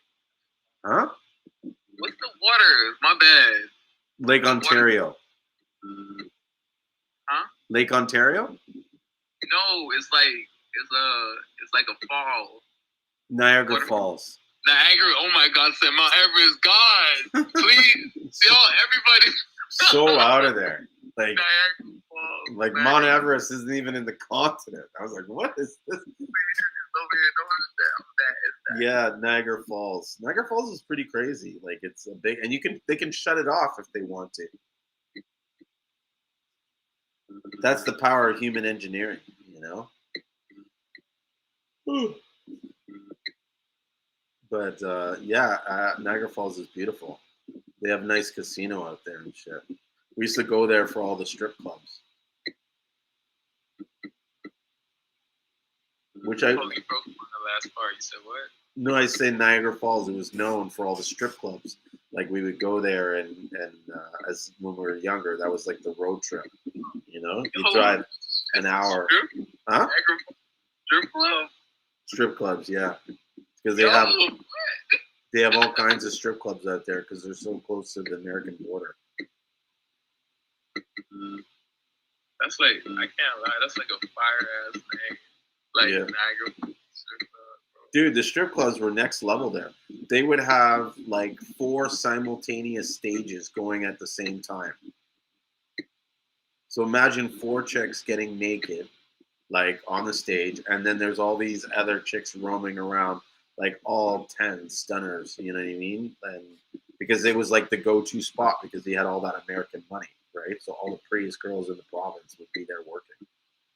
And it would just be like massive, like, and up here we can get fully naked. It's not like in the States where you can only go topless or, you know, whatever. It's like full on nude, full on touching, full on everything. Yeah, it's crazy. But I always wondered, like, did COVID kill strip clubs now? Because, like, do they even exist? The people who don't care are still going. I'm gonna let you know right now. Okay.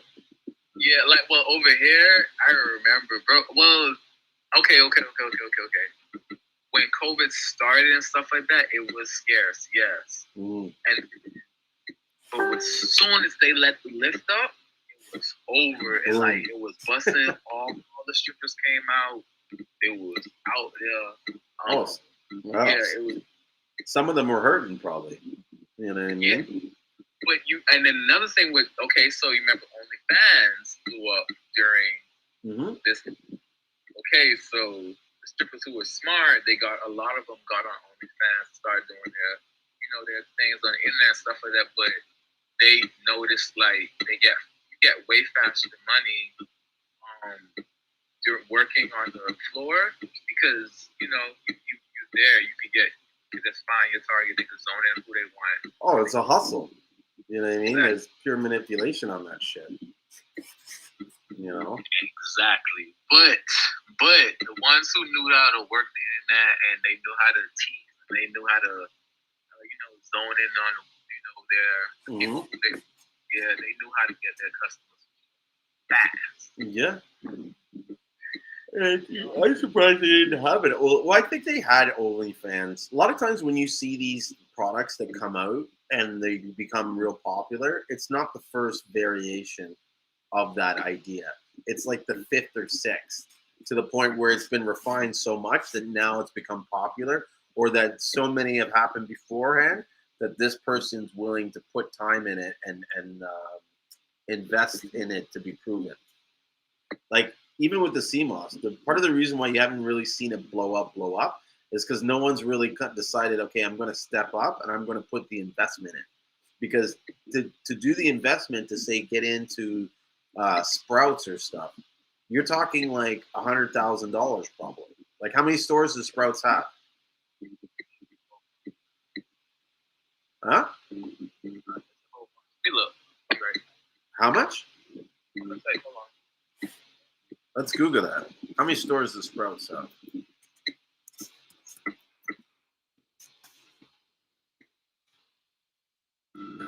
It's so funny. It's like as you're typing, it's almost like they were listening to what you're saying. Okay, so there's 362 stores nationwide, right? So imagine you had to stack an average of 5 pounds per store, which realistically you probably would have to do more, especially if you're selling it by the pound. But if you're selling it by less, maybe you have to do less, right? You could get away with like 8 ounces or something like that. But even at 5 pounds, right? That's 362. That's 1,800 pounds right there. And that's just doing a small number, and that's just supplying the first supply. If these guys run through 5 pounds in a week, then you probably would have to have like 2 to 3 weeks of supply on hand, because you've got to take time to package this stuff, label it, seal it, box it. Do you know what I mean? 1,800 packages, even as pounds, that's not going to happen overnight. You know what I mean? Even in a few hours. So let's say they have 3 weeks of supply. That's 5,430 pounds. You know what I mean? That's a lot of Seamoss to invest in. And then you probably won't see that profit for like 2 to 3 months, if that. Because there's got to be time to sell it, time to reconcile all the stores, and then for them to cut you a check. You know what I mean? So 5,000 a pound, and if you were even paying, say, $15 a pound for it, that's $81,450. Who do you know is willing to put $81,000 on the line to get into stores? Huh? If I had that, I put all my money. You gotta speak closer to the phone, because I can't even hear you. It's so far away. Can you hear me? A little bit better. Let me see if it comes back. Yeah, there's some kind of like feedback he had. Can you hear me? Yeah, a lot better. Yeah, I did say when it gets like that, just tell me leave and come back. Because I remember you telling someone else that, and It worked. anyway. But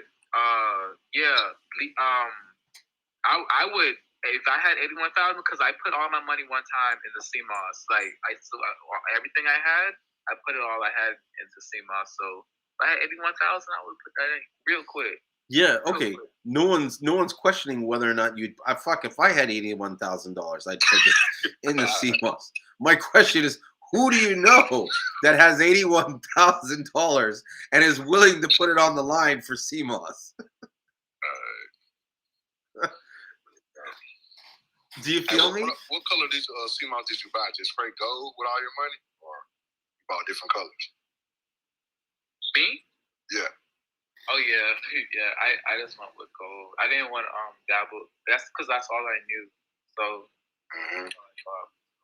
What strand did you get? The Conscious Christmas or the Graciolera? The Graciolera.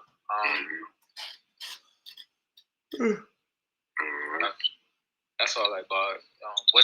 But at that time, that's when I that's all I had. So I said, get it, because I was dabbling in it, but I was making some gel.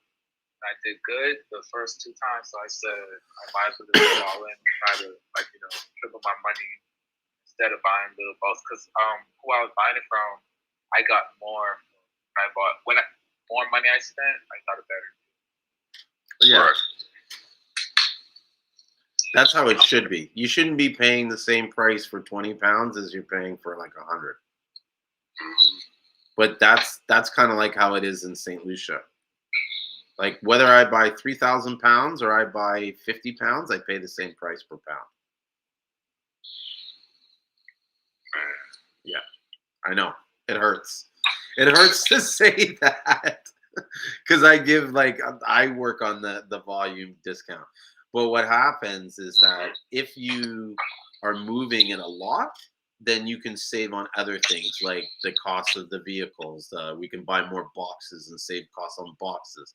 We save the cost on shipping because if we ship more to like more CMOS at a given time, we can negotiate a better rate and stuff like that.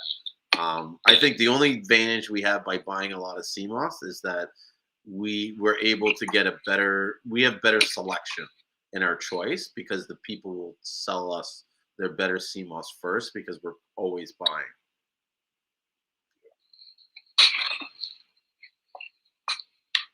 Yeah. Yeah, man, I like that point you made about just going ahead and not second guessing yourself because you'll write yourself out so much. That's one thing you got to be able to control your thoughts, man. I'm really bad at counting myself out before I even go and take the chance on doing stuff. This is.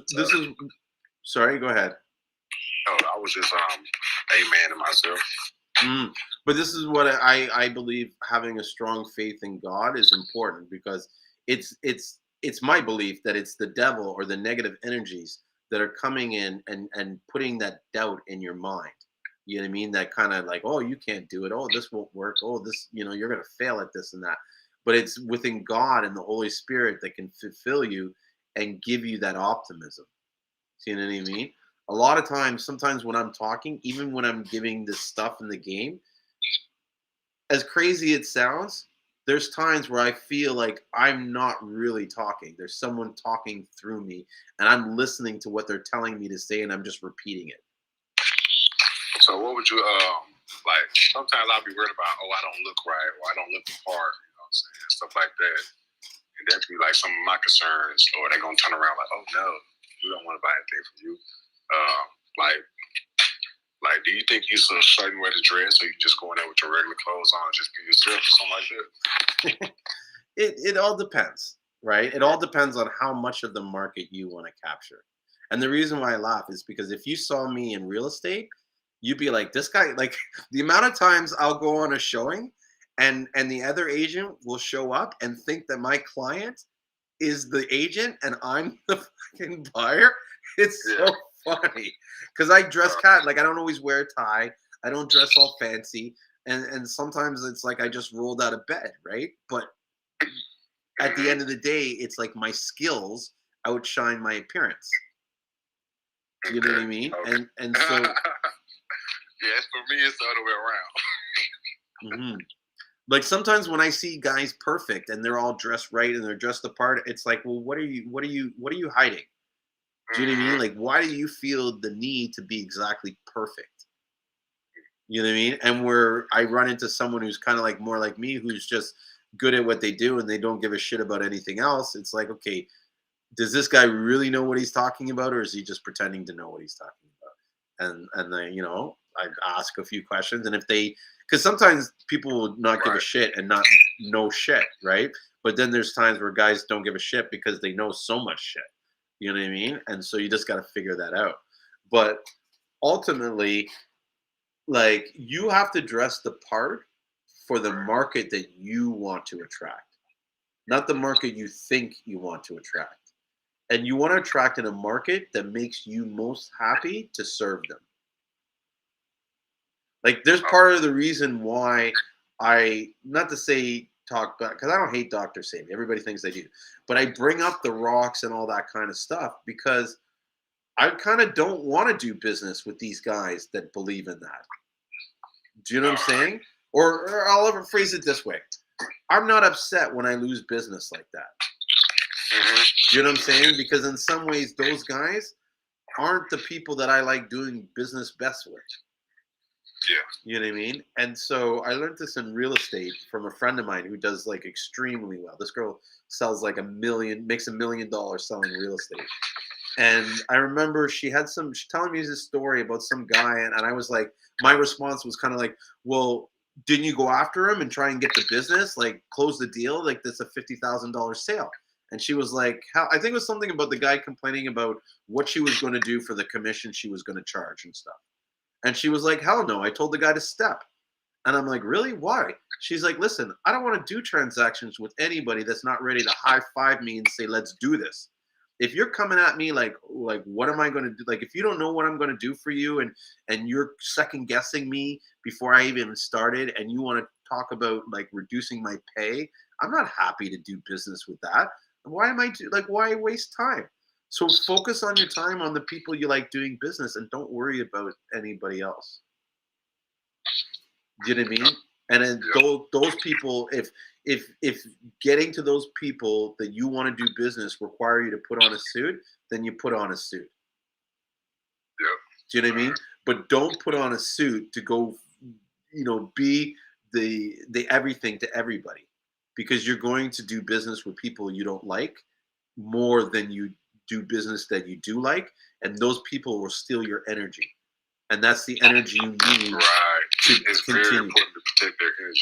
Seriously, there's two types of people. I've identified this. There's two types of people in the world. There's givers and there's takers, right? The problem is takers will act like they're givers.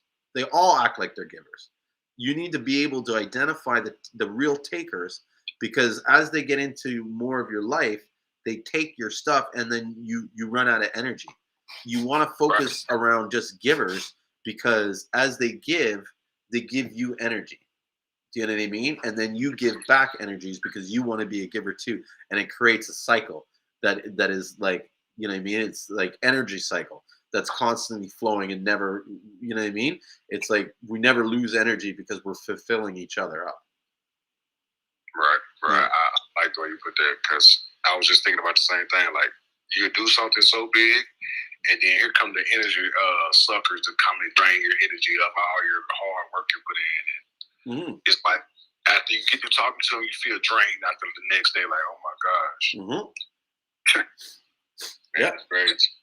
Listen, if someone's freaking out because, like, I do fast shipping, but if someone starts freaking out because the order hasn't shipped in 2 days, that's not my customer. Do you know what I mean? I want a customer that might get upset, say, hey, I have a problem, but we'll talk on the phone and work something out. You know what I mean? Right. And when people are like that and they're cool, I'll throw a free gift in the bag, or, you know what I mean? I'll make sure the Seamoss weighs a little bit more, because they were nice and respectful, and I like doing business, and I want to continue doing business with them. You know what I mean? But the ones that try to like make it like, try to make me like provide like as if I'm Walmart, not Walmart, like Amazon or whatever. Like I'm this, like I'm sitting on an empire of cash. You know what I mean? That I can afford to do all this shit. Like I'm a fucking small business. Do you know what I mean? Like I can't afford to give returns like the way they think, or they do this crazy shit that like this the other day. This lady was like, I have this subscription thing, and this drives me crazy. The amount of people that do it, and they'll order the subscription and then cancel it, or want to cancel it a week later, a month later. And it's like, no, this clearly says you have a fucking 4-month commitment of purchasing this stuff. That's why you're getting the price that you're getting. You know what I mean? If you couldn't do this like, why did you order this if you didn't know what you were ordering? So that was my little rant there. Oh no, trust me, I'm a very strong believer of subscribing and unsubscribing for that price change. Mm-hmm. I'm just being honest because this one product I get is really good for nootropics and focus and stuff like that. It's called Quality of Mind, but it's like $100 and some bucks for like 3 weeks worth of supplements. So if you subscribe, you get half price off. So why not? You know what I mean? Mm-hmm. So but yeah, I understand people that do that because I've done it. But once you're in once it's like a contract thing though, you should hold them to your contract. That's almost like a word agreement. This is different from a contract or saying that I'm going to subscribe and I committed to like 4 months of paying you. Mm-hmm. I would almost respect you more if you kind of called me up and said, listen, you got a 3 month subscription. I just want the deal right now. I'll try my Seamoss. If I like your Seamoss, I'll buy it. But right now, I'd be like, okay, fuck you. You know what? Here you go. Dude. You know what I mean? Because I liked your honesty and your respect, right? Rather than trying to pull one off me and you know what I mean? Try to do it behind my back. Because that just angers me. Because mainly it's coming from black people. And I get upset because I'm like, you know, we're dealing with a problem right now where everybody thinks that we're criminals and we're pimps and we're drug dealers and shit like that. And rather than go and try and you know, put some respect on our name, you go right out and do exactly what people, and you do it to your own kind. You know what I mean? Like, why don't you go rip off some white people or something? Like, why are you doing it to the, like, you know, crabs in a barrel? Man, it's hard, especially when that's all you know. You know, you go back to it. Once you start trying to get out the bucket, then things fall hard on some people. They go back to what they know or what they think is going to work best out for them. Mm-hmm. But like you said, you shouldn't try to get someone that's in a small business. Or I can see a big corporation where they got millions or billions of dollars where you know might try to pull something like that. But you know, these people they have like business like me and you are just trying to get an honest living just like everybody else. So you got to take them in consideration that, hey, maybe they might need this, you know. And I did, you know, just be a word of your man of your word or woman. Yeah. Yeah. Or at least try to meet them part way, or, you know what I mean? Just, I don't know. Yeah. It is what it is, you know. Probably lost a few customers because of the shit I say. Hey, but like you said, though, those aren't the customers that you want, and you know you find yourself having more energy to put into the customers that you do want, and that's fine. You know, that's a win-win situation because you got to protect your energy. Because if you're going around on a lower energy, you can lose in so many different spots in your life with just that low vibe. You know what I'm saying? Coming in with low energy after being sucked, you know, and drained from someone that just have any business talking to you. It's like, oh my gosh, why did I just spend almost 30 minutes talking to this person? Yeah. And I feel like I walked out with less than what I started with. But, oh man. Too much. You never know. Pardon? I say you never know who you might encounter, but just like you say, you got to know who. You got to be able to see them from the very beginning of their conversation.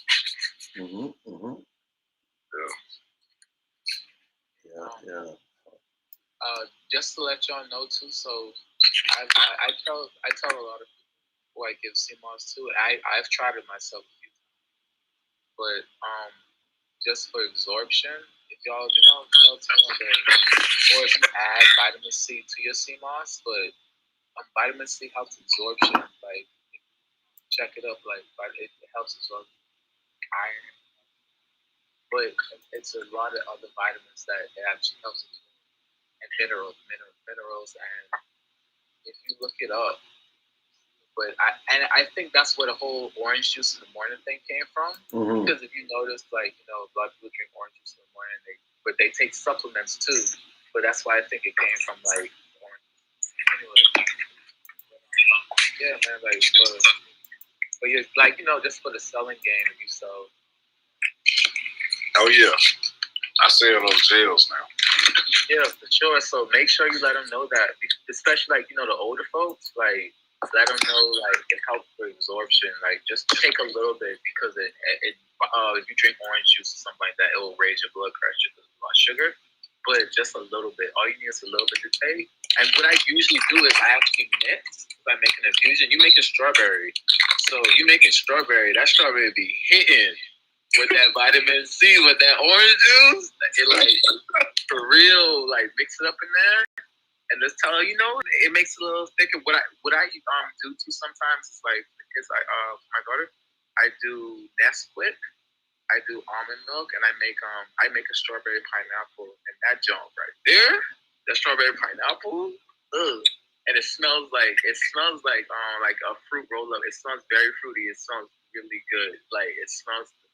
It's like if you smell it by itself, it makes you want to eat it by itself. If I add agave to it, I'm gonna be off the chain with it, but I don't because I don't be wanting to add nothing extra besides like fruit. But I mix that up with some orange juice and it's money. So good. Mm-hmm. So you say Nesquik strawberry? Oh yeah, Nesquik strawberry almond milk. I use the one of what's it called the almond milk with the lady who was like from Starbucks. I forgot the name of it. But I use that almond milk. That's quick. I do strawberry pineapple. I have a strawberry one. It's strawberry and raspberry, and I either mix, but it's either a strawberry one.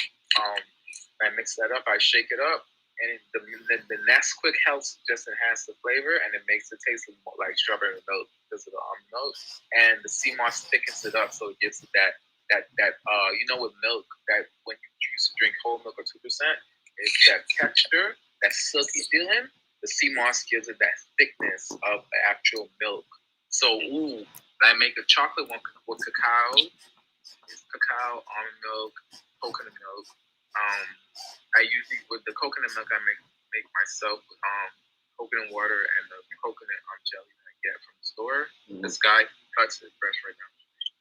And coconut milk, almond milk, cacao, and a little bit of nutmeg, Seamoss, and I said almond milk, right? And then I just do all that together, and the Seamoss helps with that when you drink chocolate milk, that thickness, Seamoss, yes, that texture. Seamoss always nails the texture, and you just have to get the taste. And that's what a little bit of nutmeg, a little bit of vanilla, cacao, almond milk.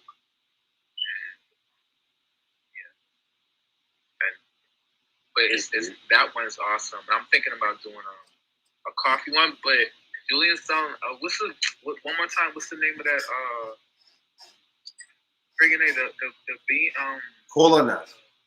Cola nut. Yeah. I'm thinking about. I'm gonna try the cola nut instead of coffee because I was thinking about doing a coffee one, but instead of the chocolate one, adding some coffee to it, give an extra boost. Like if someone drinks coffee, they need that extra, but instead of coffee, I might try the cola nut and see how that does. I'm gonna start taking the cola nut a little bit more in the next couple of weeks, but I've noticed I'm thinking it's like it says something about the metabolism, and I was just feeling my gut here. I feel like my gut is about to go down. So I have a feeling. You feel like you're about to go down? Yeah, I can tell. Like my weight fluctuates a lot. Like when I was in St. Lucia, I lost like 20 pounds.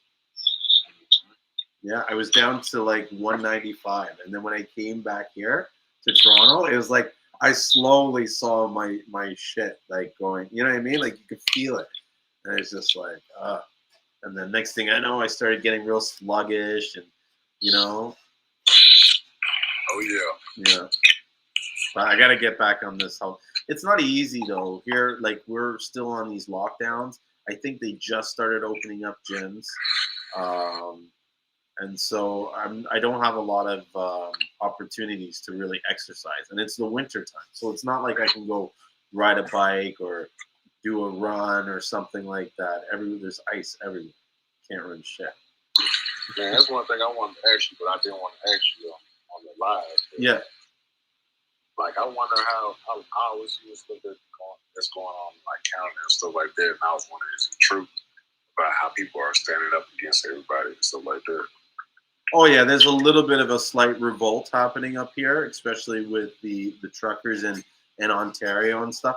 But there's been like a silent sort of like protest going on where in certain environments, no one's wearing a mask, no one cares. Like even at my church, like no one they wear a mask just to walk in, but the second they get in and sit down, they take the mask off, and by the end of the service, no one's wearing a mask.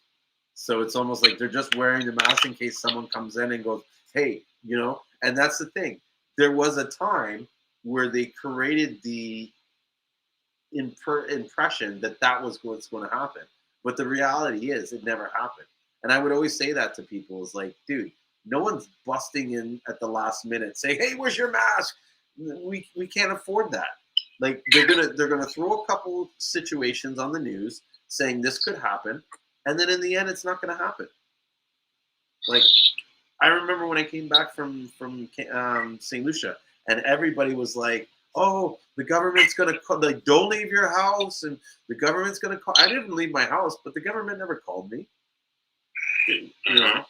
Partly because they didn't have my information, but that was what confused me from the beginning. Is like, people were putting their actual address and phone number and giving it to the government, saying, here, call me and check up on me. I'm like, there's no way you're knowing where I live. Fuck you. Government's like the boogeyman. Yeah, I was like 123 Sesame Street.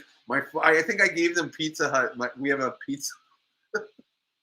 Dude, whenever I want to give someone a fake number, I give them a number for this like pizza line called Pizza Pizza. Like we have a pizza chain, and the number is 967-1111.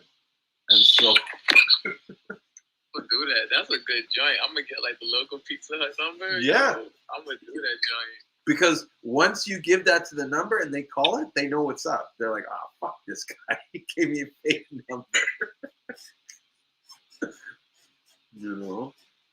But sometimes you got to do that because, and what's funny is a couple of guys have caught onto it where they found out that I gave a fake number, and I said, bro, I got to do that because I don't know if you're just going to harass me, right? Because some of these guys do that. They just won't leave you alone when they call you. It's just like, they went to some sales training thing that told them, oh, never take no for an answer, blah, blah, blah. But it's like, no, bro, like sales 101. Like if you're selling, you know what I mean? Like you move on. Like you shouldn't have to sell your product. Explain it, tell it what it is. But if you have to convince the person that they need to buy it, you've lost them. Right. Yeah, they should want to know. You should share a compelling enough story and reason or information about the product where they will just naturally buy it. Right. Yeah. Otherwise, to waste your time. Yeah. That's especially. Huh? I had that happen to me today.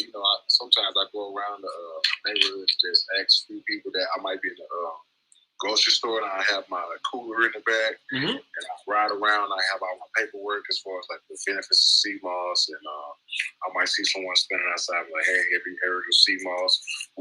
These are here are the benefits." They might look at it and be like, "Okay," and then I'm like, "Well, that's pretty much all I have. Would you be interested in get some today?"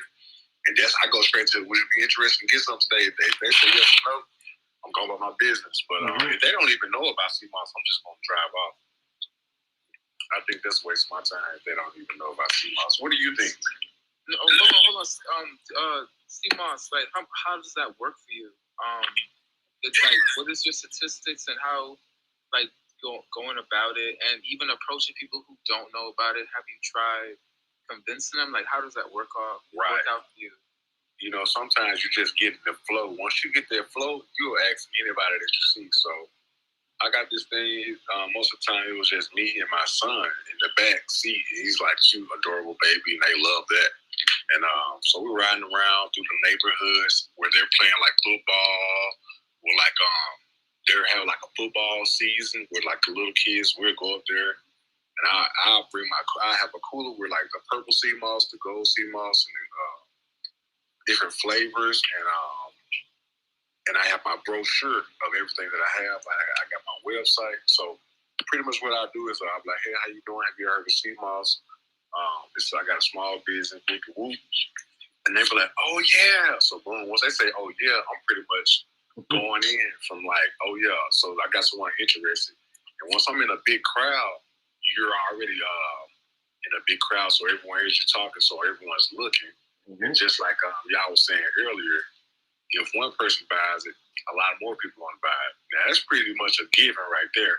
But most of the times, the hardest part of doing that is like, for one, finding a good location where you'll be comfortable with doing that, and for two, you're gonna burn some gas. Just know that, but you're getting yourself out there locally in the neighborhoods and stuff like that.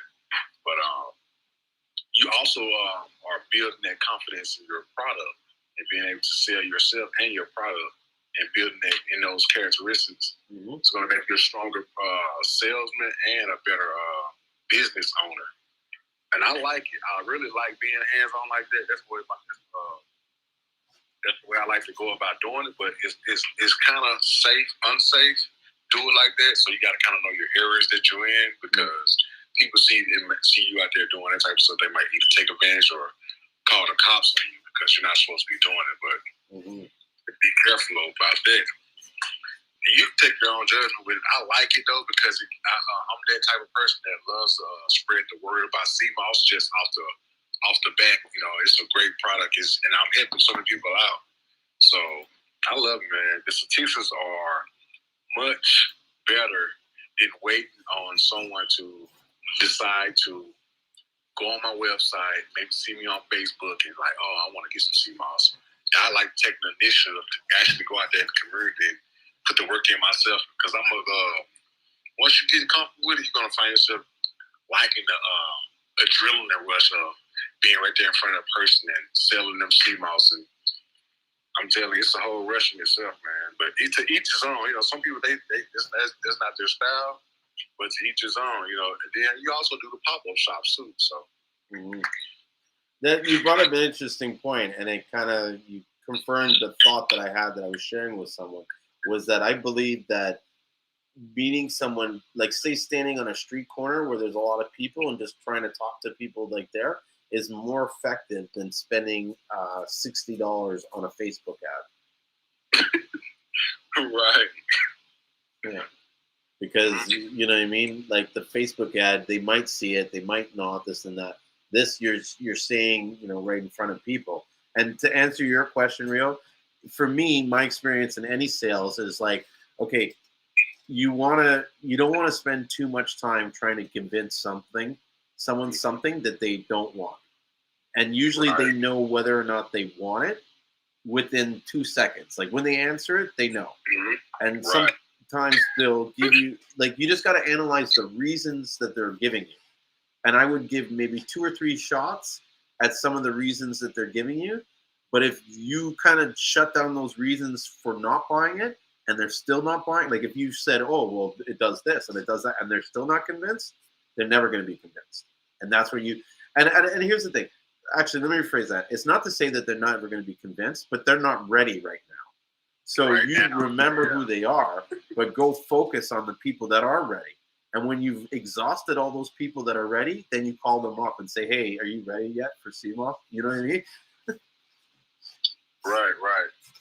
And it's also a good idea to invest in like those brochures, those business cards, even though most people throw them away, but it's just always good. Like, hey, where's that card at? Because once they go out and do their own research, they might come back like, hey, where's that card I had? That guy gave me so and so. Yeah. Yeah. No, the right material, the right people. Not everybody will keep it, but you just need one person to keep it.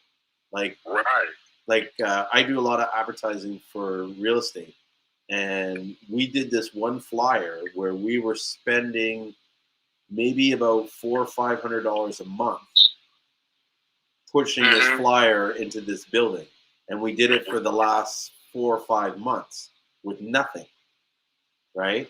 But then we got one client, and we did enough transactions with this one client that we made more money in 1 month than some people make in a year. Yes, that part. I'm telling you, man.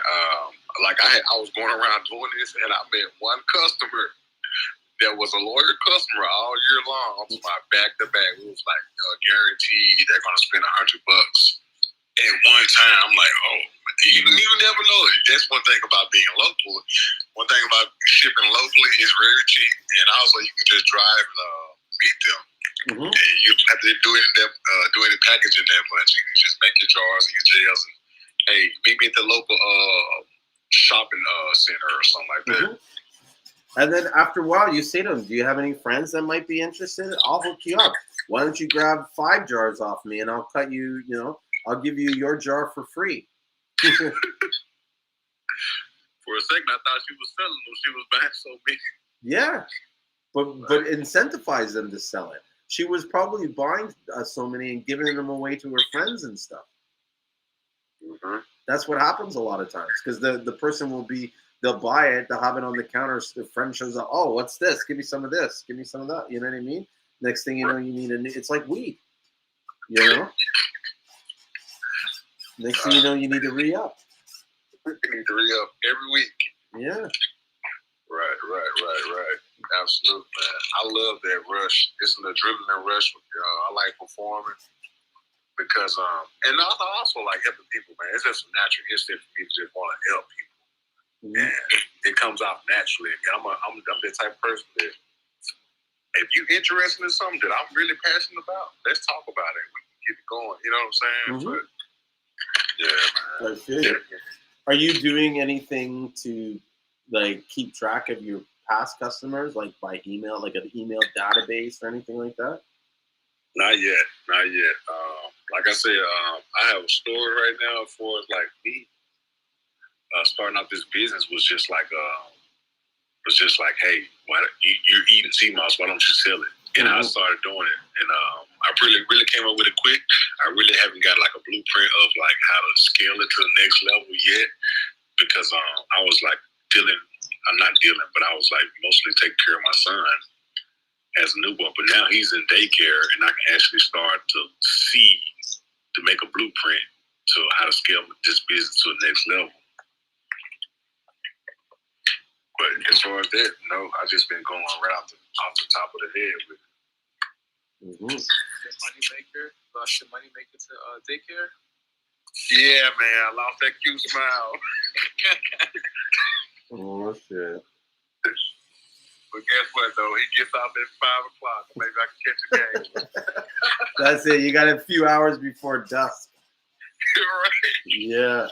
So Moss Boss said, let's set up a sales training thing. And he snapped with that. Yeah, I think that's something that I'm going to start moving towards soon. Like I was saying it earlier, I'm going to try and not limit, but reduce the amount of times that I'm doing these lives and start spending some of that time with a core group of people that are really serious about, learning more, leveling up, and we can work like almost like a mastermind team to kind of share resources and stuff. I know a couple of weeks ago, I was talking about doing a Seamoss association. I'm thinking that I might have to change the way I do it because starting a Seamoss association is a big endeavor.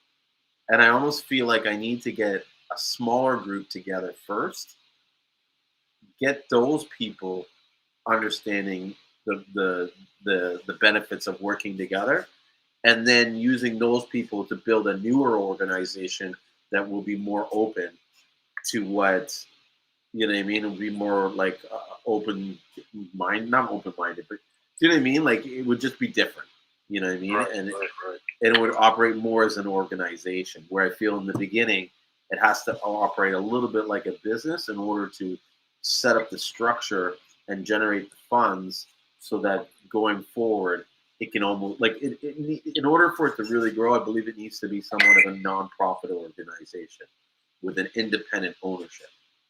But in the beginning, it needs to have some kind of ownership. There needs to be a guy kind of like, what's the word? Captaining the ship at first. But then after it gets to a certain level, I want to hand that over to someone. But in the beginning, I want to control how it's set up, so it's set up right. What's up, Battle? this conversation was getting real interesting, so I had to just hop on. So y'all can hear each other. Yeah. What's going on, y'all? Nice. Yeah, So, what are your thoughts? Yeah, I like it a lot. Like I said, I've been going to different pop-up shops and stuff. You can hear me, right? Yeah. All right, cool. Yeah, I've been going to a lot of different pop-up shops and seeing, like you said, the first thing you have to get that database. That's your money right there. Because God forbid social go offline, how are you going to contact your customer? How are you going to tell them about your new products? You know what I mean? How are they going to know that you're going to be at whatever mall at the next pop-up shop? So getting that information is very valuable. And we see Walmart and Target, they pay hundreds of thousands of dollars for those databases. So creating your own database of your customers is very important. Because every time you got new products, we going to call first. If it's already loyal, like you said, it's already buying and already trust your brand. So, bro, I think. No, you're right. I Finish think your thought. setting up. What you say? No, finish your thought. You think setting up? I think setting up like a foundation, because even me, this year 2 for me, I'm still learning. We all still gonna keep growing, but I wish I would have known a lot of stuff in the beginning. How to set up my business account, how to, you know what I mean, how to allocate forward taxes every 3 months. It's a lot of shit that I never, you know what I mean. I know how to sell shit. You know what I mean. Yeah. That's one step of it. Even you. Sorry to cut you off. I just want to bring this out there before I forget. Even you thinking about ordering all those bottles and stuff. Like, yeah, I talk about you all the time about how you got these because everybody's crying about, oh, where do I get bottles? I'm like, this guy went and got pallets. You know what I mean? Yeah. Dude, I honestly think you should get a bunch of people that you know that are doing it and let them know, hey, I'm going to put an order in soon if you want to get price and maybe sell it not too much, but like a couple bucks over or enough so that you get your jars for free, and tell them they got to pay up front and whatever and fuck, keep it moving.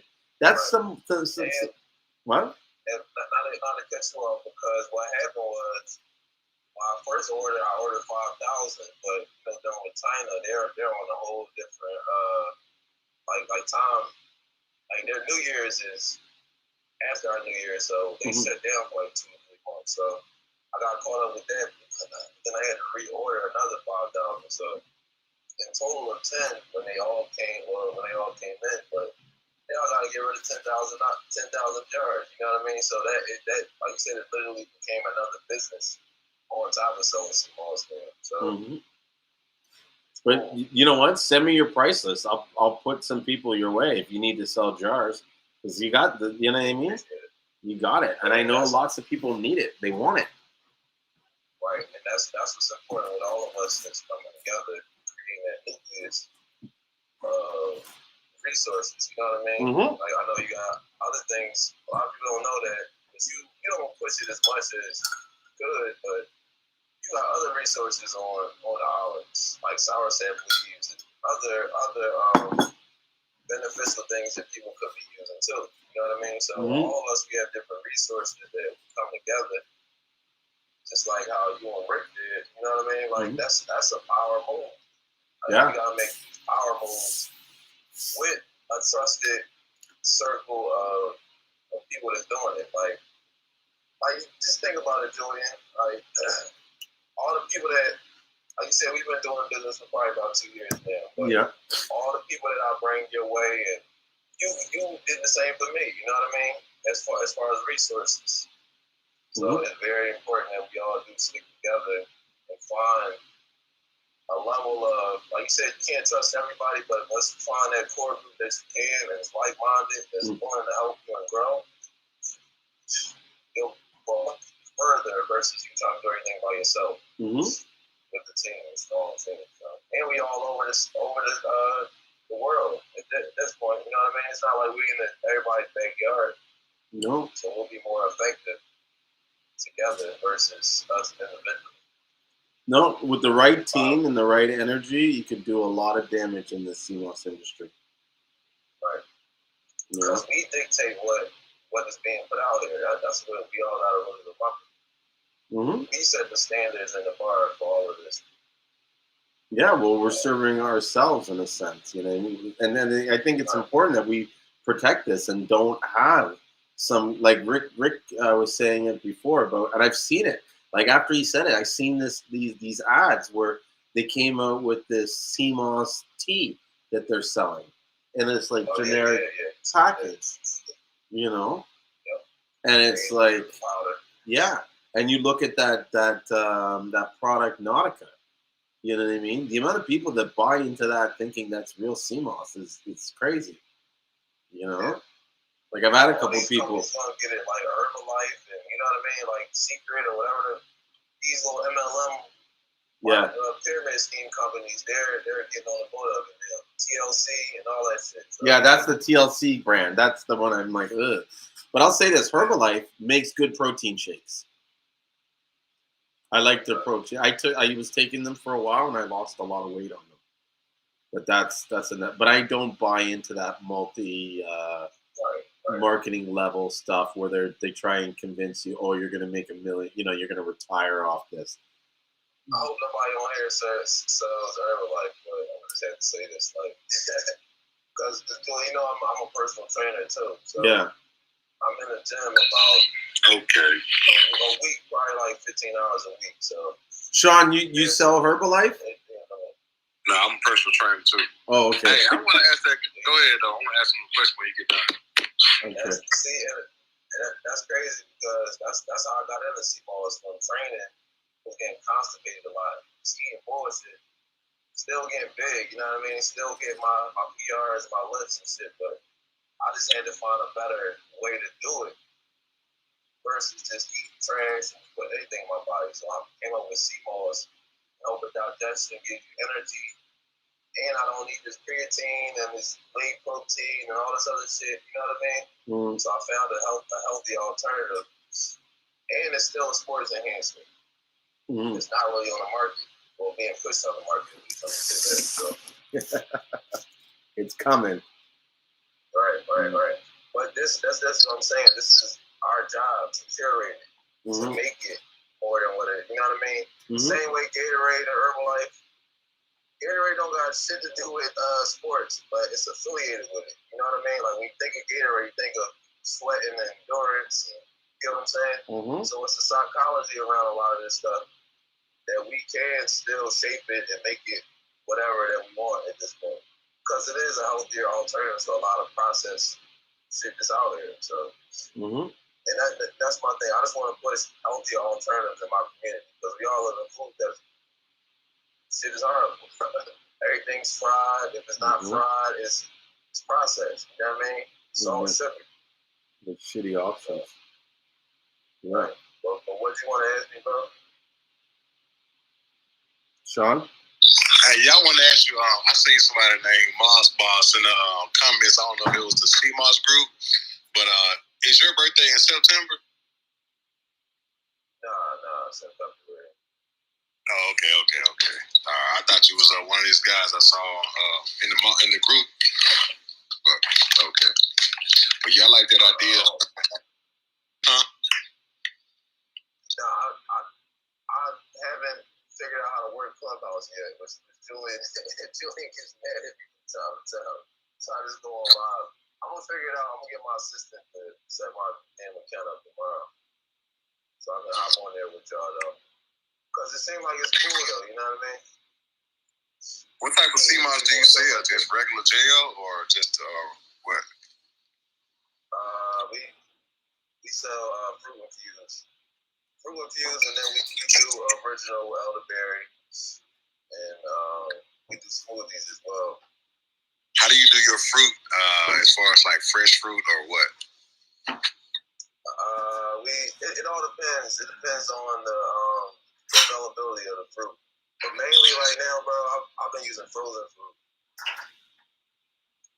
What's your life expectancy on the expired date as far as when you first make it, and how many weeks do you give it?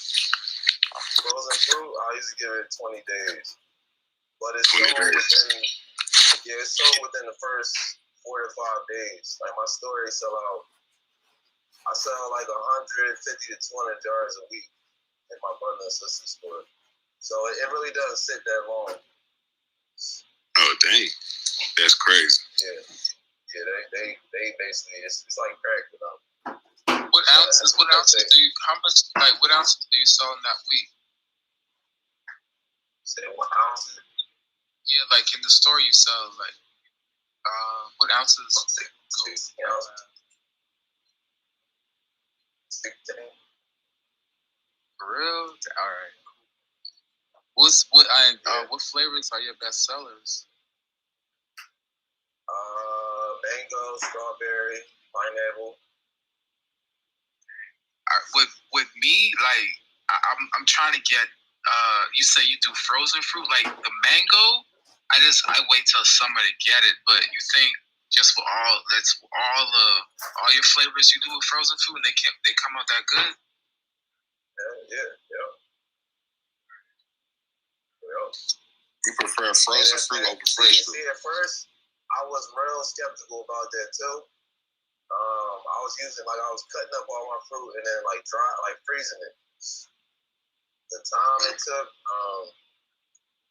and I wasn't really saving as much versus like as far as the time and the money, I wasn't saving that much just by getting the frozen fruit. So I've been doing the frozen fruit for probably like a year now, and it's been great. I don't have too many problems now. I did just discontinue one of my flavors. I didn't tell Julien that. I discontinued we had a tropical flavor.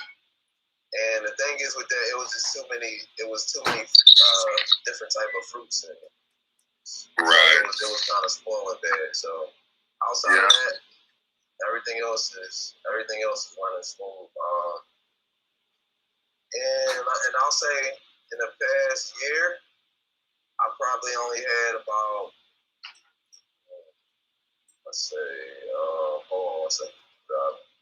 probably only had about 30 returns out of the whole year, out of the thousands that I sold. You know what I mean? So my turnaround is great.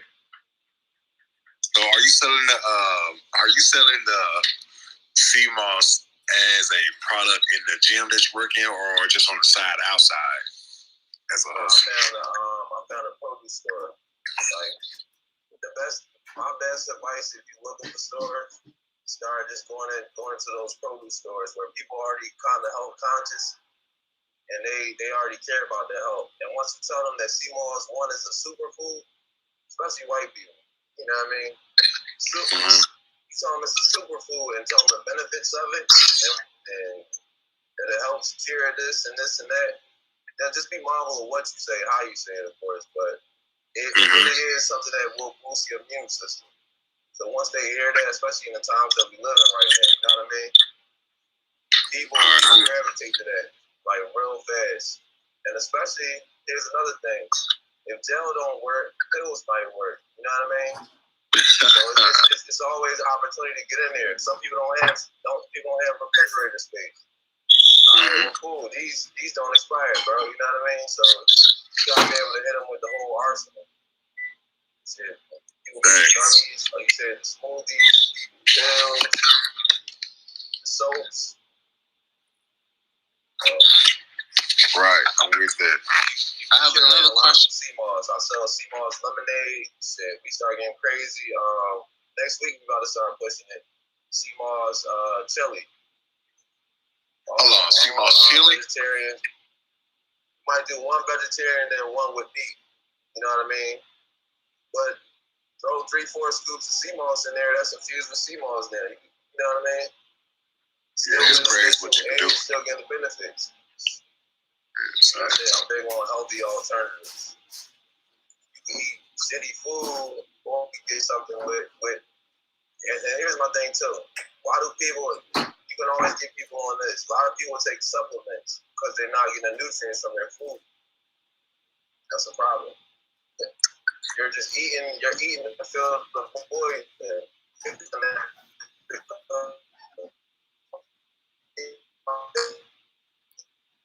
Oh, he's breaking up a little bit. Yeah, but you're better Yeah, now. you're good now. Question. Oh, no, Do you have a texture problem versus the frozen and the fresh? Like do you compensate for like maybe the water from the frozen or something like that? Or how do you? I'm gonna keep it real with you, bro. If you got a good ass blender, you'll get through all that shit. And what I do, this is just us on the line, so I can talk more personal. If I do add water to it, you just add more sea moss and thicken it up. You know what I mean? If it does get a little loose, just add a piece of sea moss in there and blend it up. It'll thicken right back up. Facts. All my fruit, you can turn it upside down. You know what I mean? And that's another thing. People are like, oh shit. It's not runny, it's not loose, it's not none of that. They like it like that though, because some people they don't like that texture. Well, see, that's the thing. I got a Vitamix, so that's really gonna be the game changer for y'all. Whatever blender that you use. Yeah, the Vitamix that's the real makes game it smooth. What texture do you go for? What's your number one texture though? Like, because I do like two textures. My texture is literally like puree of baby food. Like, it's no grainy, gritty. You know how it's like, you get like, certain blenders, you still get like that little piece of sea moss in your mouth, like still get like the graininess, like I'll whip it out. It's like damn near like butter. So you don't get none of that taste at all. And that's another thing that will separate y'all from everybody else, the taste. Everybody else shit is like fishy and grainy. Y'all whip this shit real good. Right. It's over. Yeah, and a lot of times with the Vitamix, what happens is as you whip it long enough, the temperature increases. It gets kind of hot, and that helps even make it smoother. Facts. Yeah. And the Explorian is about either you can find them sometime at Target from like $260 to $350. That's like the lowest one, but you gotta look at it like this, yo. Vitamixes has 2 to 3 year warranties. They never break. My friends, they've been through about 4 to 5 blenders. I mean, I got an arsenal of Vitamixes, but what I'm saying is, my first one that I started with my company 2 years ago is still running. No problems at all. So long term, and here's another fact about Vitamix. Dairy Queen uses Vitamix products. So it's top of the line. You know what I mean? So setting yourself all the way up with the highest standard, you can charge more for that too. You know what I mean? Damn, $350 for a blender. Instead of y'all charging, I don't know what you charge, 15 to 20, you can charge 20 to 25. You know what I mean? No elderberry in there, you can charge a little bit more, or sour sap, whatever you want to put in there. You know what I mean? No, one of the things. Sorry to cut you off, but one of the things I like about the Vitamix is that it's got a circuitry built in that if you are going to burn out the motor, it will shut off before you burn out the motor to protect itself. Especially with me training a lot, it pissed me off, but you can't break a Vitamix. Like you said, before it overheats, it'll just shut off. Yeah. It'll take like a 20-minute, 30-minute break, and you can't use it. But then after that, it'll work again. And what a lot of people don't realize about them is that the blades are dull. They're not sharp at all. So they use this. About the Vitamix, right? Yeah, they use some special technology to angle the blades in such a way so that it properly blends and emulsifies the product into each other. And not only that, with the Vitamix, you can make, if y'all want to really get crazy, you can make chili in there. You don't even need a fucking stove with a Vitamix. No. You know what I mean? Like, you can make desserts in there. So anything that y'all want to be creative with in the summertime, or Seamoss popsicles and shit like that, the Vitamix is going to be the easiest way to do it. In my book. That is true. So true. Like I said, that 350, that shit, it hurt at first, but once you see all the shit you can do with it, you'll make that back within the first month. Definitely make your money back. No, I'm getting the Vitamix. Matter of fact, I didn't get them in 2 weeks. And even if you can't afford a Vitamix some days around, I still can get my texture outside of a Vitamix, but it's so much easier. I literally feel like this. And here's another thing. I hear a lot of people cutting up the Seamoss before they put it in the blender. Like a Vitamix is literally, I get puree or baby food within 60 seconds or less, for real. Like I don't got time to be playing with this shit, and you know what I mean? Seamoss, water, blend the shit up, add my fruit, add whatever I'm gonna sweeten it up with, then I'm done. You know what I mean? Especially with y'all orders are gonna start picking up, you know what I mean? Especially with pop-up shops and side orders, and it can get overwhelming real quick. So, how many ounces can you make with one blender? Say that again. But you got like 74 ounces with that one blender? I think it's 64, so it's like 4 jars, like 4.5, 16 ounces. Right. Yeah, for every picture. And another thing I do, if y'all check out my page, y'all can follow my Instagram. It's the official Moss Balls. I was one of the first to do like the triple flavors. So I got a mango, strawberry, and pineapple. That's like one of my other top sellers. So just think about colors too. Outside of taste, psychology with the colors. Like people see the multiple colors, they like, wow, what's this? When you taste it, you know what I mean? Especially women, like psychology, they like, oh, I gotta have it. Valentine's Day is coming up, you know what I mean? You can do a cherry and pineapple mix, or Christmas. You get what I'm saying? Theme around everything that you're doing. True. So, that's a good idea. You got to do stuff that I remember. It took you a while to figure out how to do the blends, so that they didn't mix with each other and stuff. Right. Yeah. They was running together, just looking like lava lamps. Like it melt down. But yeah, like I said, you just find your consistency. And then, like I said, I wanted to start making other stuff. Once I saw the gummies, I was like, all right, you can do that. Like I said, I want to do different things, like the lemonade. Incorporate Seamoss and everything. My daughter's breakfast, I make Seamoss pancakes, like out of my blueberry Seamoss that I make. I throw a little bit of that in there in the batter. She can't tell, you know what I mean? So it's different ways to mask and add it into all our food. True. Shit, bro, you can add it into a gravy, you know what I mean? Because it's already a thickener. It thickens everything up. Ice cream. Soups. Shit. Yeah. And then from there, another piece of game that you can monetize. I've been working on it for a while, but make an ebook, like a recipe book. There's so much you can monetize from just actually starting a Seamoss business. And then until you get your testimonies from all your people that's on the Seamoss, once they start losing weight, like you said, one of y'all the personal trainer, start incorporating your Seamoss within your training and see how it actually works. You know what I mean? Like all my clients right now, they on Moss. Whether they on my shakes, they on my meal replacements. You know what I mean? All we doing is, especially as a trainer, you see how Herbalife does it. They work out with them and then they give them the shakes as the meal replacements. And I just energy, bro. Going. You can incorporate that, take their product out, and add your products in. That's an interesting point because, and another thing you like might be a good idea is to even just get your training clients the Seamoss almost like cost or like a really reduced rate, and you let them know and like be a guinea pig. Yeah, and well, not even just guinea pigs, but evangelists. Like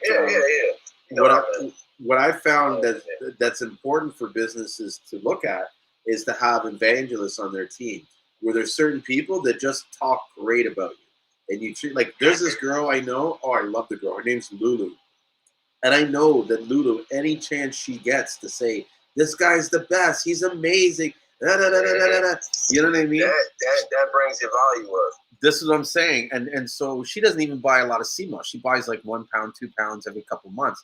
But when she buys, I always hook her up. I always, give her good service because she's just like, Julien, I love you. You got the best Seamoss. And even just listening to her talk to me is worth the discount. Do you know what I mean? Because she just pumps you up so much. You're just like, yeah, I got the best Seamoss. Lula says I got the best. I got the best. Right, yeah.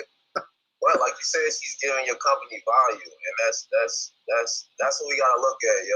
Like, find those people that will give you those testimonies. Like, if you go on my page, I'm big on testimonies. I'll go to my stores and let people try stuff for free. Let them try it for free and get their honest opinion. The good ones, keep them posted. That right there is better than paying for ads and shit like that. Now, down the line, pay for ads, but before you can really generate, or if you don't have that money to invest in all your customers that already love your products and get those testimonies. That right there is worth more to me than, you know what I mean? I don't know you from a can of paint. This nigga say it tastes good, so now I gotta try it. You know what I mean? Well, that's one of the things. I look at Instagram as QVC, or like some shit where, you know what I mean? Motherfuckers is on there all day long, having people just trolling, looking at ads. I mean, just keeping it real. We up there selling, and here's another thing. Always give a story with your post. You got that good testimony. Such and such loves her Seamoss, this and that. It tastes good. She gives it to a whole family. Like I had a grandmom the other day that tried it. She gave it to her grandchildren, gave it to her sister, her daughter. You know what I mean? That type of post, that influences other families. It's other grandmoms that's watching your page and like, damn, I need to get my grandbabies on this. You know what I mean? So it's always about that FOMO too, fear of missing out. Or this product is, like you said, it's so good that, damn, I need to try it. Let me see what the hype is about. Julien been telling me about this. The Seamoss does magical things. You know what I mean? So it's like, let me try it then. So yeah, it brings it's awareness. always good to consistently push your products and get those testimonies. Even the text, wow, this is amazing, this and that. Or I get a lot of people too that has hypertension. You know, Seamoss vegetables in general helps with blood flow circulation. So if y'all could get those testimonies, wow, my numbers went down, diabetics and stuff like that, people love to eat that shit up. I noticed too, with the better your testimony, the more robots will come out on your page. Yeah. Such and such cure my herpes and shit like that. Like, that's funny you say that because that's what I'm doing right now. I'm removing all the. I fucking hate those spam bots. But anyway, that's how you know you're doing something good and that's consistent. Yeah, they pick up on the algorithm. Focus on foundation. Yeah. Like that's one thing that I'm still growing. I'm still doing what I need to do too. I'm putting my brand. I'm doing brand awareness. Like another thing I would definitely tell y'all to do, if you can, find somebody that does embroidery or can get your merch out. Wear your merch every single day. Like you can tell, Julien, in the beginning, shit, I wore. You would never see me without a hat on, a hoodie on. I'm giving them out. I'm posting it. You know what I mean? I want my customers to have it so they know what it is. Your brand is important. Put it out for the world to see it. Give it to them. You know what I mean? I'll give out masks for free. Free advertisement. Think about a mask. How it goes everywhere. You gotta wear it. You know what I mean? People see it. It's free advertisement. That gives me an idea. I'm gonna come out with some t-shirts that say, "Ask me about Seamoss," and just give them away or something for people. And look at Ro. You see, Ro, he got his Ask About Seamoss shirts. I'm about to get like it's so many quotes and sayings and shit that you could come up with. Seamoss is my whatever. You know what I mean? I don't know what that is, but it's a lot that you can be. It's a lot that you can do, especially with advertising. We are our own walking billboard. That's true. And that T-shirt, that whatever, it's gonna be a random person while you in line and shopping or some shit. Damn, it's a conversation starter. So, like you were saying earlier, y'all want to approach these people. These people gonna start approaching you the more you wear your brand. Yeah, I'm out there life. Bro, I'm thinking about getting my whole truck wrapped in a Hell yeah. Why not? It's gonna start a conversation when you pull up to the gas station. Free promotion, bro. Invest in yourself. That's what it takes, you know. I'm about to get with. I'm in Philly, Philadelphia. There's a lot of people with these trucks like New York with the LED TVs on it. About to partner with a couple of them. I could have got a regular billboard, but I'm like, damn, these niggas going all around the city all the time. You know what I mean? I like those lights that put words on the ground. Moving around all the time while I'm asleep. Or while, you know what I mean? While I'm not promoting it here, somebody else still moving and somebody else can see it in traffic. You never know who's going to see your advertisement or where they're going to get it from. So now, since you fitness, I won't lie. You know what I would invest in? Just in your merch? Do the sweat ones. When you sweat, something comes out. So, for example, you could have like just something, fitness like related for the first, but before you start sweating, and as soon as they start sweating, they get wet, you could be like something like Seamoss did this, or thanks. This is because Seamoss is something like that because, as you sweat and you see that person huffing and puffing and coming out of the gym, you're gonna look because when you sweat and all that, your muscles are gonna show more. So you're gonna look at that person more. That person's gonna be, getting looked at. So yeah, for sure, man. And plus you could put a design under it. Because one thing I know is about Seamoss too, it has how it has a structure and like it goes almost like a spider web. I think it's a dope design. It will come up with a dope color if you like work it into a shirt because how it was set up. Okay. Most definitely. Like you said, I'm glad like the creative juices is flowing. Like you said, you can give me ideas. And I got a heat press in my house. That's another thing I would tell y'all. Go get a Cricut. Cricut is like $200. The heat press is $300 to $500. You can make your own merch. You can make your own masks, make your own hoodies, make your own t-shirts, and you can upsell it. Versus now, your Seamoss going for $20, then you get this $10 shirt, and it's these samples and shit. Now it's $35. You know what I mean? Plus delivery, that's $40 now. Y'all think of ways to keep upselling.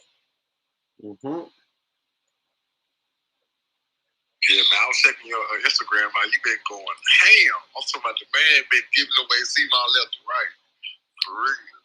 It ain't look like this. You start off with Seamoss, but you're selling a lot more. You're selling the lifestyle. You're selling the brand. Like me, like you said, you're a personal trainer. Bro, I've been bullshitting just because I've been doing a lot with business and shit like that, but now I'm getting in shape. You know what I mean? I know how to get cut real quick and do this shit, but what I'm saying is it's all good for the brand. It's all good for your marketing. Right. You know what I mean? You're a personal trainer. Of course, you know about not only training, you know about nutrition as well. You gotta look the part. Like that's why I really started getting in shape because I'm like, damn, if I'm gonna really do this shit, I gotta be I should be in the most top tip shape. Sell this shit the way I want to sell it. I gotta be the face of it.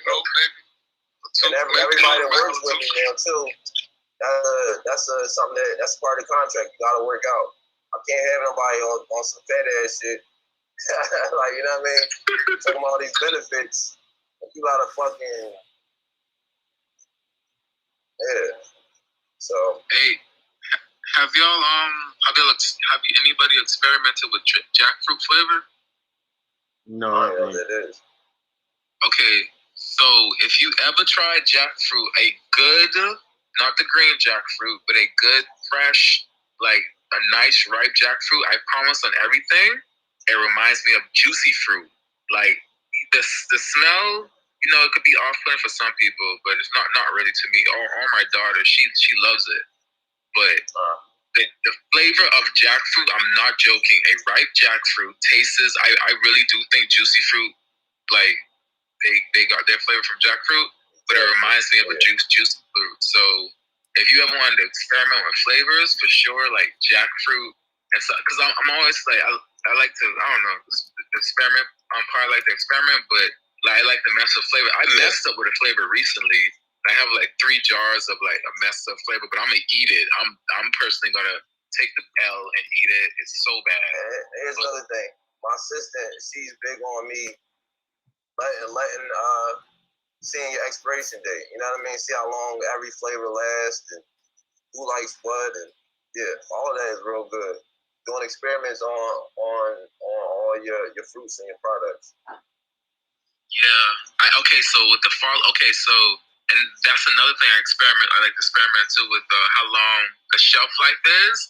And I'm gonna try it out with the frozen fruit for sure. But so far, my shelf life with fresh fruit has been a month, and with the jar, with the cover on, and I've been going over to people's houses, like the friends and people I've been selling to, or been asking my daughter's mother. She's been selling some because she said she was also cool. So she's been selling some. I've been asking her to ask people, all her friends, follow up on that too. Just like close people, like especially experimental ones, I'll give them out cheaper if I experimented on the flavor, and just so I can get the feedback. But I can tell you, like with the fresh fruit so far, I had a month of shelf life without no mold. And after that, I don't know about after a month, but for sure. I've been good with a month. I don't know with cover off though, because I know with cover off, I've heard it has a longer shelf life. I got a question. Cover off is better, well, not better, but did you see better results with it off or on? With it off, it has a better shelf life because the sea moss has a chance to breathe, and it's not the air is trapped in there. So yeah, and the circulate. And another thing that I think that makes a difference is, if you have something like Arm & Hammer in the fridge, for sure that'll help. So like retailers and stuff, you have the cover off. Covers off and Arm & Hammer, it would help the whole process of it, like keep everything fresh. Yeah. How long do y'all think that this Seamoss craze and rave is going to last? I know. So say this right now, I think we're like in the very beginning of it. Like, how far do you see it going? Within ongoing years, maybe. You saying the future of Seamoss? Where do we see it going? No, how long do you see it lasting? Like this, whatchamacallit? This. Well, look, y'all. I'm gonna be honest with y'all. Just look at the news. Y'all see any of this shit going away anytime soon? Just be real. You know what I mean? It's really going up more. More motherfuckers get more booster shots, and you get what I'm saying? As long as that is up, it's good. We good. All these cases and shit like that keep going up. This shit ain't going nowhere at all. And you gotta remember, this ain't nothing new under the sun. So we've been using these herbs and things as ancestors for many, many years. Mm-hmm. The world for what's happening right now is a shift. The money shift is happening. We ain't never get our 40 acres and a mule, but we got the resources of the earth. So now it's the takeover. Everybody for real, I'm doing my first trade show this summer. Down in Vegas. Trade show. But they did a poll. People prefer having holistic natural products, which are more expensive, versus getting these processed, products that aren't even natural. Look, if there's one thing for sure, this COVID thing took a big hit at Big Pharma. A lot of people don't trust them, don't like them, and you know what I mean? I do believe that there'll be a resurgence of these holistic things. But at the same time, I feel like the craze, the huge demand is going to last maybe about 5 more years, depending on how big or how long it takes before people start pushing it on a more commercial level. But that being said, I think there'll always be an interest and a demand for Seamoss. I think that the reason why it hasn't been bigger before is just that people didn't have access to quality Seamoss like they do now. You know what I mean? It was like 3 years ago, it was way more harder to get the Seamoss out of St. Lucia than it is now. There's like 3 times, I guess. There's I don't know a number, but there's a lot more people exporting Seamoss today than there was even last year. And so it's more. Sorry, go ahead. I was gonna say, I really, when it comes to a lot of stuff, is especially nowadays, it's endorsements. So if anybody, if it comes to a time when someone like a maybe celebrity or someone well known just says, "Oh, Seamoss does this for me," once they sit out their mouth, it's gonna be another craze, and then if it gets in the right people's hand, they start swearing by it. It's most likely, it might start to make its own staple, and because it's ready in a lot of stuff already, but they're I don't know where they get their stuff from, but they probably have their sources, and it might not. Anyways, but when it comes to now, like, yeah, Kanye, I said it another time, but Kanye already said he's gonna put everybody on a Dr. Sebi diet. It's funny you say that, because I was waiting for my moment to speak to bring that up, but continue. Go ahead. Everybody on the Dr. Sebi diet, so if everybody gonna be on the Dr. Sebi diet, that Seamoss gonna be up there, it's gonna be heavy. So with that being said, that's another, when he starts his school and that whole thing going on, because that's gonna be a whole bunch of testimonies right there. Trust me. I'm pretty sure he's gonna have people running through his school, and he's gonna have people graduating from his school. And another thing that Seamoss does, it really does help with the brain development, right? Yeah. That's one of the key things. So if one of these, like the kids coming from his school, they be like, yeah, this and that. People gonna be like, yeah, it's the diet, So it has a lot of it has a lot of juice behind it already. It's just everybody doing it right now. Every single person doing it right now. If you stick with it and you do build your brand like everybody's doing right now, build it up. So you have reliability, you have good reviews and stuff like that. You're going to reap the benefits when it starts to blow, for sure. Yeah, the only reason why it hasn't blown up big time is because no one's put $500,000 behind it. Anybody come up with a product and put $500,000 behind it, get it in the stores, get it on marketing, it's a wrap. Whoever that first person is, they're gonna have a little difficulty, but they're gonna pave the way for the rest of us, though. Yeah. It's gonna give everybody else the confidence to blow through that fucking door. Well, one of the questions. The first person. Why would it be a group, man? If you get a group together, a group of people, and you start pushing it, I honestly do think, I swear, if you show people not just that you can that is good, but how you say a workshop, how to prepare it.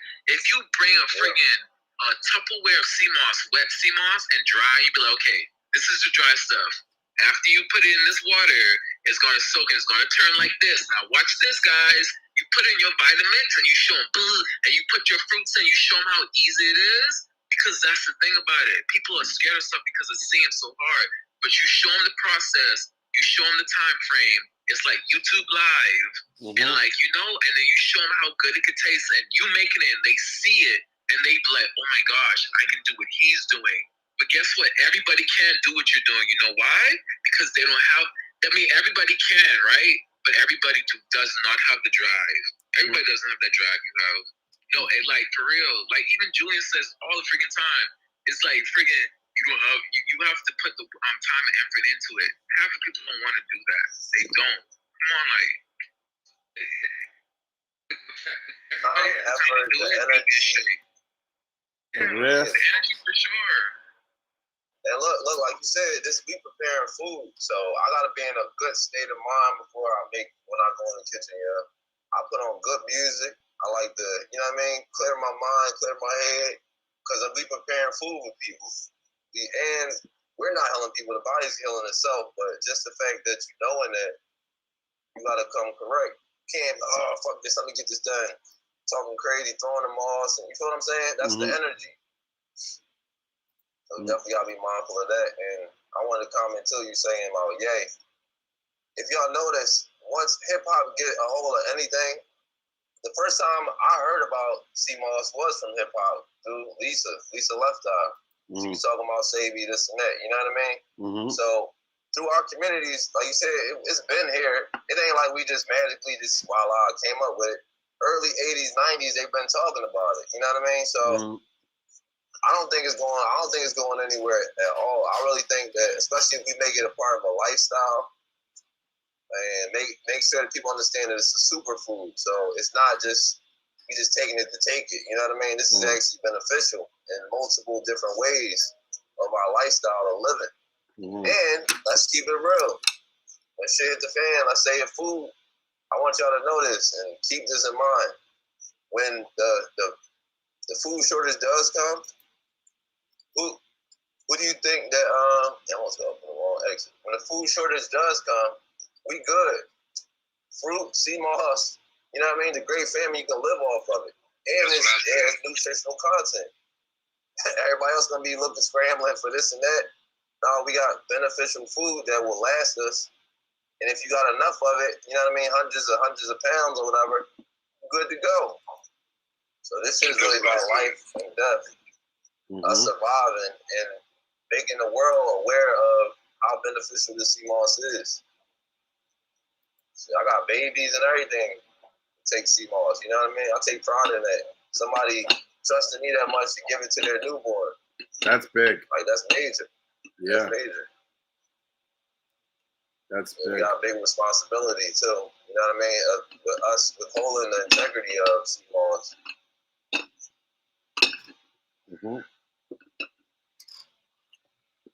That's what I can't stand about people that be trying to they be ordering like next day shipment and to be calling me the next day like, hey, have you sent it out yet? No, chill. let me do my thing and I'm gonna get it to you as soon as possible because I can't even send it on no days other than Monday, Tuesday, Wednesday. Well, somebody say, I tell people top of the week, get that shit out. Right. Otherwise, you're gonna be sending customs. You wait till Friday, that shit gonna be sitting with the weekend. Exactly. Spoiled is looking nasty. Spoiled. I waste so much. I can't say I waste money because I had to ship it out, but man, the fucking USPS owed me a lot of money. That's what I'm gonna say. A couple hundred. I use UPS now. I mean, I know better not to use. I use UPS because they're gonna deliver it to the front door, and I'm good with the driver, so I know exactly what time the driver's gonna get there and pick it up. So I got the best time, and I know they're gonna deliver it right to the front door. So, right, that's smart.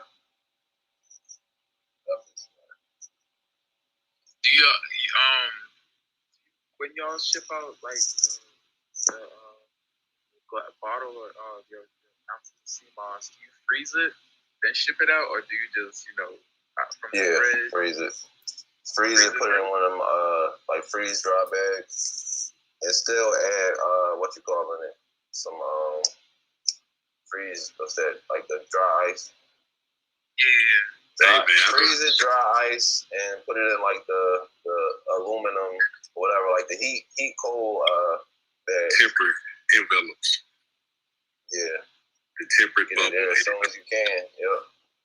Man. I was getting to the point where I was just right now it's good because it's winter. You know what I mean? I don't ship too much in the summer just because that shit be all over the place. You're right. But busted, wide open, especially that pineapple. Yeah, pineapple. Shit, I got problems with pineapples in the fucking winter sometimes, bro. It all depends on the harvest. Yep. Good, bad, ugly, all that shit coming from Cuba or somewhere at this point. Yeah, but I was at the point where I'm not even going to deal with pineapple. I was gonna say, any other, like you said, as far as the future, what I see Seamoss going, I really see it being pushed for a sports enhancement, more sports teams on it. You know what I mean? Yeah, man. That recovery time and lactic acid build up, over with. Yeah, exactly. And you know, California, they so big on health and wellness. I really don't. It ain't a lot of people in California that really know about it. to the extent of what it should, like the awareness of it. But this is what I was saying before. It comes to the availability. Like, there's a lot of people that want the Seamoss out in California. We do a lot of sales out in California, but not a lot of people. When I speak to them, they're like, oh my God, I found you. I don't know how I found you. You know what I mean? Right. Oh, no one knows where to get. Like the same girl, Lulu. She's like, no one has purple like your purple in California, in my circle or whatever. You know what I mean? And naturally, she keeps it all to herself. But I love her, so I don't complain. But you know what I mean? Yeah. That's. But yeah, like you said, the availability. That's a whole other thing. Where money. Mm-hmm. Well, availability means that you can upcharge. I'm not saying that we want to really take advantage of people, but if it's not out there, what? mm-hmm. There you go. But I'll say this: there's guys poking around. Like, you know how before I said there's no one who's willing to put $80,000 or more into buying a bunch of Seamoss. I've spoken to a few guys where they haven't directly said it, but I could tell by listening to them and talking to them and seeing what their capabilities are that they could easily put, like, they're looking for something, like, it's like they're doing their due diligence before they dump 50, 100,000 into it. Oh yeah. But when they're done, when they're ready, they're gonna go, ape shit on it. But that was the question I wanted to ask earlier. I wonder who, if Kanye is gonna feed everybody with Seamoss, I wonder who he's talking to get that product, and where is he gonna source it from? He needs to start talking to you. You playing? He's not talking to me. You know what I mean? But I don't know. That's what I'm trying to say. I don't think he probably has the connect for it yet, because just remember when we was talking about creativity and the flow, he was like, you can tell when he just talking about like but at that point he was like, all the kids gonna be on the Dr. Sibi diet. Yeah, and I was like, okay. But usually in those kind of circles, like, there's someone in their ear saying shit to him. Like, that's where they get a lot of their ideas from, Yeah, but like Nipsey, after Nipsey's passing and all that, he was gonna do, he was about to put a whole documentary out on Sibi, and that's another catalyst that boosts Sibi up. Don't get it twisted. Dr. Sibi didn't boost up by himself. It was a ripple effect. It was between Nipsey, Dr. Sibi really having videos out, but just because of the passing up of both of them, it's crazy. And it's crazy how strong death could be. But life and death are one of the strongest forces in this world. Believe it or not, like when someone passes, but when someone comes in this world too. When someone comes in this world, we're not aware of it at the point. But when they pass and stuff, you see how big of a effect and what they did for us and all that. You see how much. Anyways, but when Nipsey had passed, it made a rippling effect with Dr. Sibi, and he blew up even more, big time, because it was like they put the conspiracy and stuff behind it and stuff like that, and it got a lot of a lot of attention behind it, of course. But yeah, in hip hop, this is the power of having attention. Like, when you get enough people looking at something, it creates a movement. You can say whatever the fuck you want. It could be some positive shit, or it could be grab about a pussy. I'm just saying, for real. You got the influence, but what you want to do with that power, that's really what it comes down to. You could do a TikTok dance, or you can say some real shit. You know what I mean? It's up to you. That's true. That's where no. You're right. It is true. Like, when you have the juice of the power, that's where whatever you have behind you, what you stand for, is gonna come to light. So, but he was standing on that. Nipsey was standing on Nipsey was standing on crypto. He was saying a whole bunch of stuff, but a lot of stuff that he tried to get to us with was crypto. Go ahead. I said, what was that on? What you talking about? Nipsey, when he was in overseas, crazy enough, man, I seen it too. Like, it was some years ago, like maybe like 2018, 17.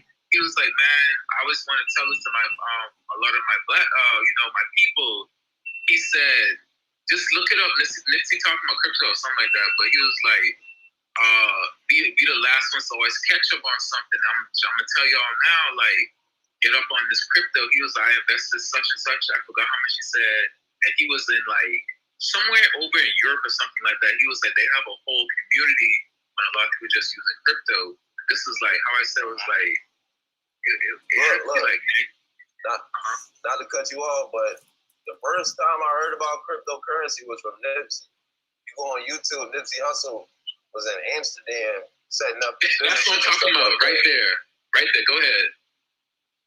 Yeah, but look, between Savvy and you, all right, the whole thing is one thing, but now you trying to tell black people to get their finances together.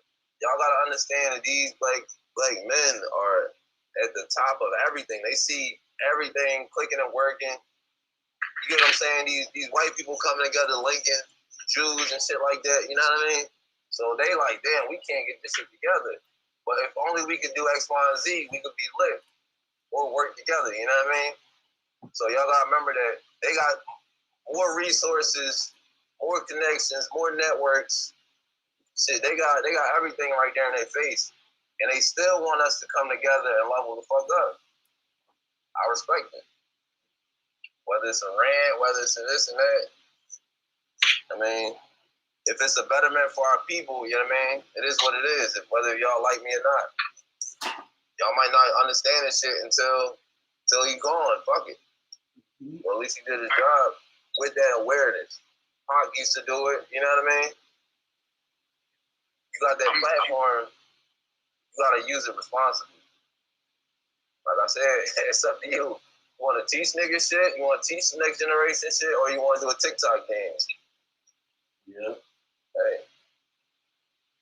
I'm gonna ask y'all something though, for real. If you mix all the colors up together, every single color up, what you get? What color? You're gonna get Seamoss colors? If you mix all the colors up together, you're gonna get black. I used to do it all the time when I was legit in school. I used to just like, it's always like just rub all the colors up together. It used to come out to a dark color. It was black. It was basically black. You mix up red, green, purple, orange, and all of them. You mix up all the colors, it comes up to black. So that's what, like I'm not trying to say, like, but to be honest with you, black is very powerful because black absorbs everything. It really does. Yeah. The space, Earth, is surrounded by black. Okay, it is. It's surrounded by friggin' black. It's dark matter. Okay, it's very powerful. I get it. Like I get it's always a fight between all the colors and stuff like that. But everybody has darkness in them.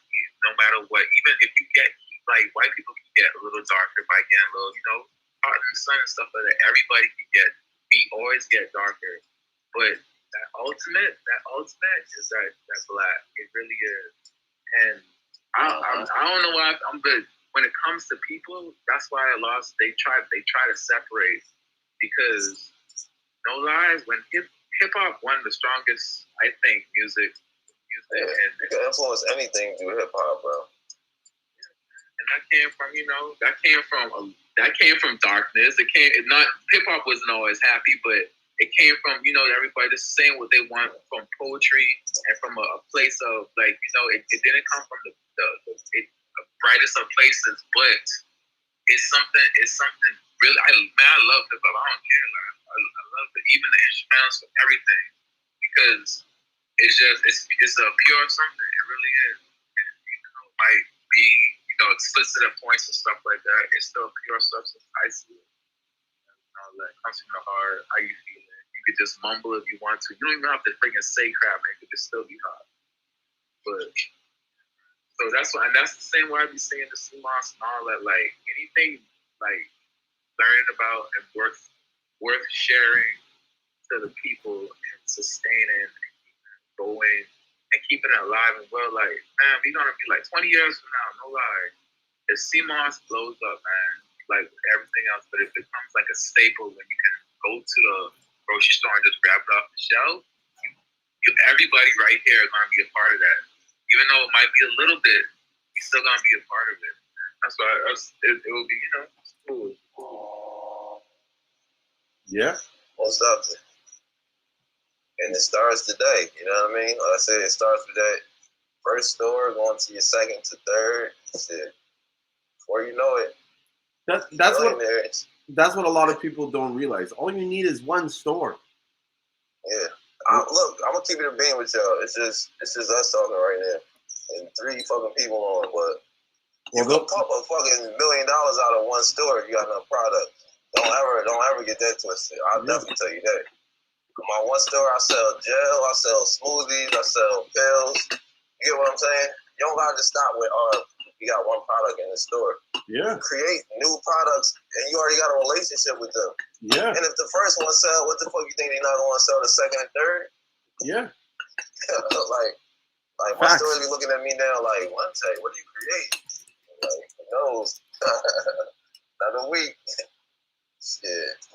This shit is wide open, yo. You're creating whatever that you want to create. Like I said, we're setting the standard for this industry right now. Mm-hmm. So ain't no wrong way to make $1 million, yo. However you want to do it. And you got to be willing to put the work in.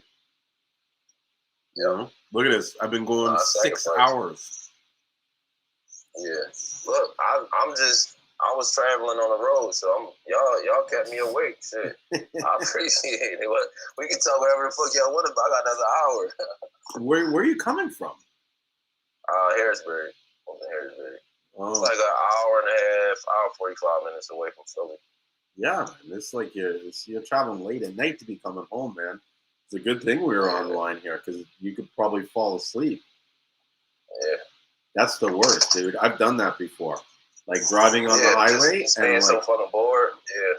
And you're by yourself, coming home late at night, and it's like I'll close my eyes and then I'll open it, and it's like I'm 2 miles from where I remembered last having my eyes open, and I'm just like, holy shit.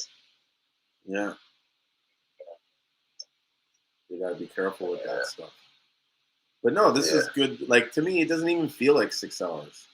You know what I mean? Right, and we just talking, having good dialogue. That's it. Always good dialogue. And then too, it's like we all are like-minded at the same time. We all into the health and wellness, and really know the benefits of Seamoss. So I want to ask the guys, the trainer, guy still on? Yeah, his name's Sean. Sean Wilson. That's funny. That's funny. That was my homie. That's my homie name. And I just added you on Instagram. What'd you say, Sean? I said I just added him on Instagram. I've been training since I was 2. What's up? Said 2? Yeah. Yeah. What's up? Yeah. Cut like a bag of dope. Cut like a bag of dope. Then. Yeah, that's what's up, man. That's what I'm saying. Like even you can incorporate your fitness, like I said, with the Seamoss and giving back in the community, and free fitness workout. At the end, you get this shake, and I'm gonna tell you how. He bought this football team and shit like that. So I'm big into community, yo. Like get involved with your community, and they'll definitely show you love and stuff like that. Like I do. It's our second year. We're doing annual basketball, baseball, football, and basketball games. You know what I mean? Getting involved with the community and stuff like that. Mm-hmm. So we got jerseys, and we sponsor. We put up a couple $100 and sponsor the event. You know what I mean? Take care of the DJ and grab some food and shit like that. But outside looking in is awareness for the brand. Moss Boss, you know what I'm saying? Yeah. So people there, they see our table, they get free samples, they get free stickers and magnets and shit like that. Yeah. And leave with a good time. So now they know what we are, know what we about. We about the community. And it's a good time for everybody. Mm-hmm. Hey, Sean wanted to ask you a question, but it was hard for him to speak when you were talking. So go ahead, Sean. Ask him the question. Hey, I bet I can guess your zodiac sign. Said you can? Yeah. But you're Pisces. No sir, but I fucks with Pisces. My business partner is a Pisces. I'm Aquarius. Oh, you're Aquarius. Close. Very close. Same month. I get along with Pisces though. Like I said, my right hand partner, he's a Pisces. And we don't ever argue. You know what I mean? Like our vibe is good. Oh, okay, Some vibes you can't vibe out with, but hey, I'm Aquarius. Aquarius, already. Okay. But yeah, it's funny. You said that because that's exactly how this worked out for me. As far as like me, everybody has known me my whole entire life for being like this fitness guy, and here comes Seamoss in my life, and it's like, we've been waiting to buy something from you, man. You just haven't bought shit. You just haven't. Right. It's just like people are right there. They're already right there in your corner. If you're already doing something that's, you know what I'm saying, promoting good stuff, people want to support you, man. They want to see you prosper in life. They want to see you grow in life. So by me, and you know what I'm saying, by us building our brand around that type of lifestyle, you're going to get a good feedback from people. Now look, here go another thing. I think I was proud of in LA Fitness. Yeah, that was easy to do. So they all franchise. You got your product at LA Fitness? Yeah. Wow, I seen you in the gym, right? Right, I seen you in the gym giving out the green smoothie to guys. They was like, "Oh yeah, this is pretty good," but I didn't know you actually got it inside the gym. Oh, you guys know each other from the same gym, or are you talking about the videos you've seen him on Instagram? On Instagram. Okay, I was about to freak out. I was like, "What the fuck? Like, what are the chances you guys both go to the same gym and you see him giving out Seamoss?" Hey, yo, Seamoss boss, real quick, bro. Get a picture with your son holding some dumbbells or lifting some weights, and you better friggin' put that slogan. I've been doing this since I was 2. With him with a picture on it, with his picture on his shirt. Bro, you finna make me go crazy. Do that, John, That's bro. a good I swear, when idea. y'all be speaking, I just be thinking, I swear. But go.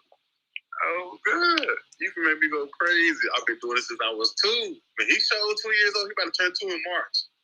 Do it. Wow. You got it. There you go. It's crazy. God's plan. I've been doing this since I was 2. For real. Oh, that was genius, man.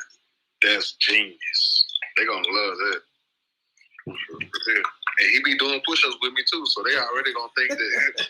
Oh, he could do a push-up for real? Man, I got videos of him, you know, in whatever. Niggas on Instagram, you tripping. That's crazy. You're home now? Rio.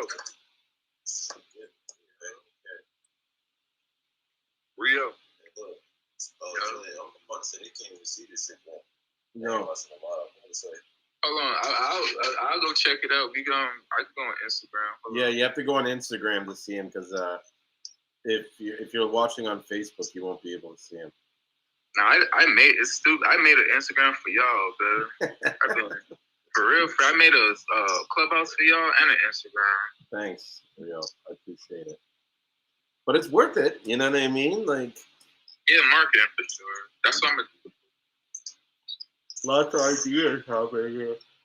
I got Sean, I got a client at fucking 5:30, so I'm not gonna go to sleep. Man, I gotta be up at work at 5:30. I gotta get ready to go to sleep. I'm really supposed to be to sleep, man. Oh, I'm up working making gummies right now.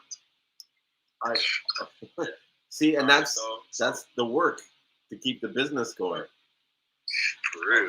So give me the game on the gummies. How do you make those? All right, man. First thing first, you're gonna need our guard. You're gonna need agar as far as like the thing that makes it lock. Matter of fact, you on Instagram, right? I just got your Instagram, but I go ahead and put it out there on the live right now.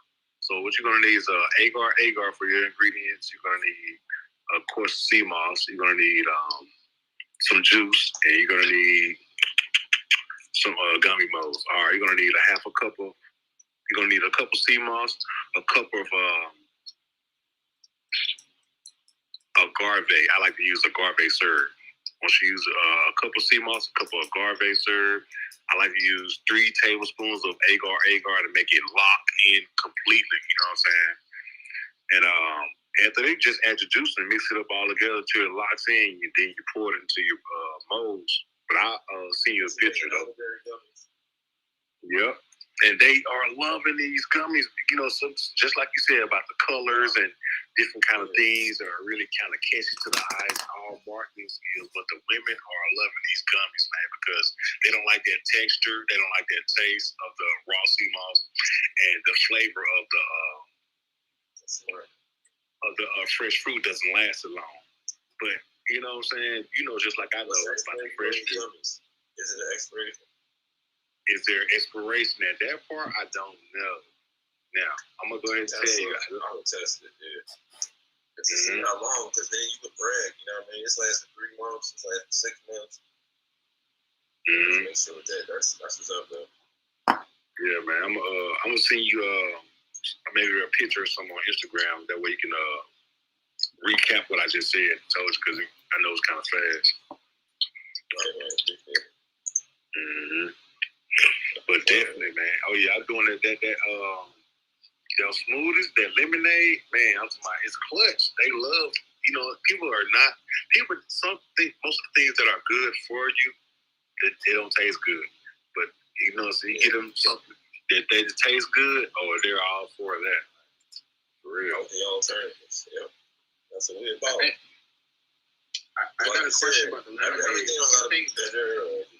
All right, so here's another thing I tell people, especially people that's kind of whole meat. What the fuck do you think? What do you think that tastes good? What are you seasoning the meat with? Vegetables. Right. You know what I'm saying? That's true. That's a good point. And I tell everybody, imagine if you had to go kill your meat every day. How much meat would you eat? Every single day you gotta go out.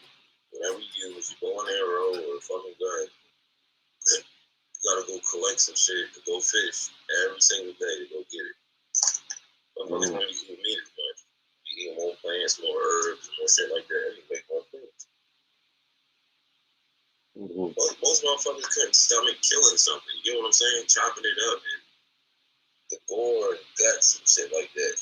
Motherfuckers is used to going to the supermarket, it's already done for you. You know what I'm saying? Like,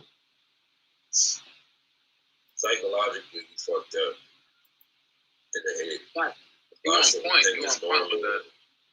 What is that?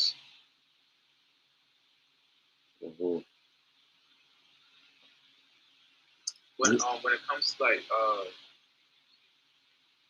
back in the day, a long time ago, when you would go hunting, a lot of times you would eat a whole day because you're tracking animals, and when you get your kill, you have to bring it back. You have to gut it, do all the work, and most of the time, the next day, or you can eat that day, that same day, but it's like just you would usually be eating the next day kind of deal. You get the kill, you bring it back and pop it open and all that, and you have that meal the next day. So first off, you're not eating meat as much, and you're trying to get it until you're burning the calories. Like it's the whole thing too. Right, like you said, you metabolize it too. Walking all day. Ain't no caravans and shit like that. You got horses, but yeah.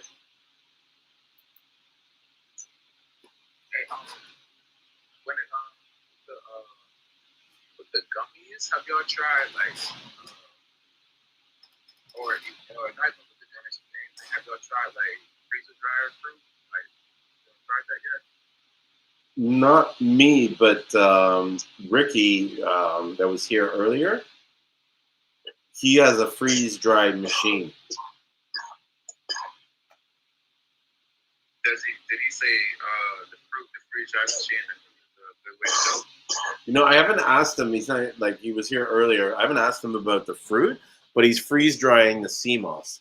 But I think he's trying to do that with some fruits too to mix in with the Seamoss powder. So I remember it was a girl a while back. She was talking with the guy. Who, you know, I was talking about who pamphlet, and it was those two was on your stream at the time, and she was talking about the freeze drive-through, and she said that the freeze drive-through what she would do is she would just throw it in there, and then what would happen is also make them expand again. Yes. Yeah. So Tata. like, yeah. I think it was Tata that did that. They used the freeze dried powder. Right, and then she was, so I didn't know, like, but you know, I mean, I would not knock anybody, but all I said is, yeah, because everybody's on their part, you know. So, but if I hear from multiple people, like, you know, okay. I think also the powder would be good to use when making gummies. Yeah, I was thinking about that too, just because. Just because it's ready dry, you know, so you could add as much moisture if you want to, stuff like that. So. And I think you could add more Seamoss to it, so you can actually increase the dose per gummy. Yeah, word.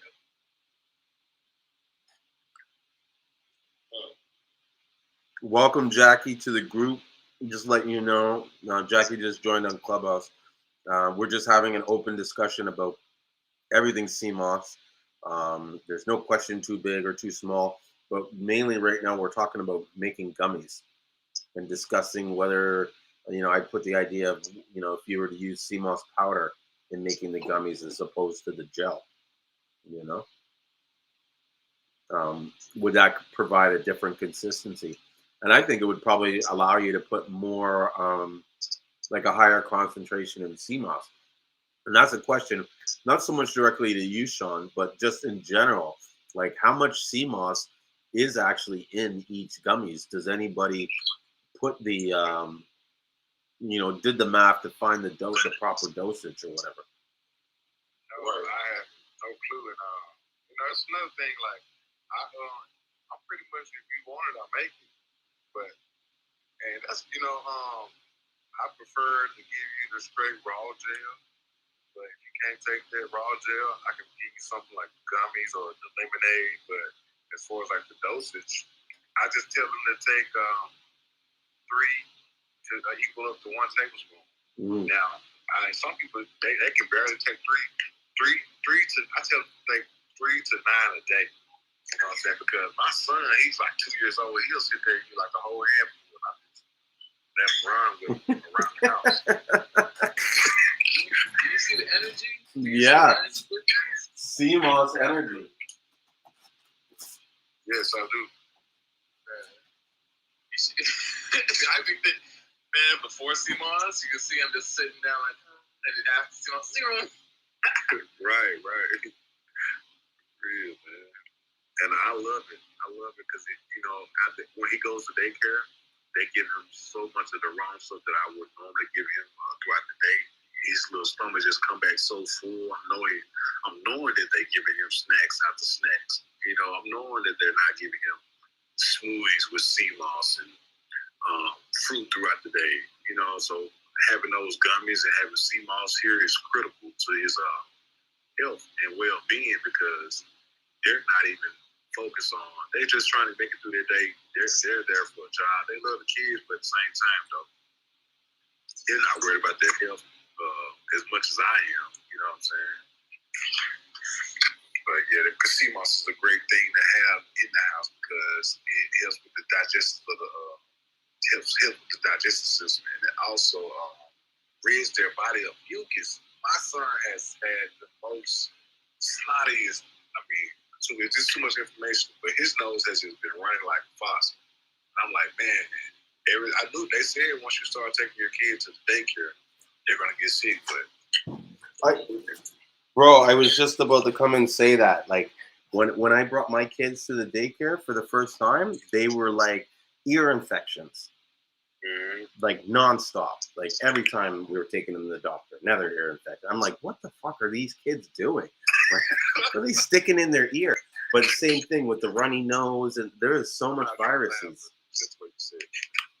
in these daycares. And if your kid is not used to that environment, like it's and then sometimes it's important to build up their immunity.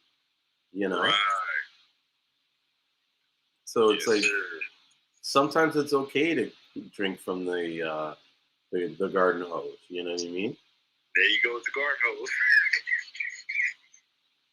Mhm. Hey, Moss, hey man, check out some black seed oil too, man.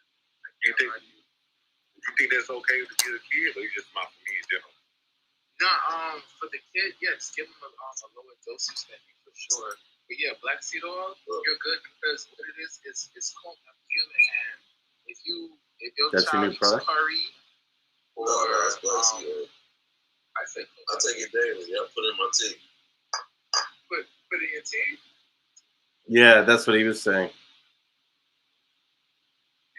Yeah, no, I think you good to go for the because it's the seed.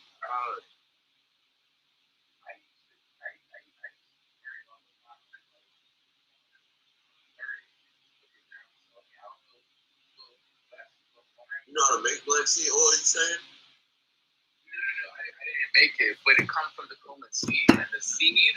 I know it's in a lot of ingredients I used to eat when I was a child, but you know what? I am not a doctor, so I don't. This is me just saying I think so, but I think it is okay for a child because I know a lot of children who eat curry and even Indians for sure. A lot of Indians who eat curry for sure, But is that what black seed oil is? Cumin? yeah, it's cumin seed. Yeah. CUMIN. Well, I never knew that. I should say something else because I'm actually in the process of making my own oil, and I got like a bunch of seeds here. And I'll look at them up when I get a second.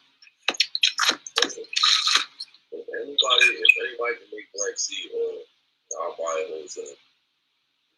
I know, right? I would too, man. Black seed oil is off the chain, isn't it? No, not only for me, but I got retail stores that need it too. Y'all gonna make some money. It's probably not cheap to get, right? Making money all the time, yeah. That's it. I mean, you could probably. We're all gonna make some money together. I don't think We it's can all all meet that. up somewhere. We all can meet up somewhere and write all this shit off too. Huh? He was talking about. He said we can meet up and share this expenses and write the shit off, or you can meet up and write off the meetings, which is true. I write off almost all my meals. You know, Not 80% of my church. Yeah, I write it all off under my real estate business. Yeah, because then I can justify like why I'm going out to dinners and stuff like that. But yeah, it's not as easy with the Seamoss, but it's common with real estate. Actually, let me show you guys something I'm really proud of. I just picked it up today. Some Seamoss. It's not Seamoss.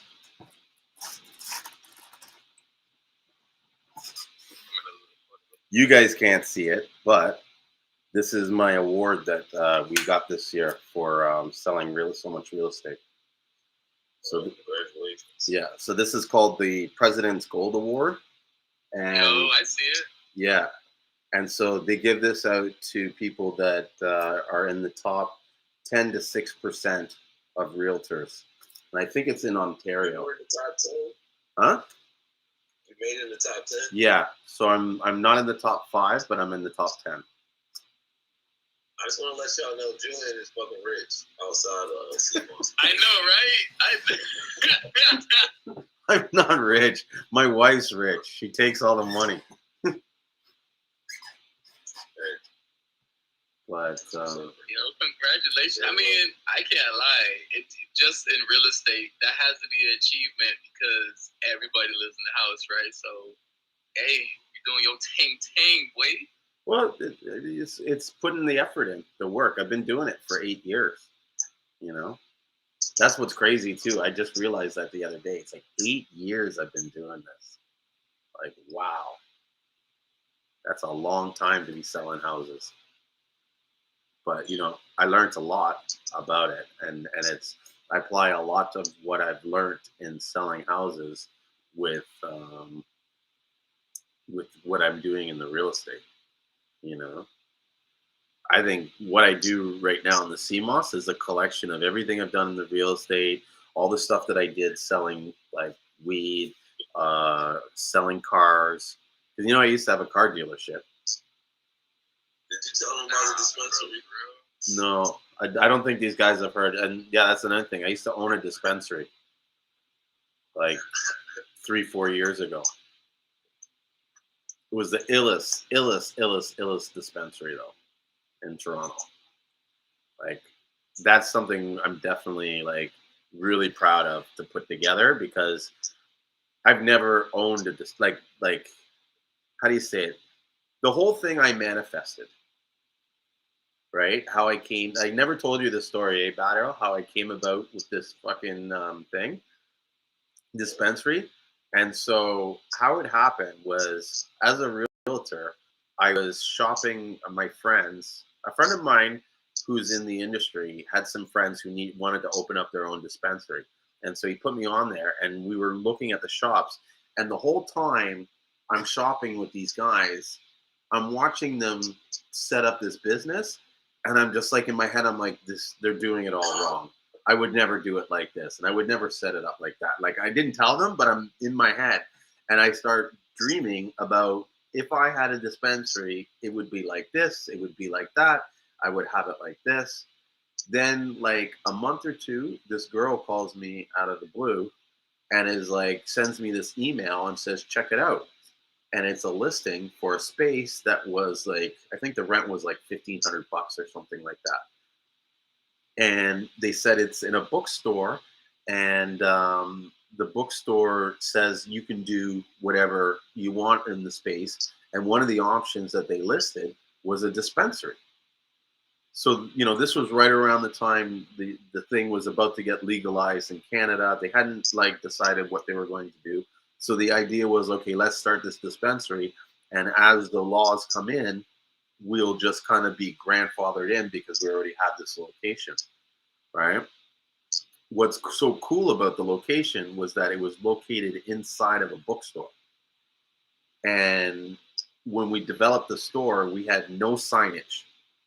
So there was no front door sign saying dispensary here. Like you would walk into this bookstore and not know there was a dispensary. The only way you knew is that you could smell a hint of weed.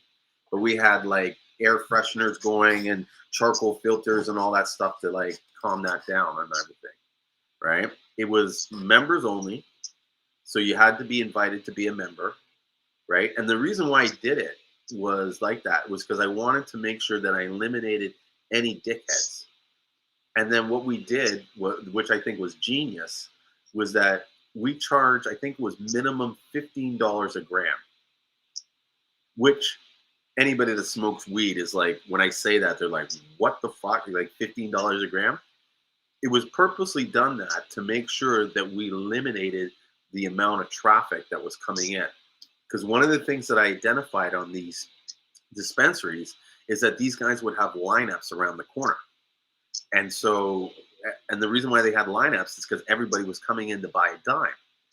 These lineups created a lot of heat and a lot of like attention. And some of these places would get robbed and stuff.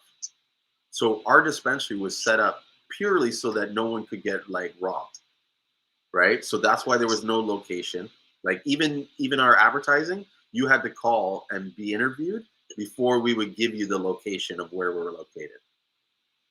And when you came in, you went down these stairs like you were going into the basement. And at the bottom of the stairs, there was a camera with a button and a swipe card for your card. If you were a member, you just swiped your card in. The guy on the other side would see your identification and he would buzz you in if no one was there. If there was other people in the shore shopping, then he would tell you, okay, come back in 10 minutes, go look at a book or whatever. We never had more than like 4 or 5 people in the store at one time, because part of our spiel was that you come in there, you relax, you look at weed, you talk to the guy who knows what he's talking about. Like there's no rush, no pressure, right? But our average sale was about $500. right? And that was because when these guys came in there, it was priced so that they would make it. It was better for them to buy these large amounts, and there was almost no one in the store, so you felt comfortable pulling out $1,000 to buy your $500. Huh? This is being like this. Yeah, exactly. Dude, the first experience I ever went to a dispensary, I almost had an anxiety attack. Like literally, I freaked the fuck out because imagine you go into this store, right? And you got to go up the stairs. So they buzz you in. And as they're buzzing you in, there's 3 or 4 people behind you. You walk in, they all kind of follow you in. These people don't get buzzed. They, you know what I mean? You go up this flight of stairs, and then at the end of the stairs, there's like a 200 square foot room where there was like 50 people in this room, and they were all buying weed. Dude, I looked at it and I was like all it takes is the wrong guy to be in this room, and all these guys are getting jacked. So it was like, imagine I'm sitting in the room waiting for either the cops to come in and bust it or somebody to come in and rob us all. Because if I was a criminal, that would, like, I would hit this place like it was just like taking candy from a baby. You know what I'm saying? So that was one of the things that like made me think like, hell no would I ever have a dispensary like that. You know what I mean? I'm gonna make it so that it's almost like you're gonna have, yeah, you're gonna have trouble finding the place, let alone buying it.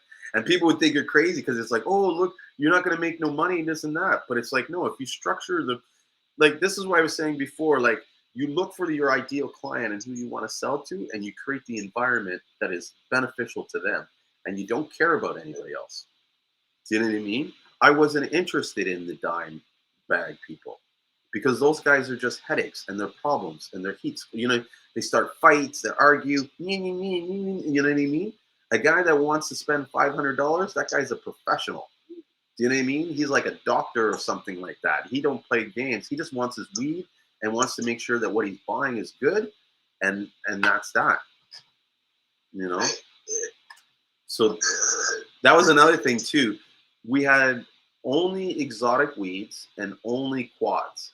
So you, like, it was top shelf all around. And whether you wanted a half gram, like say you wanted an ounce, you could take that ounce and do 2 grams of this, 4 grams of that, 6 grams of this and that, and then we would total up and charge you one price for the ounce. Unheard of anywhere else. And to the I don't know where the hell that happened. And this is when it's, yeah, but this is the thing. If you were spending a lot of money, that's the place you want to go to. Yeah, that's true. Do you know what I'm saying? So you create this environment where it's kind of like a no. Yeah. And this is what I took the same sort of ideas when I started this Seamoss business. I knew that the type of clientele that I wanted to do with cares about information and about knowledge and knowing the truth. And they would rather know the truth of something than follow some kind of ideology or something. You know what I mean? And they just want good quality Seamoss. and they want a guy that's easily accessible. You know what I mean? When you're spending like $2,000-3,000, you don't want a guy that's going to take 2 days to get back to you. You want a guy that you call to, like, bro, you know how easy I am to accessible. There's never a time you call me and I don't call you back in 10 minutes. Right? He's not there, so you can't hear me. But that's my point. Like, you know, to get the clientele that I'm looking for, I have to be super accessible, always available, quick to solve the problems, and flexible and willing to negotiate. You know? Question, Julien. Okay. Yeah. Me and my mom had a big old debate, boy. We was talking about business. This was very recently. And she was like, being too accessible is not a good thing because I was like, no. And she was like, yeah, you can't be too accessible. Like, no, that's not. So let me ask you, for you, accessibility, how much does it really contribute to you? And like, if there's like every business venture that you had, would you take accessibility away from certain ones, or in every single one, do you think accessibility is a good thing? Well, the question is, why are you taking accessibility? There has to be a reason. Like, you don't take accessibility away just for the sake of creating scarcity. That to me makes no sense.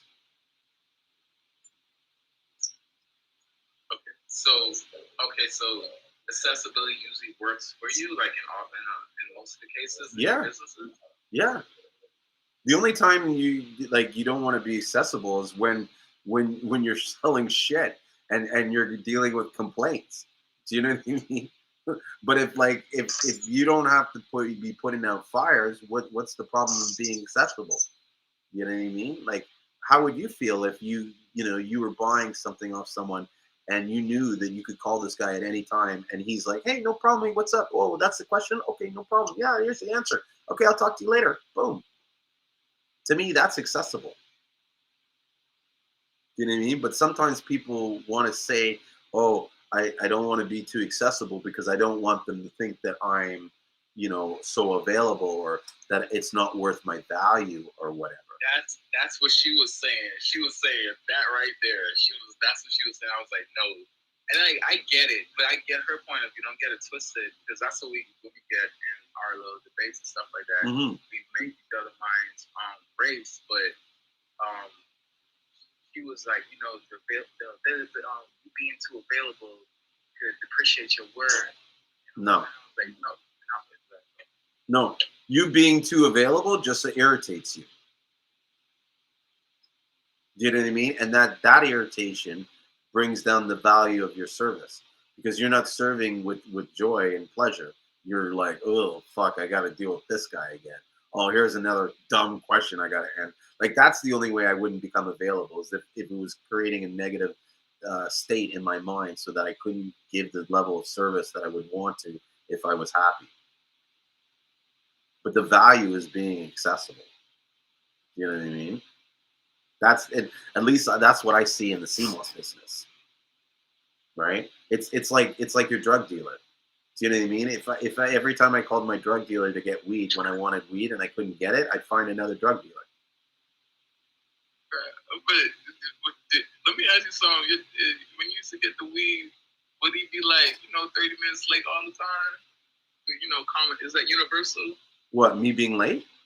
No, like if you're trying to grab some weed from your, the drug dealer, you always 30 minutes late. Usually I was the drug dealer, and yes, I was always late. I was never on time. I am the worst when it comes to time. You should see me, like, because I drive ladies to church, and they're always trying to like put pressure on me to. I tell them straight up, no, like, if you need to be on time, take the train. Like, I'm going to church, I'll be at church, but don't expect me to be at the church at the time that you expect me to be at. I'm going to be at there when God makes my way. Like, I'm going to be there when I'm there. Yeah. Yeah. I used to, as a kid, like growing up, I used to have huge anxiety attacks whenever I was late. I used to ghost people all the time. Like, if I felt that I was not going to be there early and professional, I would just like fake an injury, like I couldn't make it.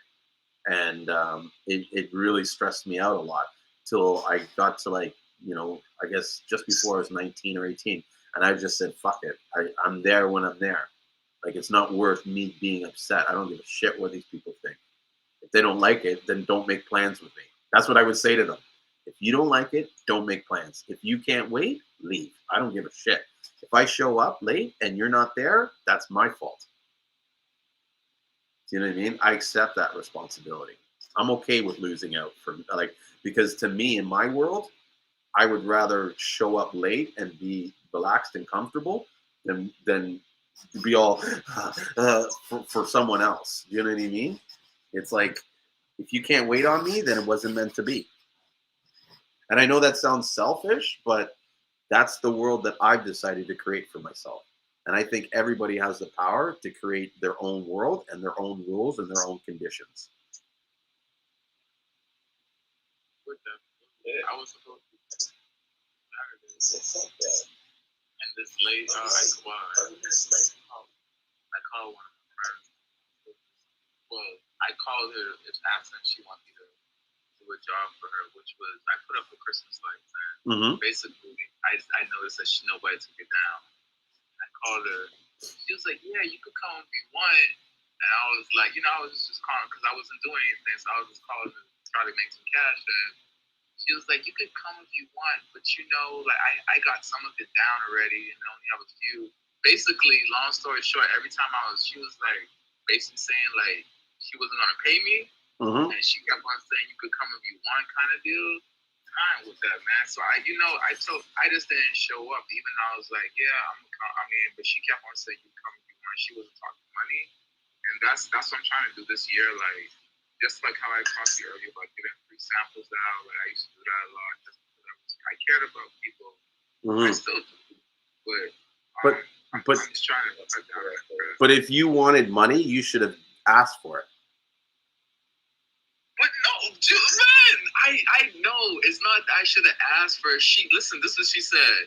She said, I don't have no cash on me. I said, you can do the same thing last time. You can give the money to your daughter and she can send it to my bank account.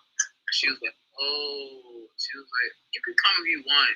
So I just talked, but she sounded like she was gonna do something funny, and like I don't have no time for that now. Yeah, but dude, that's this is the point where you need to switch and say, well, I'll come and do the work, but I really don't have the time to do it unless I'm getting paid.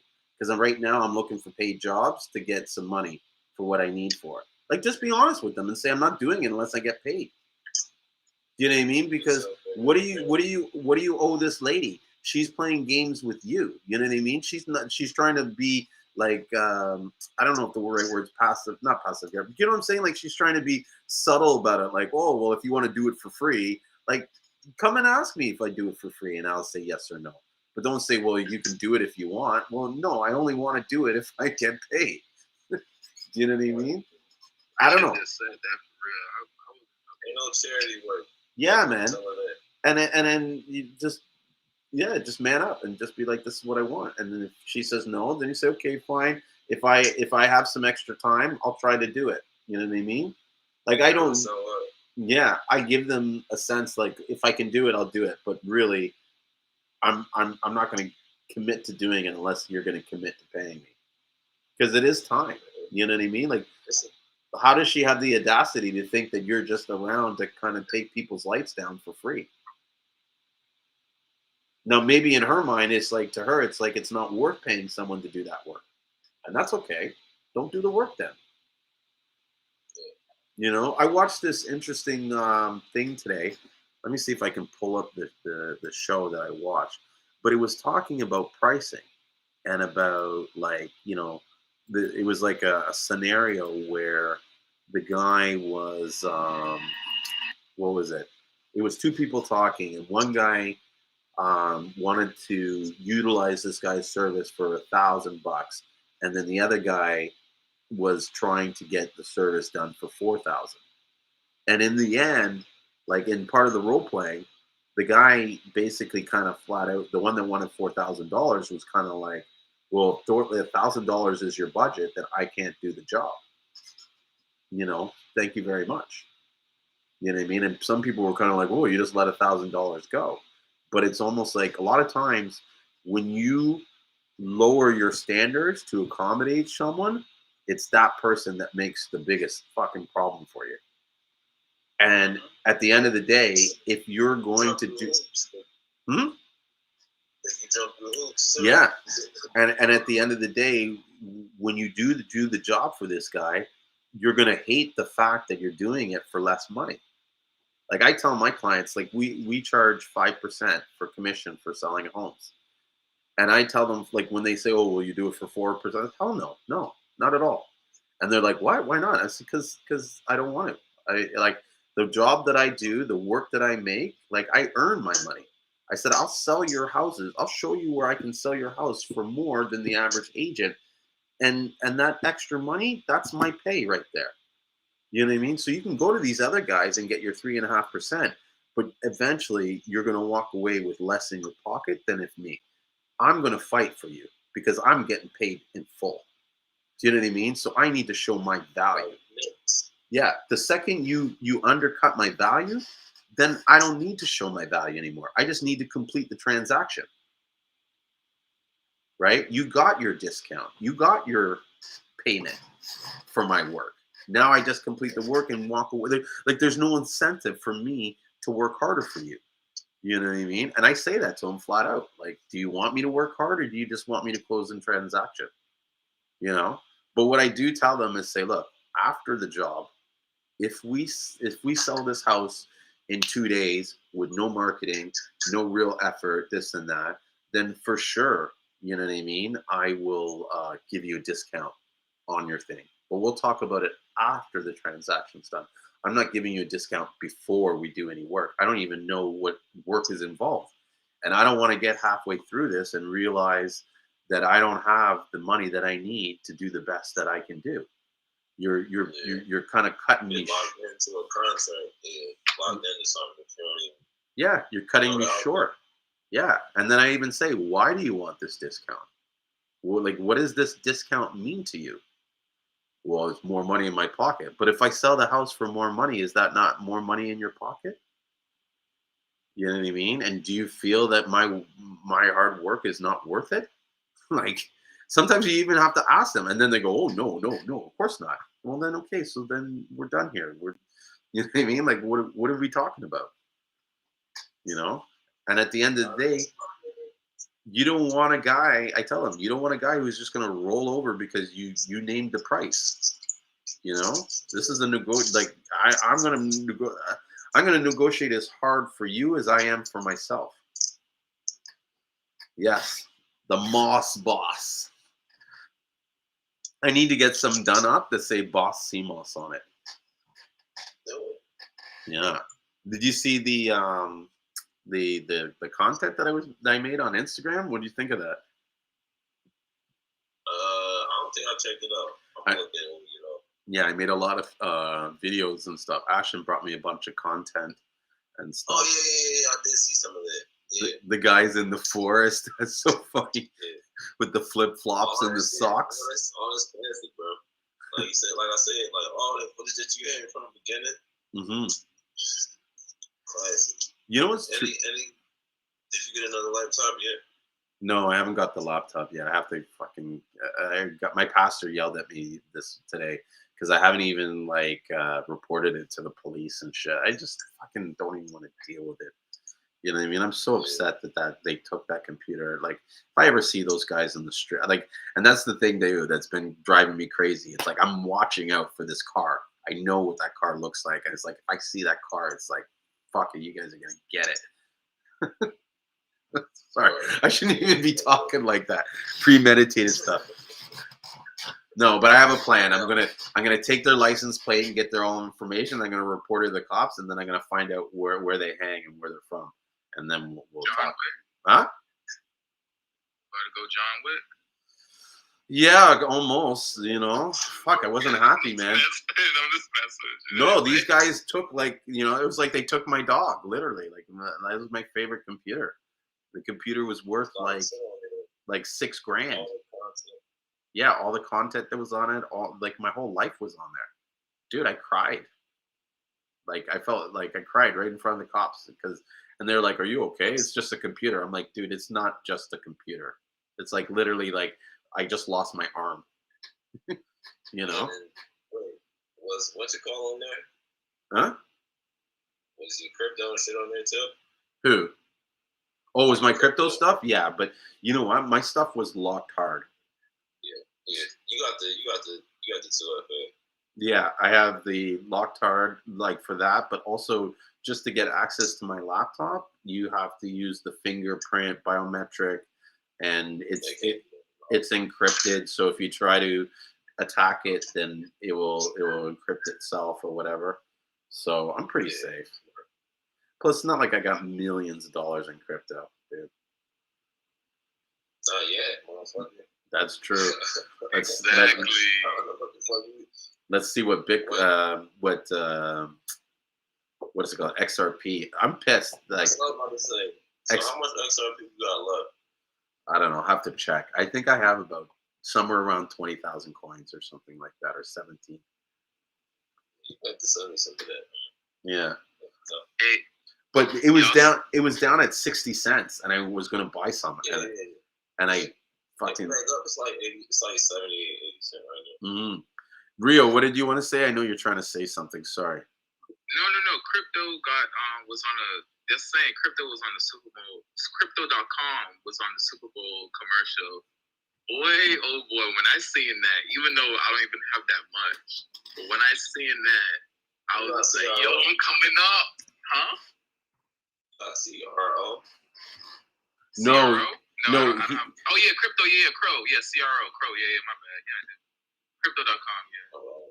Yeah, good job. Is that what it's called? Crypto.com it's called Crow. That's the coin. The ticker. Yeah. Yeah. Yeah, you definitely want to get that because look, they bought the fucking Staples Center.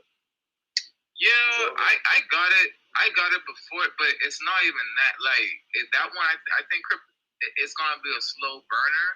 When I think it's gonna go up when people start getting more into the entertainment and selling entertainment with crypto, because even though they did buy the Staples Center and stuff like that, it's the sponsors you see under there. Like they have UFC. It's that. Look, it's that, and that site's a lot easier than Qcoin and all them other sites. Qcoin, Yeah, to navigate. is overwhelming, bro. You feel me?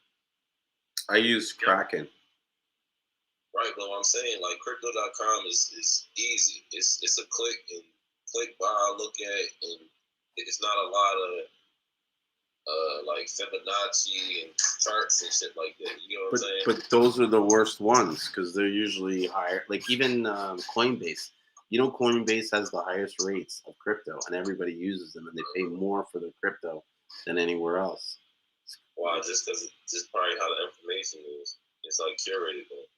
What the reason why Coinbase is higher is just they set their prices higher, and so yeah, there's more activity and stuff like that, and so they add like a premium. So it's like you look at their price, it's like a couple dollars more, and I think their service fees are more expensive and stuff like that.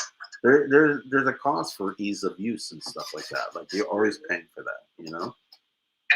No, but like right now, how they do it, they actually charge. Wait, okay, if you join Crow and stuff like that, the first couple, like I forgot, maybe the first 4 or 5 or 6 months, you had zero gas fees. Like you could just buy it for that rate, and they don't charge you anything. But it's almost like an entry fee, even though you think you're not. If you keep on using it, you're gonna pay for it in the long run of it. So with that, I was like, oh crap, I'm gonna get got with that. But you can still, use the I forgot, like the uni swap. I forgot what they call it when you can change your coins, transfer it, and make it. You can just send it to them, and it's a feature that I forgot Cardano. They're making a feature, and it's another coin making a feature that you could just basically the coin that you have, you can swap it out for any other coin. You can they have it so you can change it, and then you can change it to a different platform way more easier, and it doesn't cost like almost nothing in gas fees. They're trying to make it more accessible to everybody to use, and just basically everything to move more fluently. So that's what I'm about. But I'm not buying crypto right now. Just the same reason why you said earlier you wasn't buying it. Well, the last one you wasn't buying it because everything went down. But I need to probably like dip in the market and use those bots. Mm-hmm. 3 words, buy the dip. Yes, buy low, sell high. That's what you got to do. I'm more of a day trader than I am a holder when it comes to crypto, and I find that it tends to get into 2 different categories. One is either the one that trades, or the other ones are the ones that hold. And the hold. What do you day trade? Huh? Well, what you swing trade, right? Yeah. So I haven't done any swing trading in a while, but when I was doing it, I was doing a lot of Ethereum, Bitcoin, and XRP. You know, but also I was using whatchamacallit, what's called a crypto trading bot, right? There's this service called Crypto Hopper.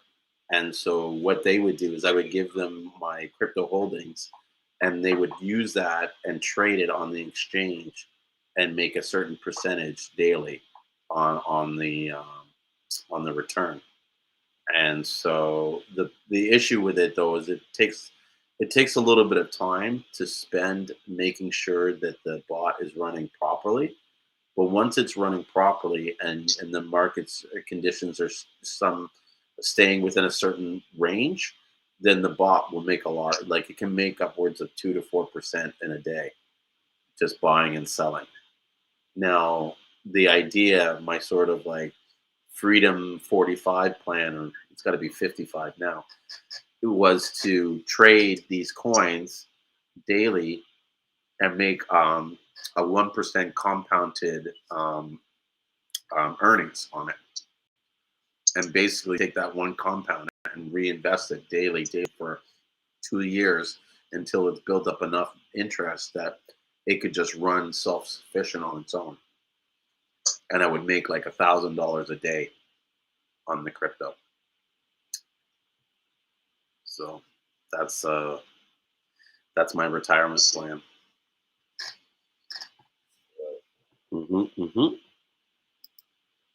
Have you started advertising on TikTok yet?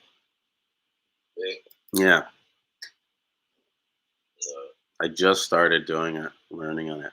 It's actually not bad. And you know, well, obviously, you know, the real is different from the TikTok, but a lot of people with businesses don't understand that for the TikTok on the real, it's not going to give you. Yeah. Because it's two different companies. You know what I'm saying? It's cross brand. Yeah, and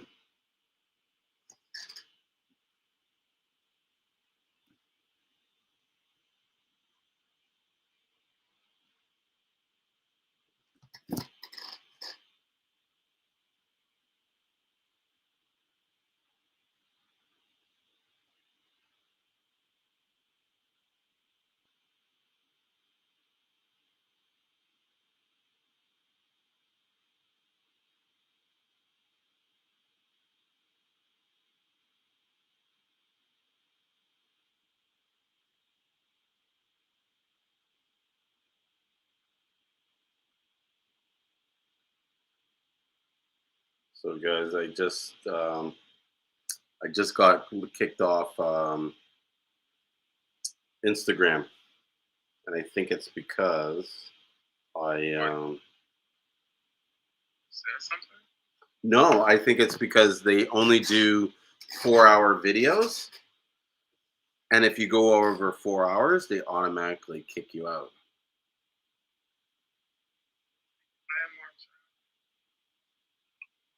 And so I hope this shared it. Yeah. Hang on, let me just save this about Seamoss.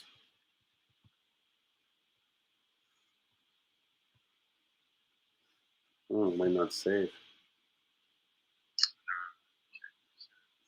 Ah, fuck it.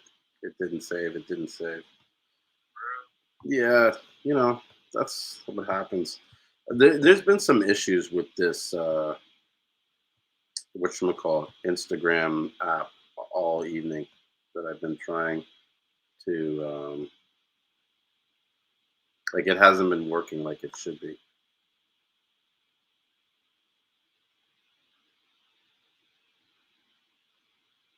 I think I can't even end it. This is weird. It's not working like it should. I have to restart it.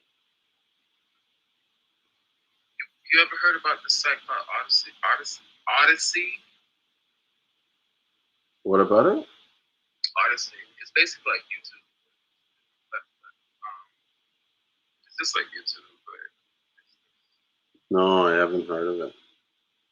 yeah. honestly, just because you know how YouTube is like, they kind of after you get a certain after you start getting a certain amount of views, on YouTube, YouTube will start flagging you if you say certain stuff and all that. But I know that you probably haven't got any warning yet and stuff like that. You're very, very free to watch. But I remember it actually cut off one time, and it was what you was talking about. Like this was, how was that? And it was blocking what I was typing, and then the whole stream cut off. And I don't know because I wasn't even saying nothing crazy. I don't think. No, I believe it. I totally believe it. That like even recently, I got a community strike for like I have no idea what it was for. They said something like spam or something like that, but I suspect it was probably some kind of Dr. Sebi hater. Didn't like what I was saying about Seamoss on the rocks, and then decided to like, cause me headaches. Listen, bro, I had one chick call my office and complain to my manager about shit that I was saying about Dr. Sebi on Facebook. Are you serious? She called your office? Yes. Called my boss. I never talked to my boss because I don't think he must like. I would have loved to see the conversation, but she said because I was like, "You called my work? Are you serious?" She's like, "Yeah, I called them and told them all about how you're bullying us on Facebook." So I can only imagine, like my boss, like the you know what I mean, listening to this chick and be kind of like, "What? Where? Facebook? Was it? What does this have to do with real estate? You know what I mean? What? Seamoss? The fuck? Get the fuck out of here! Click.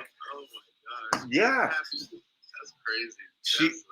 She was mad because she was upset because I was arguing with them and proving them wrong about how because they were saying all the minerals come from the rock, and I was like, here's evidence that says you're wrong. Here's you're wrong. Here's you're wrong. Here's you're wrong. And dude, I'm the worst guy to argue with because once I know I'm right, that's it. You cannot change my mind. Nothing you can say, and I'll have an answer to say everything. And I know I'm right when it comes to like. I'll be shocked if someone shows me some kind of evidence that says minerals can get from the rock, because literally I spent more than Battle. You know how much time I used to spend when I was in St. Lucia researching shit, reading shit. Like, dude, I had. Are you saving this live? Huh? Are you saving a live? You know what? I don't think I saved the other live either. It you know how it cuts off after 4 hours or after a few hours? Yeah, so I don't think I saved it. All right, just don't save this one. I know it's 4:30 in the morning. Who's watching now? I won't save it. But no, yeah. Used to I'm just saying I'm smoking weed. Oh, okay. I don't really do that on live, but you ain't saving stuff on that. Everybody sleep. But like you said in the beginning, definitely doing a lot of research. Just one, you gotta know what the fuck you're talking about, and then that you're selling. There was a lot of everybody had their egos out in the beginning. Oh, if it ain't this, it ain't that. You know what I mean? Shit, I still get. Somebody approached me the other day in the gym, bro. I didn't even tell you. No. Where it was on some shit like a nutritionist approached me. Yeah. And he was on some shit like, if you don't know this, and he asked me how many minerals does the body need? How many essential minerals does the body need daily? And I didn't know. I'm like, I don't. You know what I mean? But the way he was quizzing me like it was a pop quiz. I was telling him like, bro, that's not really a way to go about to get your information off or to teach me. I don't know what his agenda was in the situation. Like, what is your point? More ego. And then he was coming on basically saying like, before you step on the stage, you gotta know X, Y, and Z. In my head, like not even on no cocky shit, but like, bro, like Bezos, these niggas just pay somebody. You know what I mean? Mm-hmm. They pay an expert in whatever that field is. I'm not out here saying I'm a, you know what I mean? I'm not a nutritionist. Yeah. It'd be one thing So- if you were pretending like you're giving out vitamin. You know what I mean? Yeah. You're not doing that. And the way you came off is like before you do that, you gotta know this. I'm like, And you was like, I'm a humble person. If I don't know Hold on a something, second, Real. Go ahead. You finish what you're saying, Battle, and then I'm gonna get a chance to realize the question. What were you saying? Oh, my fault. I was just saying I'm a humble person where it's though if I don't know something and you could teach me, I would like you to teach me, especially if you bring it to my attention. But it was more of a like, you got to be a master of the knowledge first before you try to do this. You feel what I'm saying? Before you step on that stage, I was like, wow. The whole vibe and the energy is weird. That's in your fucking world. You know what I mean? In your world, you could decide. You don't have to know. Like, do you think I have all the answers? Do I come around like I know a lot, but In of Seamoss. yeah, like that's an impossible feat. So, hey, what did you want to ask, Rio? No, I was going to say, when that guy was quizzing you, now, listen, I do believe that, certain things, especially when you're hands-on, like, for example, if you're going to prepare something, I believe you should know what you're doing, especially, like, preparing and stuff like that, right? But when it comes to, like, information, like, just, like names and stuff like that, because for me, it's just, like, sometimes I just can't lock onto names. I can tell you details so easy. I can't lock onto names. So if that guy had walked up to you, right, and he was like, hey, how much vitamins, how much vitamins and minerals the body hold and stuff like that. I mean, I think it's nothing to someone, whatever. But if you have one on your phone and be like, oh, hold on 1 second, and you say, hey Siri, how much, and it said it right there, he couldn't get mad, because that's freaking technology. That's how things work. Even though, whatever, I get it beforehand, but that's how things work today. We can get answers and we can find information just like that. Yeah. Surgery and that stuff. I don't even look at it that way either, bro. That's crazy, but yeah. Even in that sense, like me being, and that would be a smart ass way to answer your question. I don't know, but hold on. Yeah. Exactly. Siri. I'm still in multiple stores, nigga. You know what I'm saying? Like, That's crazy.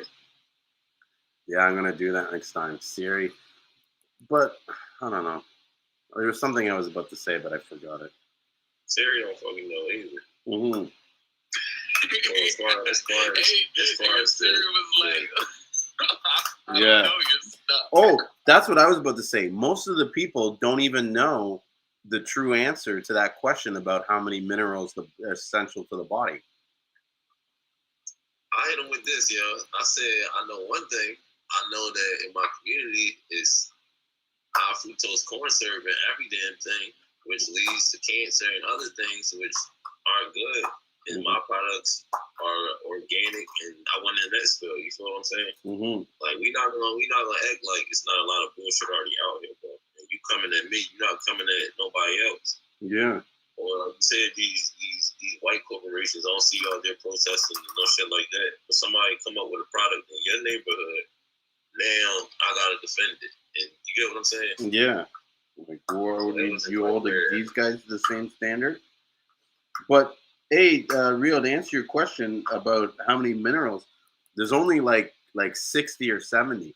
This 92-102 thing is not real. Oh, damn. Yeah. Yeah, I just read it. It says, but it does. Your body requires some raw materials. These include these include at least 30 vitamins, minerals, and dietary components that your body needs. Mm-hmm. Yeah, man. Shoot. I mean, I guess if you Google essential nutrients or nutrients essential for life, you'll find an article where they go in and they basically say that there's only about 65 naturally occurring elements that are able to be digested or converted by the human body. and that a lot of these minerals and stuff in the periodic table, they're toxic to us, or they're just not naturally occurring stuff that you could just like eat in foods and stuff like that, you know. So, and I get it. Like honestly, dude, like there's times where my pastor is like saying stuff. I've said this story a couple times where, you know, he's describing something, and he tends to kind of embellish it because you know he's telling a story and he needs to captivate you. Now, you know, whether there's 92 minerals or 64 minerals, at the end of the day, it does have minerals that are essential for your life. You know what I mean? It just sounds better to do 92. But just because it sounds better doesn't mean we follow. Because if you do the science, you see the truth. You know what I mean? And that's my argument all the time. It's like, let's just follow the facts. Let's go with the truth. Who cares who said it and whether they were right or wrong? These are the facts that we know now.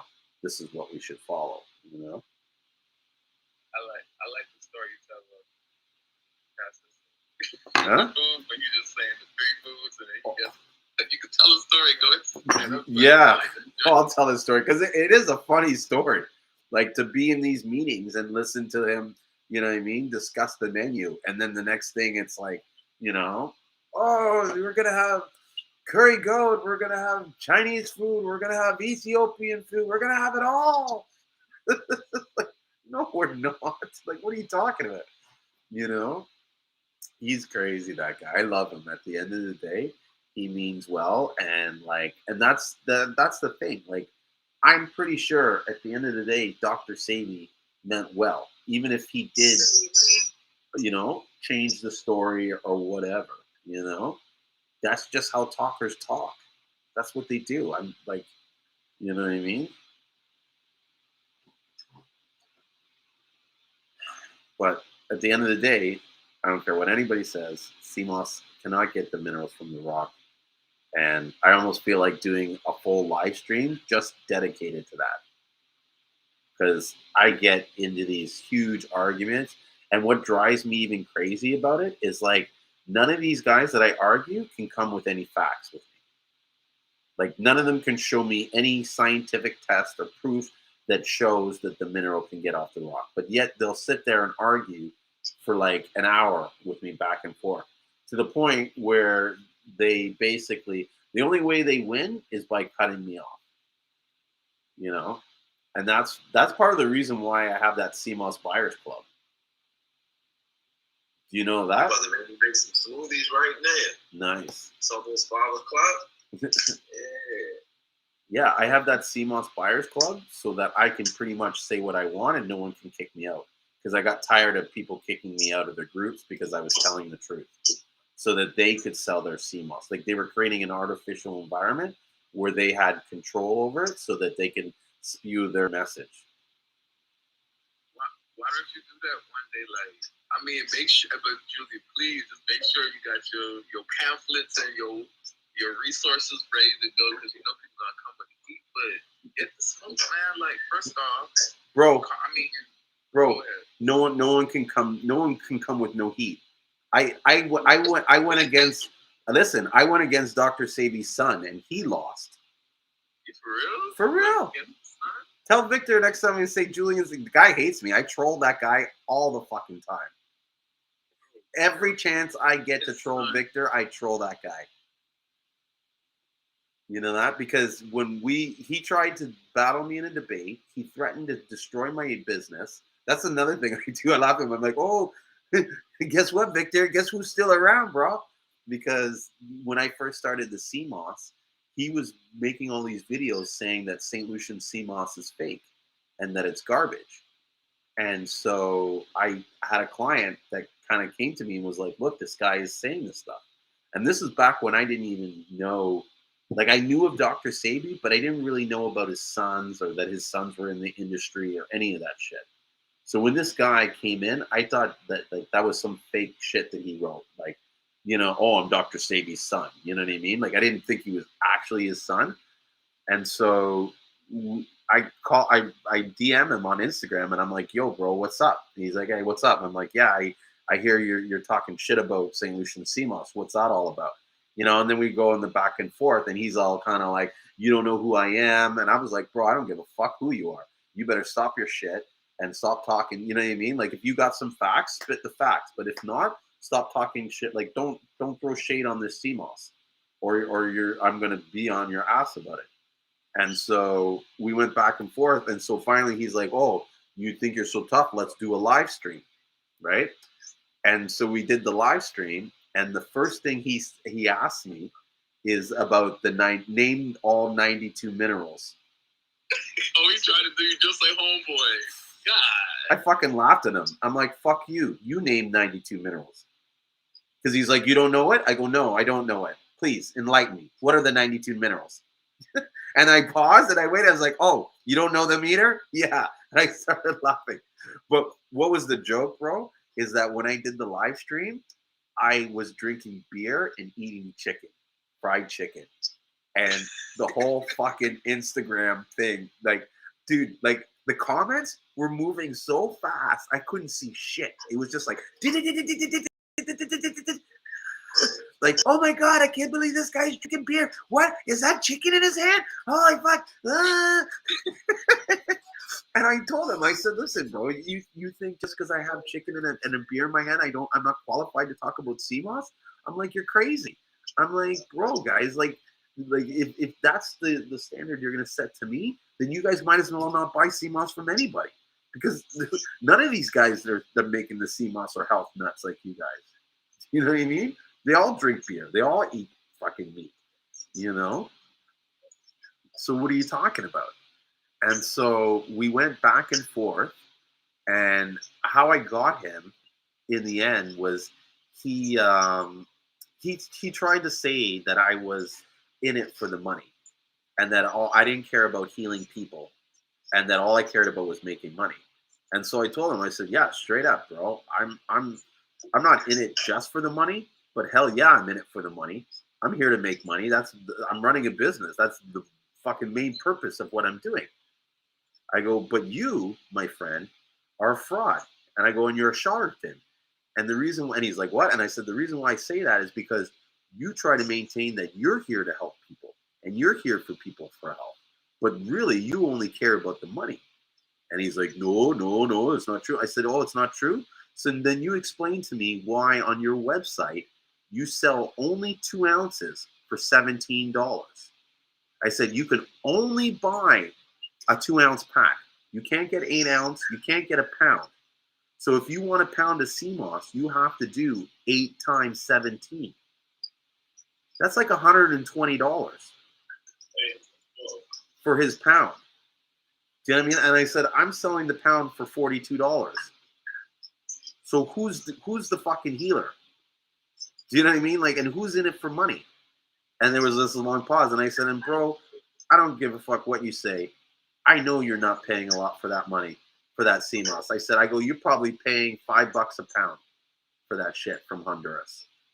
And it was just a long pause, and I was like, don't make me go down there and find out how much you're really paying. Because I go, I'll spew it all over the internet and tell everybody how much you're really making off this Seamoss. You want to come at me like I'm in it for the money, and you're not.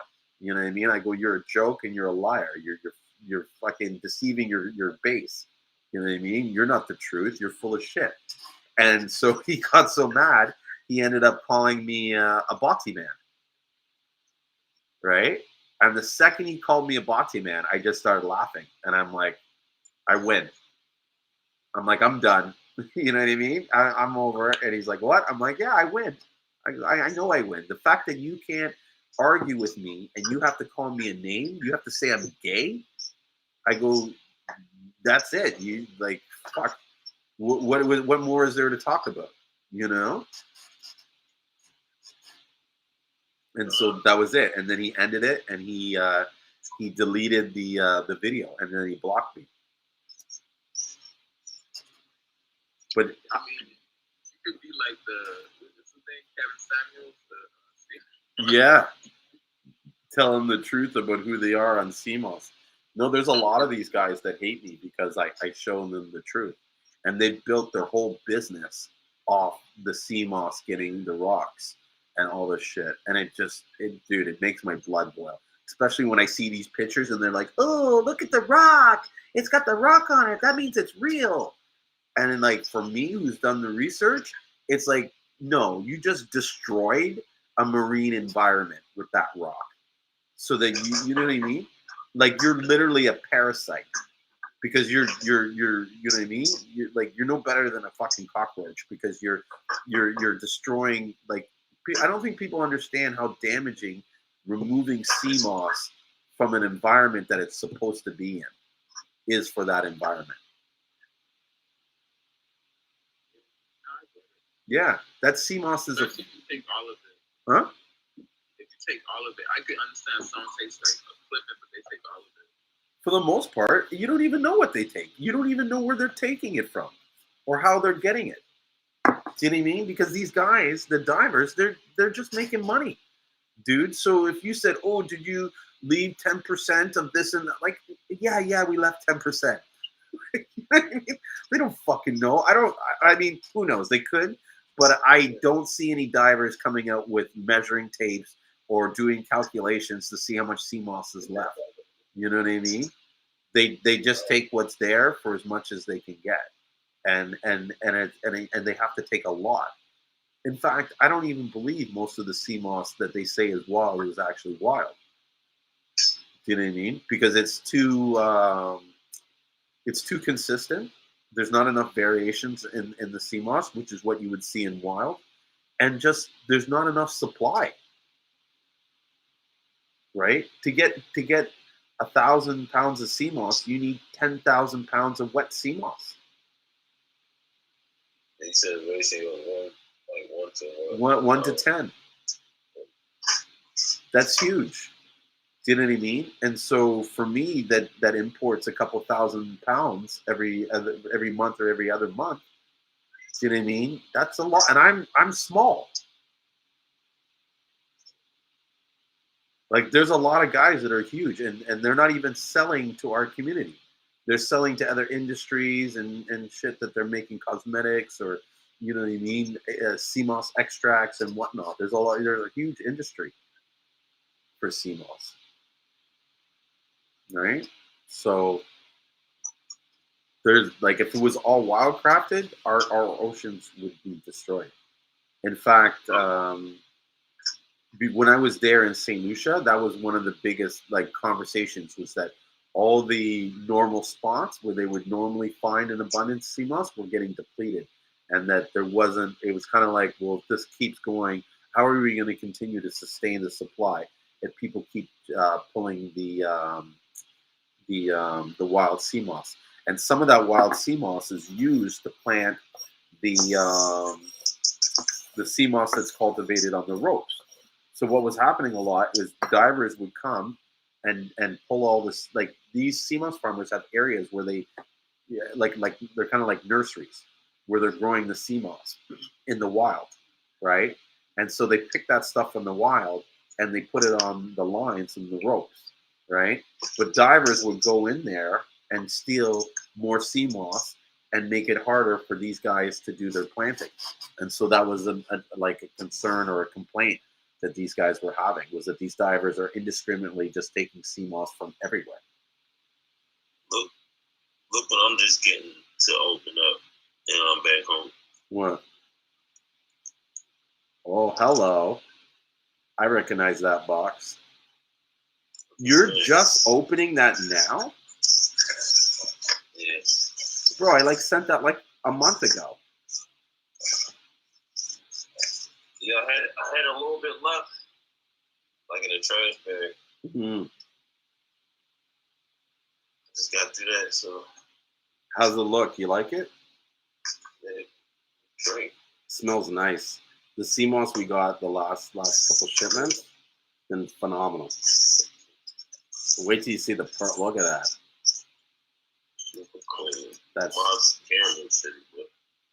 That's straight gorgy right there. Look at that. That stuff must smell beautiful. Here, I gotta show the guys on Facebook so they know what we're dealing with here. Can they see it? Yeah, they can see it. Not perfect, but still. Proud of my Seamoss. Yeah. You know, I'm excited for like what the future is going to bring and shit like that as we grow. I'm really excited too for like the relationship that I've been building with Ricky and stuff like that. You know. You're happy.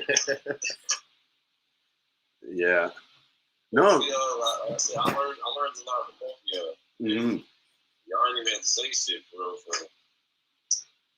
Yeah. Well, he's met Kenya too, and he loves Kenya. Those guys have been getting along really good. So that that's cool. Kenya? I don't know who that is. Oh, you don't know who Kenya is? That's my guy in Atlanta. Oh, that's He's the guy I used to do the live streams with on Tuesdays and Thursdays. Vegan Electric, exactly.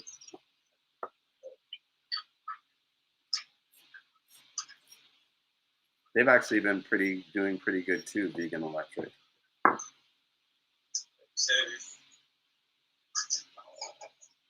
Stronger in numbers. Yeah, but you know what, guys? I really should end this in the next 3 minutes. I was supposed to stop at 2 o'clock. 1 o'clock is like I'm supposed to stop around 1, and 2 o'clock is supposed to be my hard shut off. But I don't know. When you got cool people in a room and you're having good conversations, it's hard to stop. Right. Like I said, so I'm just ready to go home there. I drove 2 hours. Wow. So that was, if anything, the front of the line was for that. I feel you. Yeah. The good thing is I've gotten caught up on most of my orders, and so I don't really I could go in today and pack, but I don't really need to. I just got an order this morning at 4:24. Huh? No. Sorry? So you have an order to ship out, right? Yeah, I got a order, and I'm going to call this guy because I don't like some of these orders that come in. I don't trust how they're moved or they're maneuvered. So he bought on a subscription. He wants to get the Seamoss every week, right? And he's buying 5 pounds to take every week. But it's a sick deal. He's paying $121 for $121 for 5 pounds, including shipping. If people like that, though, I mean, bro, I got people in North Carolina that buy like mango or jars. That should be like $78 with shipping. Yeah. You know what I'm saying? With the price and shipping, you got to overnight it in there. Well, with that at least. Mm-hmm. So yeah, fuck it. They want to give it to them. Yeah, my only concern is right, there's your warehouse. Well, no. So I have these subscription packages, right? And in the subscription package, oh, you know what? Never mind. This is not his first order. All right. Yeah. So then I won't worry about it. Right. No, yeah, he's been ordering since the beginning of January. But it's a good deal, dude. You know what I mean? Like 121 including shipping, you're paying like $24 a pound. And that's not bad. Yeah, $24.20 a pound. Oh, what day did we pick as far as shipping day? Did we pick up? Huh? Did we pick a day? Remember I said mostly I wanted to be buying. Yeah. I don't know what day. No, but if you want, I'll ship you more. Huh? I said tomorrow's the day. All right, tomorrow's the day. Which actually means today, since today is tomorrow. It's right now. Yeah. Let me just send you that invoice. No, you tell me when you want to pay and what you want to do, and I have it. Friday, when I get everything in the store. Okay. It's wild a little bit. Weekend, like week, end of the week is typically good. Okay. So you want to do it the second week of every month? Yeah, that's cool. Okay. I just want to keep building it up. You know what I mean? To the point where it's in stock like crypto, where I got abundance smalls. Oh, true. And dude, you probably sell more like that way. You know what I mean? Because if Yeah, someone calls you and says, "I need 5 pounds," you're just like, "Here you go." Right. I need to get paid. Definitely, though. I know it's not hard, but I haven't done it yet. You haven't done what? Figure out what I want to sell. Half ounce. Well, I got everything on my website set up. You know. If you want my advice, don't sell more than a half pound. Half pound, right? Yeah, that should be your max size. It makes sense. Because sometimes these guys, one, it's because it's easy to purchase that price range, and then two, sometimes you give them too much, more than they actually need. Yeah. You know what I mean? Everyone. Yeah. And then your What time business, huh? What time is it? It's 5:02. I should actually get going, bro. Yeah, I'm about to get these smoothies done. I gotta get to the gym, so that's perfect. Oh, look who just joined, Heather.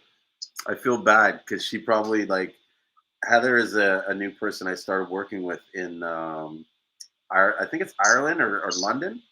Really nice person, great energy and vibe and stuff. And I know this is probably what is it? It's probably morning now. Hey Heather, what time is it there? It is 7:00. Oh, she's in Scotland. That's it. She's in Scotland, and it's like 5 hours ahead, I think. So what's 5 hours? So it's like 10 a.m. Yeah, 10 a.m. Hey Julien, whenever you get to my own, I forgot to write in the description the art with The Bob one day? Yeah, I forgot to write Bob one day in the description. I wrote my name like this is real chat, but I forgot to write Bob one day. You know what, Rio? I'll double check, but I think I actually shipped your order. I don't. What? Tell me that, Julien. But I'm sorry, bro. I don't have the Bob one day though. It was you said just a sample. I just wanted to try a sample. I didn't buy it. I didn't buy it. I wanted just a sample. Yeah, but I think actually I do. What do you remember? What your order number is? I can look, right? Yeah. Well, what's the name it was under? Oh, it's under Mario. That looks nice. Nice gel there. Look at that. Turn it upside down. Boom. Oh, you see? Well, who has that gel? Moss Boss. Lente. That's all. It should be thick enough where you can do that. You know what I mean? On the consistency. Mm-hmm. Okay, Dairy Queen. Friggin', he did the Dairy Queen flip. Wow. Well, look, showing this really real quick. This is the triple I was telling you about. The mango at the bottom, strawberry in the middle, pineapple at the top. The mixture. So people see this, they're like, "Oh, what is that?" Good selling. Yeah. No, that looks nice. So Mario, I think I have your package, but it wasn't shipped. So I have it boxed and ready, but I don't think it was shipped. So I'm gonna. Actually, it's not. I know this. So I'm happy. This is a good thing. It's a good thing you said it because I forgot about it. to be honest with you. So tomorrow I will come when I go in the warehouse. I will add that in. All right, whenever you should, I just wanted to try it. Yeah, it might be just one stick though, if that. I don't care. Yeah, whatever. I just want to try it. Oh, you'll like it. It's good shit. I want to try and make it into a tea bag, like a powdered tea.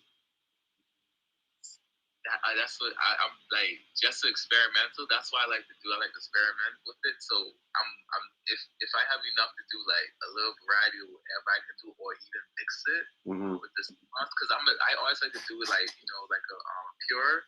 So I'm gonna do it like just boil it first, right? All I have to do is boil it in some water and drink it. I'm gonna do it like that first, see how I feel, etc. and all that. I'm gonna do it on a clean stomach and everything. Yeah. And then I might try to do a boil of it and then soak a little bit of the sea moss to see if it sucks it up, and then blend it up and then take it like that and see if it works. And if I get, I'm gonna play with it, and I'm gonna do the fried. I'm gonna do when I get sea moss, try to do it.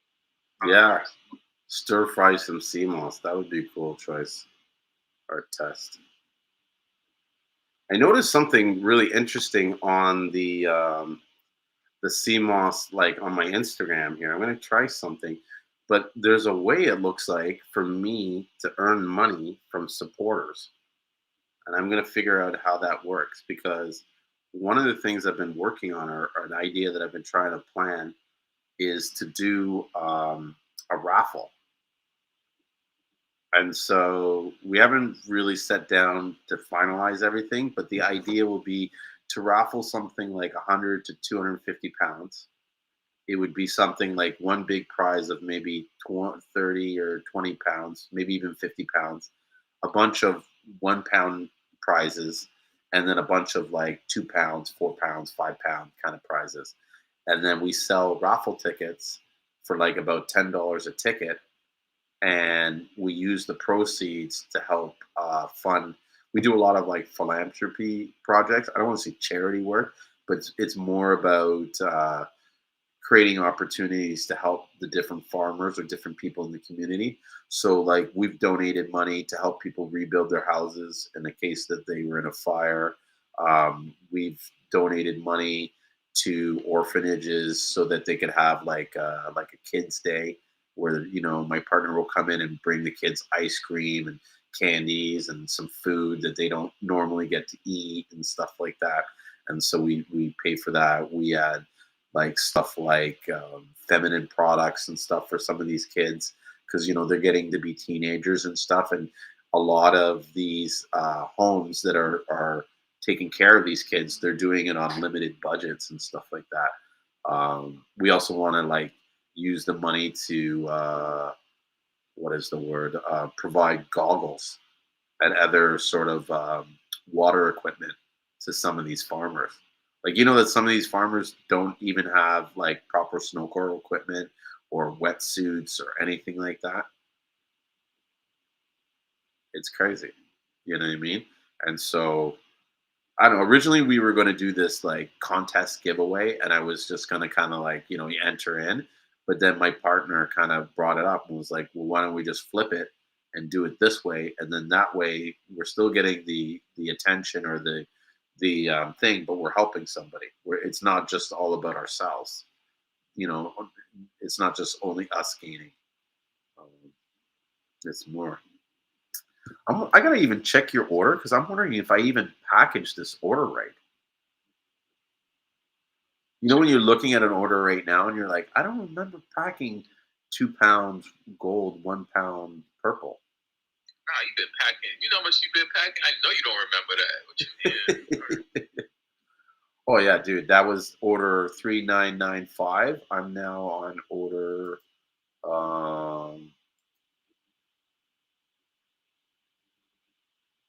let me pull it up here. I'm on order 429. Yeah. So there's I had to pack 35 orders before that order. Yeah. Not imagine for you to imagine that combination. That's like, Mm-hmm. Yeah, I want to try it.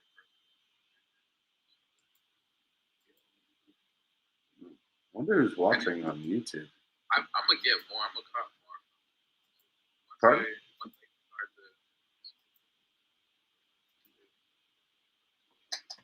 Sorry, say that again. So I'm gonna keep on getting more. I just want to once I could, like how I said, once I get it, I'm going to go to some shops around here. Mm-hmm. Because I just want to make sure. I mean, I'm not saying that you don't have to say everybody who's had yours friggin' raves about it. But once I could show the shops what you have, that's how I'll get. I know I can get. No, it's always better to test the market before you dive into something. So even though, yeah, my Seamoss is good and I stand by it, I would still tell you buy a little bit and test it out first. Not so much for the quality, but just to make sure you are going to enjoy doing this because you've never done this before. What if you start doing this and you hate it? Do you know what I mean? Is it right for me to convince you to buy 100 pounds to do something you hate? Do you know what I mean? So I don't, that's not my philosophy kind of thing. I'd rather say test the market, show the proof of concept that it will work the way you think it should work. And then if it does, then you scale it. If it doesn't, you go back to the drawing board and figure out what you need to change. Change those, test those, get it working, scale. That's what I'm gonna do. Just like. Mm-hmm. And then you go for it. So to me it's like take your time. It's better to take your time and make calculated moves that you're comfortable and confident in making than to be pressured into doing something for the sake of doing it and not knowing if that's the right thing to do.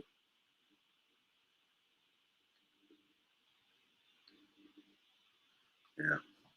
I think I should approach with the goal, right? The goal would probably be way better to approach. The gold is going to be more easily digestible. You know what I mean? And to me, like, here's how I would do it. I would get the gold. I would get my stable, like, group going, like, you know what I mean, till I'm comfortable and that they're buying off me regularly and I have a healthy number. And then I would introduce the purple as a limited, like, sample size. Try this. You know what I mean? It's like, say it's normally $15, you sell it for 10.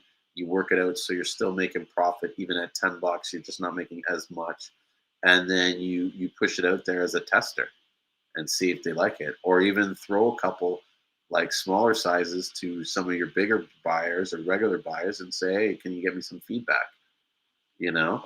And yes, you want feedback, but really you just want to turn them on to the product, and then they'll talk to other people about it because they're like, oh, I just got this new sample from my Seamoss dealer. He's got me trying it. He wants to get some feedback. Like they feel important, so they're going to go and tell people about how important they are because you've entrusted them for your test group or whatever. And they're evangelists. They're talking about your product. That's advertising right there. You know what I mean? Maybe the people that they talk to about how they got it for free are interested in Seamoss too. Now you've got a new buyer.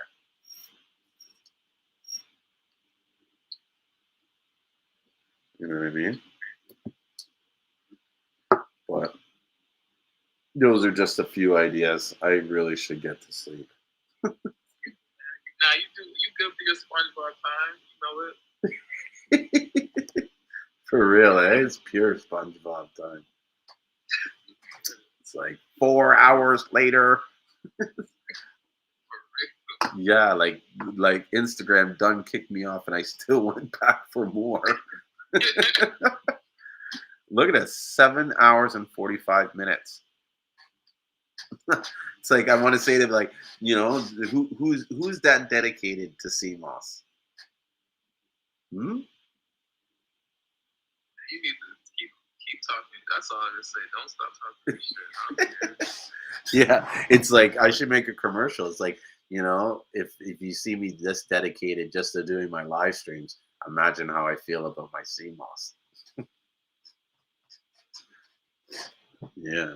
But anyways, that's enough of the fake commercials. Now, next stream. Put I forgot what did we say? Crap. It was something like it was a controversy thing. I was thinking you should name it like, let's talk Seamoss and then put that under it, like the controversy. What was it though? It was. It was about the rocks. Was it? Yeah, it was. I think it was. It was either the rocks or something else. But I was like, man, you should put that under so you could just get the people to come in there, and then you could take once you have your friggin' all your information right, you're good to go. Yeah, maybe I'll do a show. But this is the thing. None of these guys, like, if I could have a real debate, then I would welcome the real debate. But none of these guys, they can't play fair. They get all emotional. They get all hurt. You know what I mean? They don't get butt hurt because, you know what I mean? I start spewing out facts and stuff like that. And they don't have facts to back up what they say because, nothing that Dr. Sebi was ever scientifically corroborated or backed up, And that's their sort of, like I say to them, okay, show me a source besides him. You know what I mean? And they can't. And I'm like, well, that's your only source? How like, that's pretty biased.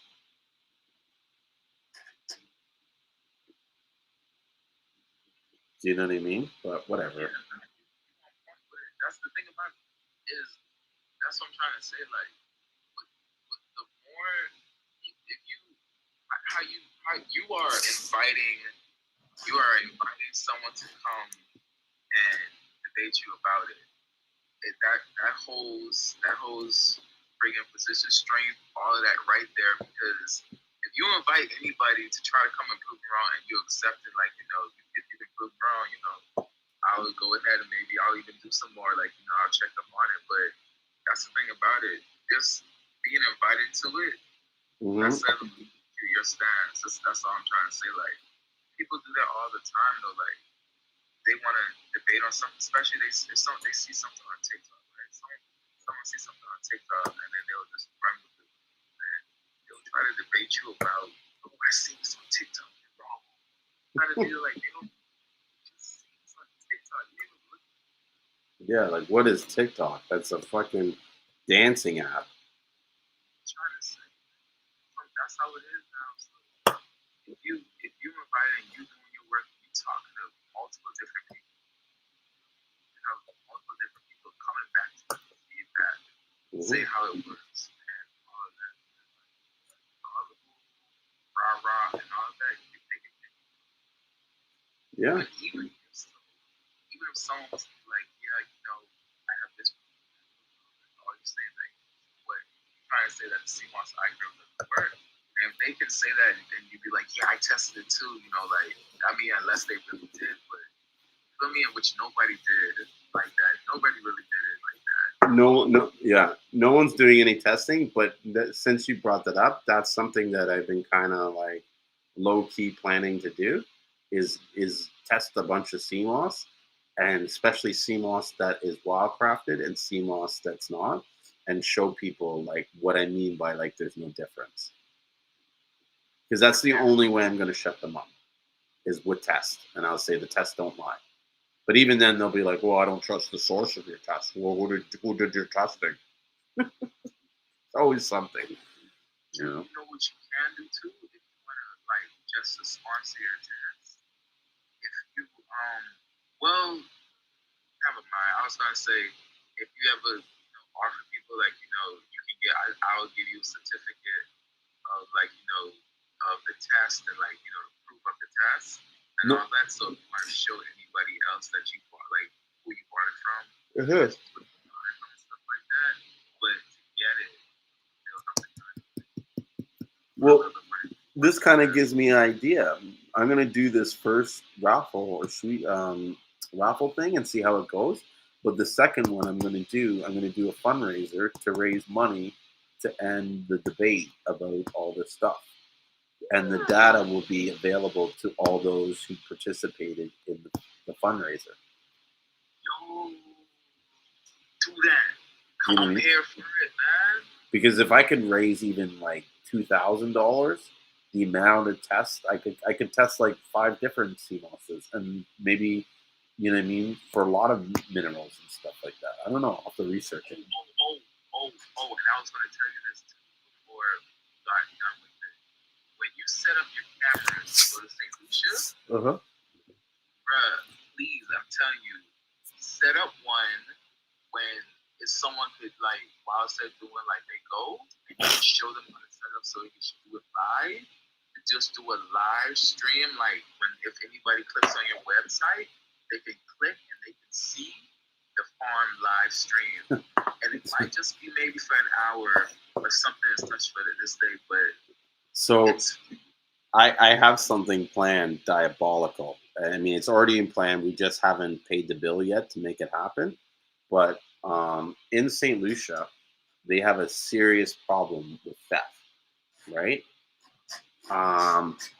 People are going into people's farms and stealing sea moss on a regular. So our idea is that we're going to create a security system in our farms areas to not only protect our farm but the other farmers' farms, and it will be all done by like wireless night vision cameras and all that kind of shit. And so it'll be connected to the internet. And so the idea is that people will be able to, like, you know, go to a website and click and watch the farm in real time and watch the people working on it and what they're doing and stuff like that. and with the what are y'all gonna put the cameras on? Something like a real tall pole? Yeah. That would be hard to get. Okay. Yeah, real giant pole will come in, and I think we just like it's one, getting the money, and 2, getting the permission from the government because it's on Crown land. What's up, cuz? I just want to say what's up to my cousin who joined us. This is how late I'm up. Is I know he's getting up for work. He probably put on the Instagram and was like, "What the fuck? Julien's on live stream." Yeah, that boy in that SpongeBob time. Forget demon time. You on SpongeBob. Yo, Kwame, what do you mean I'm up early? I didn't even go to bed yet. I've been talking about Seamoss all night. That's another thing, Aim. Like I think pretty sure most of my family thinks I'm fucking nuts. Because like I was selling all this real estate. I go to St. Lucia for a few months and I come back with this like Seamoss business. It's like, and they're like, what?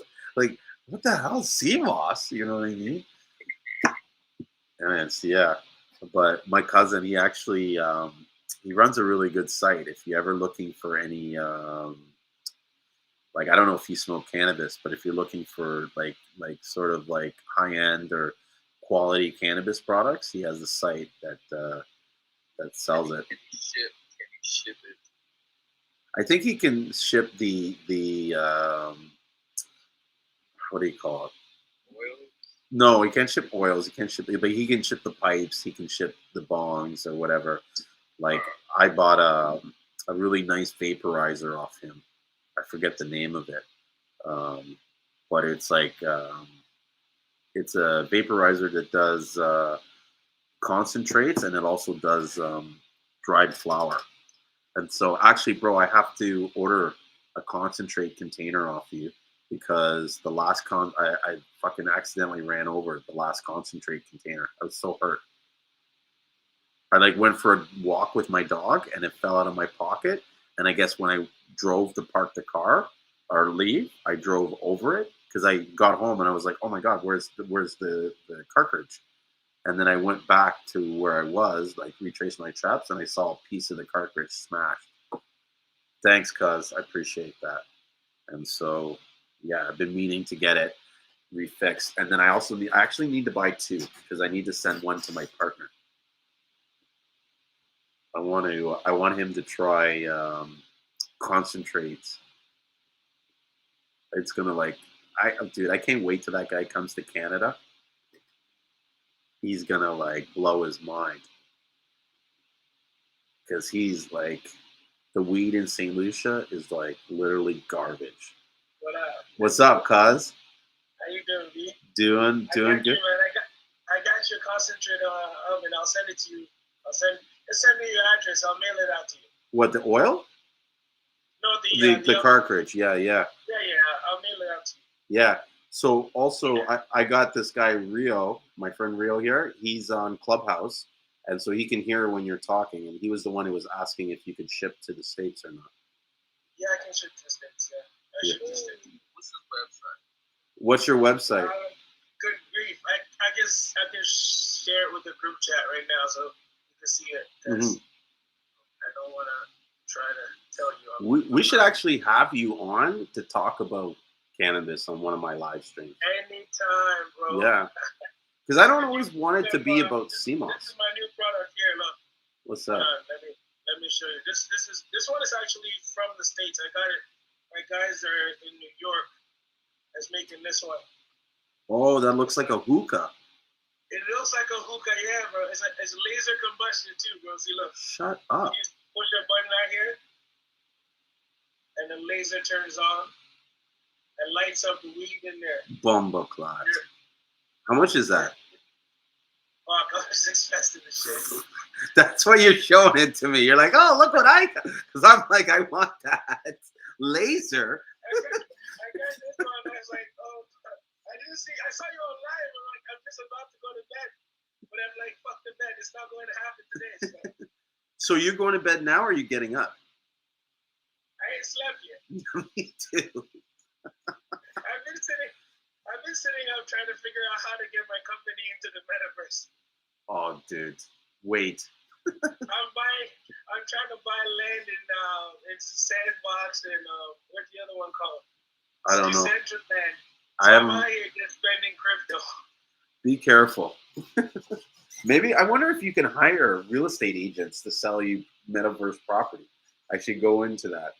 You could, because they're already on there. Like if you buy the land, yeah, you can literally just list it on OpenSea. So you don't need a real estate agent. You just buy it and then go list it. We'll see that I'm not happy with. Right? It's like put me out of a job. Yeah. I said they just put me out of a job. What are you talking about? I'm not happy with that. Bro, everything can be listed on OpenSea now.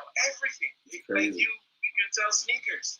Wow. You just create a digital image of it and go list it. Everything. Like you guys, I mean, I don't mean to but anybody wants to buy anything at all. Like you want to buy this Xbox controller. Yeah. I don't need to pay anybody else now. I can just create this picture of this thing and say I'm selling it as an NFT.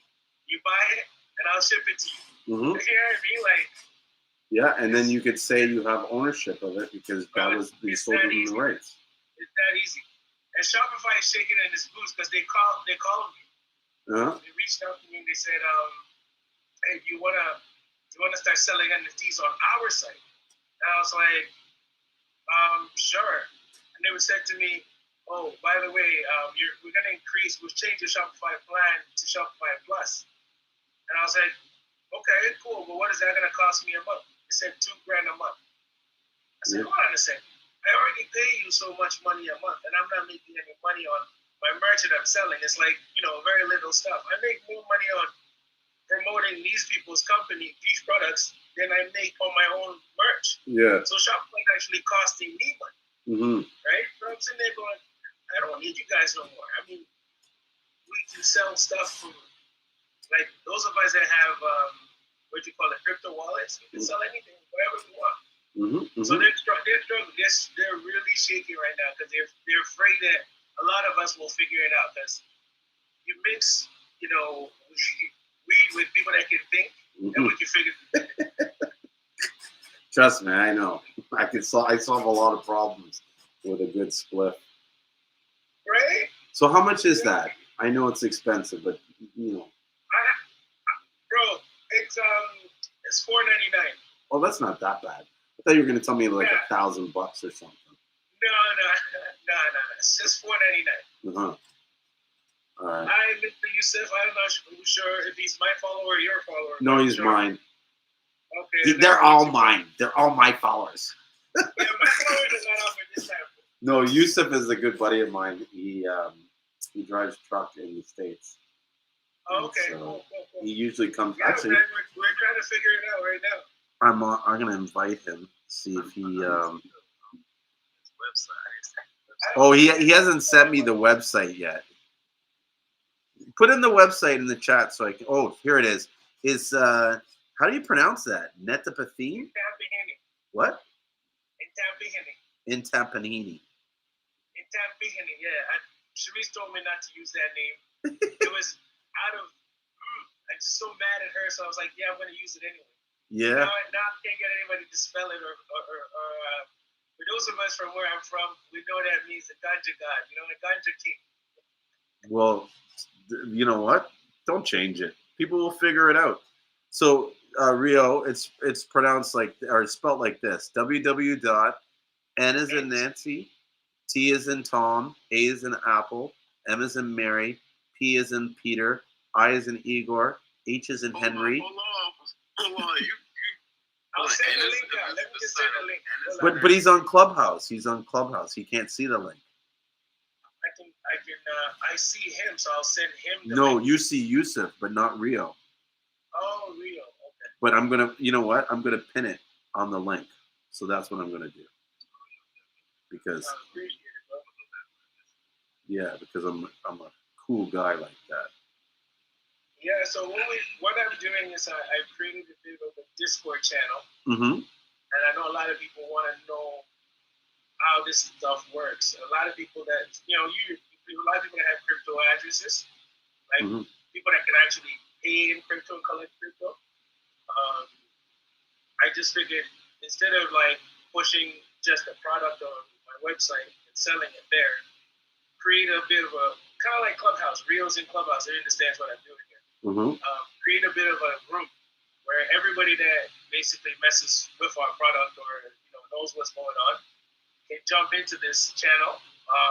And the only way you get in is if you buy my product anyhow. Mm-hmm. You gotta go buy merch, and then we know you want to be a member, so we just bring you into the Clubhouse, and then we share all the stuff that we're learning, all the affiliate codes that we get, like basically all the discounts that I get, I can just throw it in there. So anybody is interested in buying any of the products that I'm promoting, you can get it.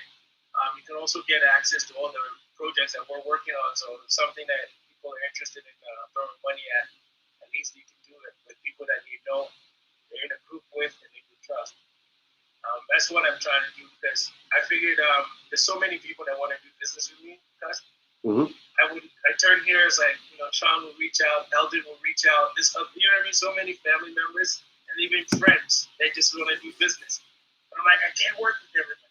Honestly, I just can't. I can't stretch that. That's all that thing. So if I at least have a way of bringing everybody together, we can all share projects and be like, yeah, listen, this is a project. Here's what I'm doing with it. If you want it, you want to throw money at it, we send you the paperwork. You at least, you know where to find projects. So, a place for people to make extra cash. You know what I mean? No, that's a good idea. And then to make things fun, I throw a quarterly party every 4 months for everybody in the group to just kind of meet in person. So we throw an actual party. You make sure you get your tickets in advance, type thing. And every 4 months we host a get together. Giveaways and shit, things like that. That'd be cool. Even just getting people together to meet and discuss things can breed fruit to a lot of stuff. I do that with in real estate. I have a contractors group where I go to dinner and we just hang out, and it's like a bunch of plumbers. They're all black people, right? That's part of the reason why we're doing it. But there's contractors, plumbers, other stuff, and so I go there basically as a realtor expert, so that they can pick my brain about questions about real estate or whatever. It's not really there to get any business, but more about just networking and sharing ideas. So on Wednesdays, it's from 7 to 9. What? I'm talking too loud. My wife just woke up. Dude, welcome to the club. You know what shit I get in for these live streams? To be honest, I'm in the basement. I thought they should couldn't hear me. Last time I was doing work, I was playing video games down here, right? I was talking to people and calling them. And I didn't think she could hear me. But they're 2 floors up. So did she text message you? Yeah, that's what they always do. Shh. with the big bag. Shh. I forget what I was trying to say, but You know where they hear you is through the vents. yeah, but this vent is open right here. That's it. I haven't finished the basement yet. I'm trying to make that money first. Yes, that's wicked. So you were saying earlier you're not making too much money off the site. What do you think that's caused by? Well, one, my site name, and then two, my click funnels are not there. I haven't really tweaked the site properly in terms of streamlining it. And then I'm not advertising it at all. I haven't advertised it. There you go. That's the reason right there. If no one's coming to the site, you can't expect anybody to buy from it. Nobody's come to the site besides people that I have sent there. So, but I guess I was gone for about a month. Yeah, I went to Africa. Yeah, you went to Ghana. How was that? Oh, fantastic, bro. Because I went there to kind of find out what was going on with the whole cannabis scene on that side of things, and then also to see my mom because she had an injury. She fell. I'm sorry to hear that. Yeah. So anyway, I got there, spent time with my mom, and in the evenings I would connect with the guys just to see how the scene is. They're not ready. They're still completely illegal there.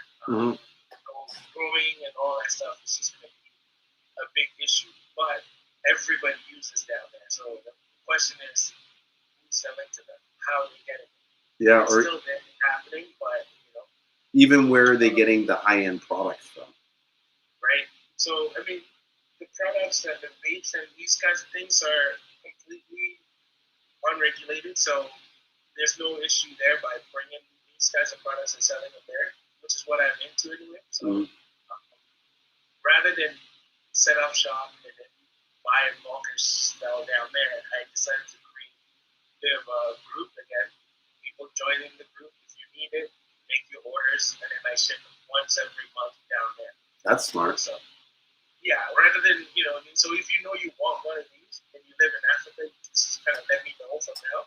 Yeah. And on Friday I'm doing the shipping to Africa. I would even start seeing or even putting quests out there in the group to see who's interested in being a supplier, right? Because you could probably save more money by shipping it one time to one person or to a couple people and let them do the sales and make them. Already got that. I got 3 of them. Awesome. Yeah, that's why I was down there. I got 3 suppliers, and they have a distribution network.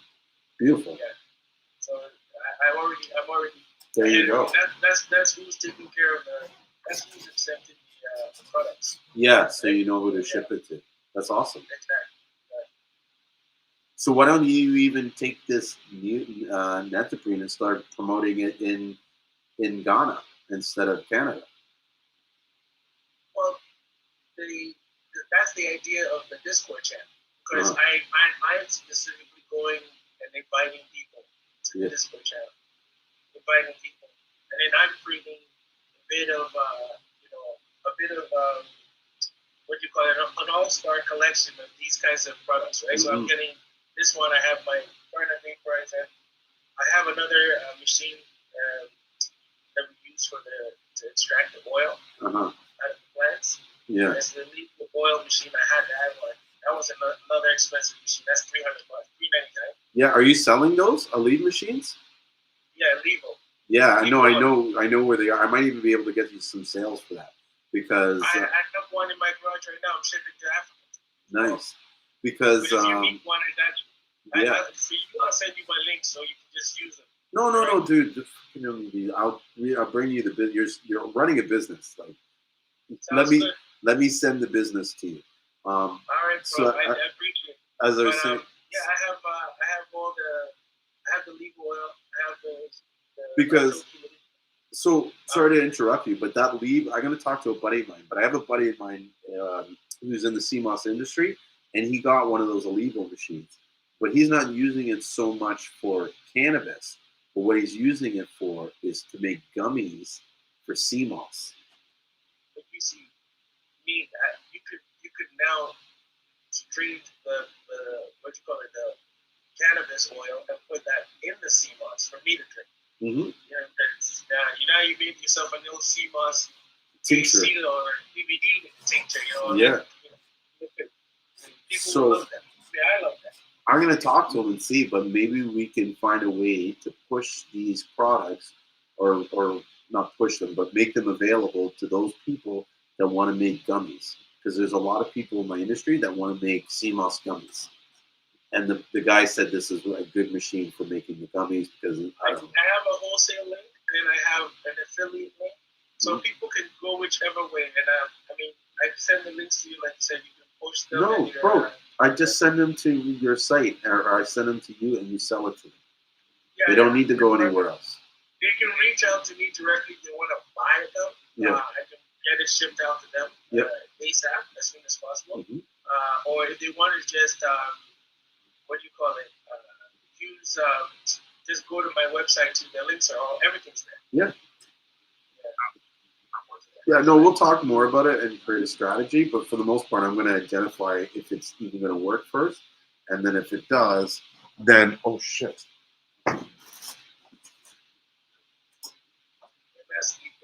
Sorry. You know what's crazy? I was making steamed dumplings, and I left the pan with the steamed dumplings running, and it, when the pan's dried now, so it was just the water goes down, and then the dumplings starts to get squished. Well, I ate the dumplings, but I forgot to turn off the stove, so the pan was sitting there steaming, and it ran out of the water, and it was one of those things where I looked over. Huh? So you shouldn't smoke weed early in the morning. I didn't smoke any weed yet. Maybe you should. I haven't smoked any weed for the last 8 hours because I've been doing this live stream. Pardon, Rio? Where are the flowers? Yeah, on the website. Well, I don't think he sells any flowers on the website because he won't be able to ship them. No flowers on the website, please. Yeah, just the tools. Join my Discord if you want other kinds of things. Join my group chat. I'll send you. It's just. I just created it like last night. I just created a Discord, so I haven't even invited anybody into it. I was talking to. I saw it pop up. I'm like, okay. Hey, Rio, you might need to pop out and pop back in because it's hard to hear you. Yeah, he's gonna come back. We're having a chat. I didn't know my uncle was online. Yeah. Nice. Is he in Africa? What's his no, Discord name? name? What are you saying, Rio? What's his Discord name? I know yours is Lemon Balls. What's his? It would be the same as my Discord name. Would be the same as my my website name. So I just take the it's name. the same as that name. Okay, cool. Hold on a second. What did you say my name was? Your name is Lemon Balls. No, it's not. I would never. We're having a chit chat. We were just chatting this morning, so I'm not sure what time it is in Sweden, but you can jump on whenever you like. I would never call myself Lemon Balls. No. I almost woke up the house, dude. I just said it so loud. We went live with all our followers. People are just gonna jump in whenever they like. So this is quite interesting. I wasn't planning on doing this stuff. Well, that's what happens. So when you do the live one-on-one with me, Instagram tells everybody on your stream that you're talking. But if you initiate the live, you can actually save our conversation, and that's something. If you go on my Instagram, I that is great. We can connect once in a while and talk. Because I said every Wednesday night I try to go live between 7 and 9 p.m. Mm-hmm. Just to talk to people about the group that I'm bringing. Because again, it's more of a club. Yeah. I'm trying to get more people into it, and eventually, the ideas that I have and the plans that I'm working on, even here and also in Ghana, I'll share that with the entire group, and then everybody that wants to join in, if you want maybe information on how you can come down. Mm-hmm. My uncle is actually running an Airbnb down in Ghana. Nice. For us. So if anybody wants to go down to Ghana, Nice. People, just anybody that wants to go down. That's what I'm trying to create. Like, if a group, a family, any people that just kind of quote unquote follow me, and they want to get closer and learn about what we're doing, so you in that group, and then we set stuff up. I'm planning to do some like charity work in the future in Ghana. My pastor bought a lot of land, and he's creating like a prayer, I guess a prayer compound or whatever. It's like a missionary resort and prayer center. So he's stuck the little delay there. Steve's been in and out of this room a few times. He must come back and be like, "These guys are still doing it." So yeah, as I was saying, my pastor's got some land, and they're building like a prayer center and an orphanage. Yeah, we're actually doing a lot now to support orphanages. We send clothes down when he travels there once every. He goes every 4 months or so. Yeah, there's so many needs. While I was there, there's a video I was actually posting. There's it's like a kid, like a little child holding a baby, and they were begging for money in the streets. It's just It's a baby holding a baby begging for money. wow. So Yeah, and they probably don't have any parents. Bro, I watched, like, I had to edit some of these videos because my pastor would show the stuff that he did. And I'll never forget this one video that I had to, like, view where it was, like, they were giving out donations for shoes. And these two kids were literally fighting over a single shoe. They didn't have the other shoe. They were just like, I don't give a fuck. One shoe is better than, half a shoe is better than no shoe in their minds. And then, you know, the guy lost. I did work. I did work in 2018. Yeah. We went out to the northern Ghana. We gave them shoes and flip flops and sometimes Yeah. to just collect stuff. Yeah. And happy with that. We think what we have for granted. Fuck, way too much. I gotta jump off. She said she had tried to sleep, but that's unexpected. So I will jump out and Okay. chat on Wednesday night. All right, sounds good. Tell her I said hi, and blame it on me. Okay, say you know how Julien is. This guy wouldn't shut up, and she'd be like, "Ah, oh, fucking Julien." Okay, so good night. That was funny. That was my cousin there. He's actually like a cousin-in-law, I guess. He's married to my cousin Charisse, and so she was giving him shit, so he had to get off the thing. I'm surprised I'm not getting shit for how loud I'm being tonight, but I'm probably gonna get it when I go to bed. I can't sleep. Blame it on us. Just be like, they have you on SpongeBob time. That's what it is. I'd be like, you think this Seamoss is gonna sell itself?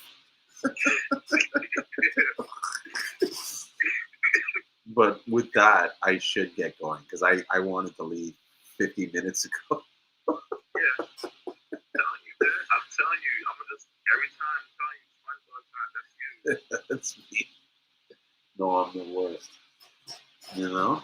And so I will give you guys one last show of my proud trophy. You know, I gotta find a place where to put this thing. One of the them. back like a YouTube plaque, which you mean? Yeah, but it's gonna be one of my like many plaques. I'm gonna have them all. I'm gonna have like a show.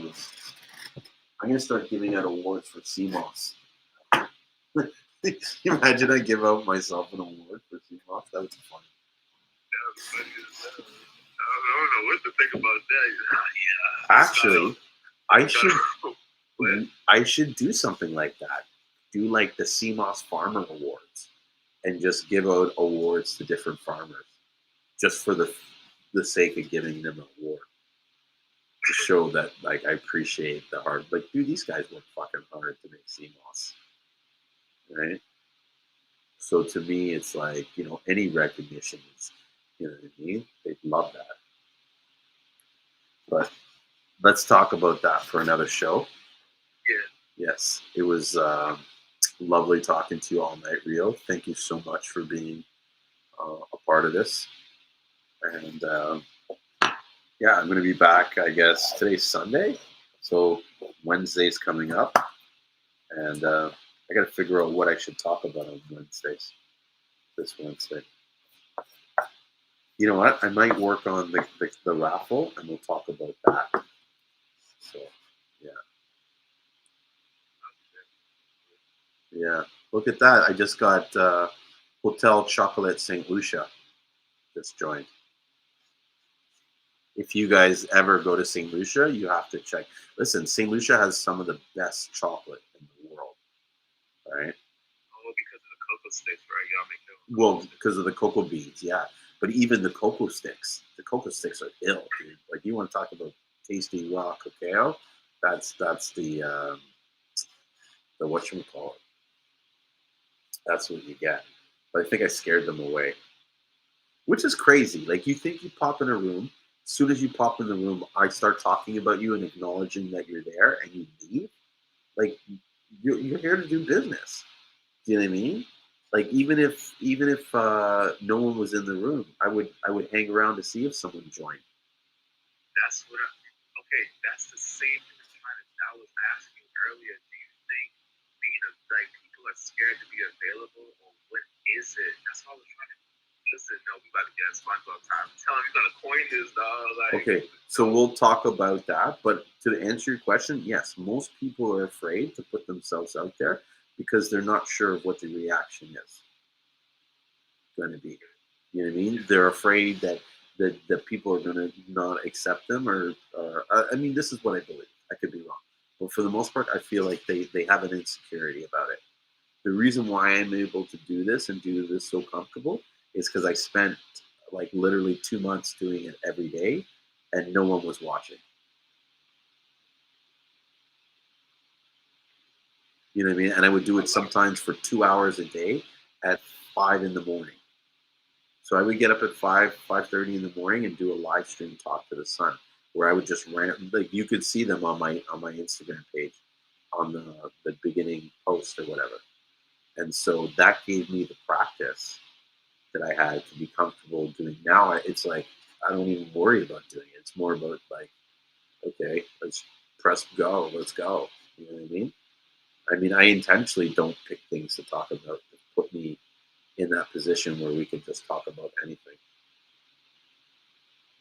Yeah. So yeah, it's practice makes perfect. But remember the question for next week, and I'll bring it up again, and I'll go in more detail on it.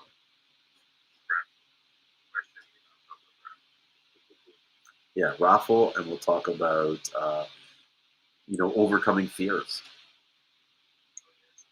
Yeah, yeah. I have an interesting story to share about what I do to help me overcome fears. And so remind me next on Wednesday, and we'll do it. And with that, I'm going to put a hard cutoff right now. 5:54. We're done. Good night. Thank you so much, Rio. Send me a text message in a couple hours. But when I get to the warehouse today, I'm going to fill in a couple Bob one day. Yeah, I'll give it to you. You have a pen? Yeah, 647 628 9736. Call me anytime. Like, if I don't answer, then I'll either call you back or I'm sleeping. Yeah. Thank you. No problem. It's my pleasure, and thank you for hanging out with me for so long. Yeah, I gotta get to sleep. So with that, I'm gonna end the live stream.